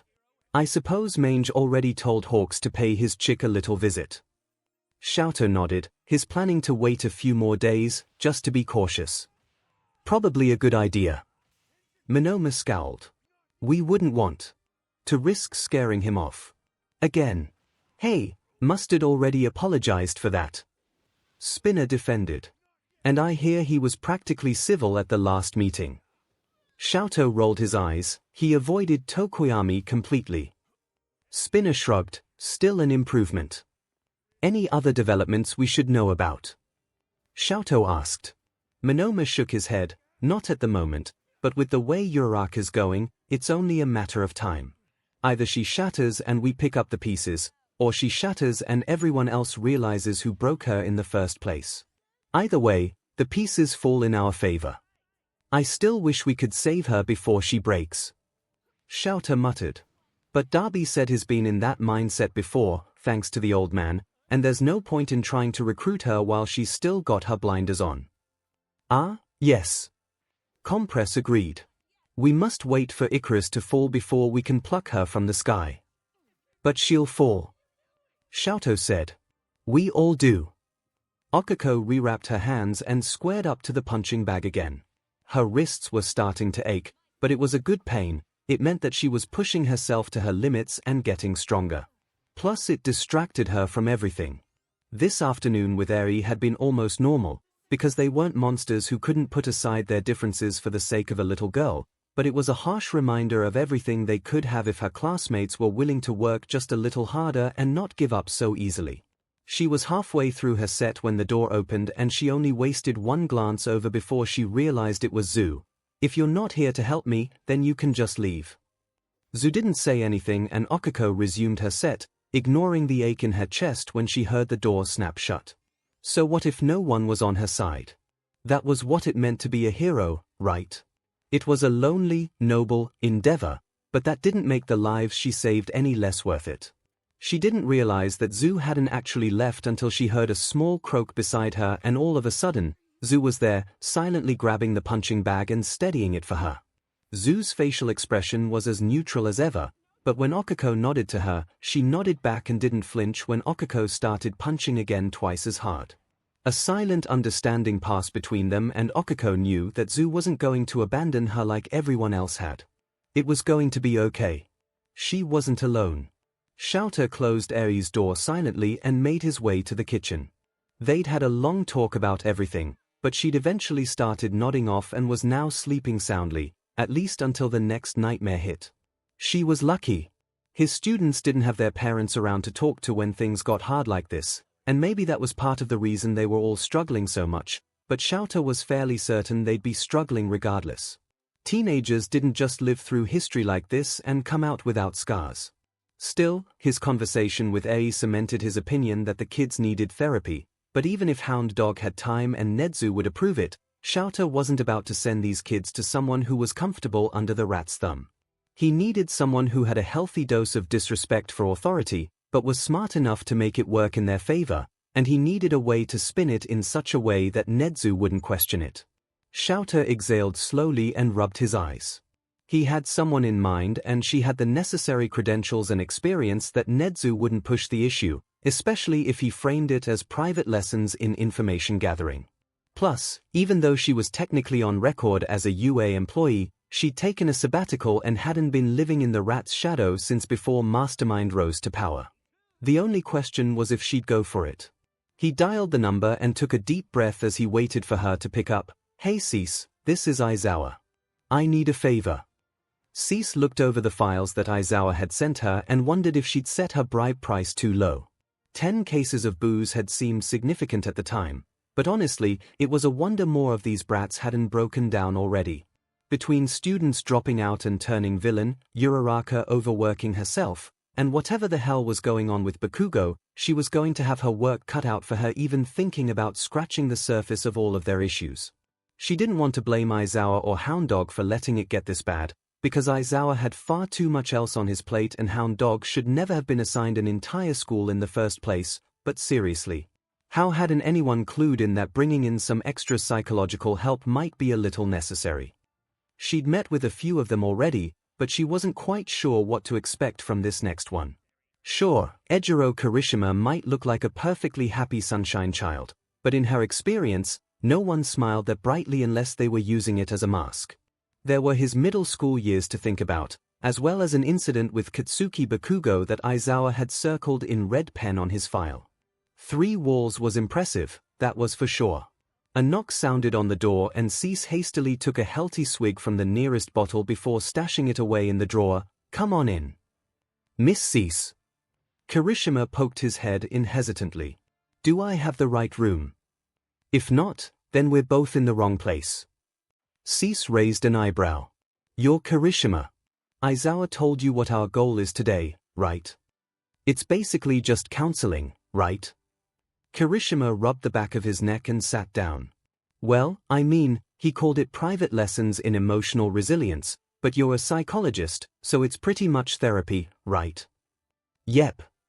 𝐒𝐿 pulled the file toward her. So, where do you want to start? Well, I don't really think I need therapy, Kirishima began. Everybody needs therapy. 𝐒𝐿 interrupted. Look, just because you're not dramatically tearing yourself apart doesn't mean that you're the pinnacle of mental health. Most human beings are about 20 unhealthy coping mechanisms wrapped in a trench coat, and your class has enough trauma to turn the Sahara into a rainforest, so yes, you need therapy. Kirishima's eyes were wide and he leaned back in his chair in a poor attempt to get away. Aizawa wasn't lying when he said you were blunt. With my quirk, beating around the bush is more trouble than it's worth. 𝐒𝐿 clicked her pen. So, I read you had a fight with one of your friends. Bakugo isn't a friend. Kirishima spat. Oh. 𝐒𝐿 smiled. We're getting to the juicy stuff right off the bat, fine by me. Care to tell me why the hatred? Kirishima looked at her incredulously. You don't know. If I knew, I'd be rubbing it in your face, not asking. 𝐒𝐿 said wryly. Now do you need me to repeat the question or can we move on? Kirishima stared at the floor for a long moment before responding. Bakugo went to school with Mastermind. 𝐒𝐿 blinked. That is juicy. He's a big part of the reason Mastermind turned out the way he did. Kirishima huffed. And the worst part is that he didn't even deny it. When I confronted him about it, he basically gave me that vibe that he'd totally do it again. I can't be friends with a bully. No, I won't be friends with a bully. That kind of behavior just isn't manly, you know. Depends on the man, but I understand what you're going for. 𝐒𝐿 gave up and brought out the bottle of liquor from her drawer. So Bakugo was a bully, so you broke it off. Kirishima eyed the alcohol suspiciously, but didn't comment on it. Yeah. That's pretty much how it went down. With a lot more violence and wall breaking, I'm told, but I get the basic idea. 𝐒𝐿 took a drink. And you felt betrayed by that. He lied to us. Kirishima insisted. I thought we were all supposed to be heroes, but it turns out he's no better than Todoroki, or Mastermind, or any of them. He just likes hurting people and I can't be friends with someone like that. I'm not questioning your decision to end the friendship. 𝐒𝐿 held her hands up in surrender. I mean, if it were me, I would have ditched his butt too. But a betrayal like that can really mess you up, kid. How are your other relationships faring? What? Kirishima pulled away slightly. Fine. Why? 𝐒𝐿 just gave him a look. I'm going to describe something and you tell me if it sounds familiar, okay? You found out that Bakugo was a JRK, probably could have figured that out sooner, but better late than never, except for that now you're second-guessing everyone else. Who else has been hiding their true nature and you've just been too blind to see it? What if everyone's been lying to you and it's only a matter of time before they all betray you too? Any of that ring a bell? Kirishima frowned. I'm not sure you should be drinking on the job. 𝐒𝐿 rolled her eyes. That's a yes. And by the way, the alcohol is actually helping me tone it down. Consider yourself lucky. Kirishima frowned. I don't think I'm lucky. If I were lucky, I'd have gotten a better best friend. Probably. 𝐒𝐿 agreed. But you didn't, so what now? I don't want to tell you what to do, but do you really think you're going to be happy second-guessing every single relationship you have from now on, just because one kid decided to be but and lie about it? No. Kirishima sighed. I want to trust people, I really do, but it's hard. Then start small and work your way up. 𝐒𝐿 said. Is there anyone that's maybe easy to trust or that feels safe? I mean, there's Mina, Kirishima hummed. But that feels like it's cheating. I've known her for longer, so if she were lying, I would have figured it out. That's not really helping me trust people. Really? Cease asked. You seriously don't believe that being friends with Mina takes trust, just because you've known her for longer? You have a lot to learn. Oh, Kirishima rubbed at the scar over his eye. So you think I should work on becoming better friends with Mina? Cease nodded. Start where it feels safe, then move on to things that feel more dangerous as you gain skills and confidence. Now, do you think �ERAZER would give me another bottle of whiskey, or would I have to deal with his issues as well? I want to help people. Eri's hands were balled into fists at her sides as she stared 𝐿𝐿 down after dinner. Seriously, why couldn't she be a normal child and demand ice cream? Oh right, trauma. He sighed. Sweetie, you're 7. But Papa Zora. Eri pouted stubbornly. It's illogical to wait until I'm big to make people happy. Darn this kid, using his own logic against him. It's also illogical to expect you to help people when you're little. But I want to. Eri insisted. I just don't know how. 𝐿𝐿 groaned. Fine. What do you want to do? Let's brainstorm. Eri thought for a minute. Well, Mastermind helped me, but villains hurt people, so I don't want to be a villain. I'm glad. 𝐿𝐿 said dryly. So does that mean you want to be a hero? Eri frowned. No. Heroes hurt people too. 𝐿𝐿 wished she could have been a little older when she came to that realization, but with the world they lived in, it was inevitable, yes. Sometimes they do. So, Eri thought hard. You always say the world is gray, right? 𝐿𝐿 nodded. There's a lot more to life than black and white. But people don't see all the color. Eri said. I want to help people see all the shades of gray, so we don't have to be just heroes and villains when they both hurt people. 𝐿𝐿 blinked. I think it's very unfair that I am being out-philosophized by a child. Eri giggled, and 𝐿𝐿 smiled gently. She had had to grow up too fast, but she was learning to grow beyond that. She'd lived with both the villains and the heroes, so if there was anyone that could help lead society into the gray, it was 𝐴. She had been saved by Mastermind, so no villains would be stupid enough to try and arm her, and she was being raised by Eraserhead, so only complete idiots on the hero side would think it was smart to make an enemy of her papa, which meant that unlike his students, she could probably be in the public eye without making herself into an irresistible target, and when a cute kid spoke up, more often than not, people listened. She wanted to help people, and if he wanted to raise her to be strong and independent, it was illogical not to support that goal. Hopefully she wasn't as camera shy as he was. 𝐿𝐿 let out a sound somewhere between a sigh and a groan. I can't believe I'm about to suggest this, but what you're describing almost sounds like activism. What do you think of politics? 𝐒𝐭𝐚𝐲 was conflicted as he walked back to the dorms. For the first time in a while, he didn't feel completely and utterly alone, but that came at the cost of associating with the same people everyone expected him to become. Kinda. He wasn't quite sure the world was a black and white as he'd grown up believing, because Magna seemed more like an older sister than a cold-blooded killer, and even Mustard didn't seem too terribly evil as long as he kept his mouth shut. They didn't push him away like others did. Perhaps that was because they were dangerous enough to protect themselves if he did attack them for whatever reason, but they were supposed to be the bad guys, so why was it starting to feel almost like it was the other way around? Dark Shadow liked the meetings too. Even if he never said anything about them, 𝐒𝐭𝐚𝐲 could tell. He didn't want them to feel lonely anymore, but 𝐒𝐭𝐚𝐲 thought the meetings were good for Dark Shadow in another way too. His entire life, he'd been told to tame Dark Shadow. He could understand why, of course. His quirk was dangerous and could hurt people, had hurt people when he lost control, but Magna and the others at the meetings were always saying to embrace his power. That while yes, Dark Shadow was dangerous, he wasn't something that needed to be controlled, but rather encouraged and guided to help do amazing things. It would be exhilarating if 𝐒𝐭𝐚𝐲 could be 100% certain that it was true. He hoped it was, because the more his classmates pushed him away, the more he was forced to rely on Dark Shadow, and the more he realized that he didn't want to tame him. Wildness and inner darkness were an inseparable part of his quirk, and, by extension, an inseparable part of 𝐒𝐭𝐴𝐺 himself, and at this point he wasn't certain he wanted to reject that any longer.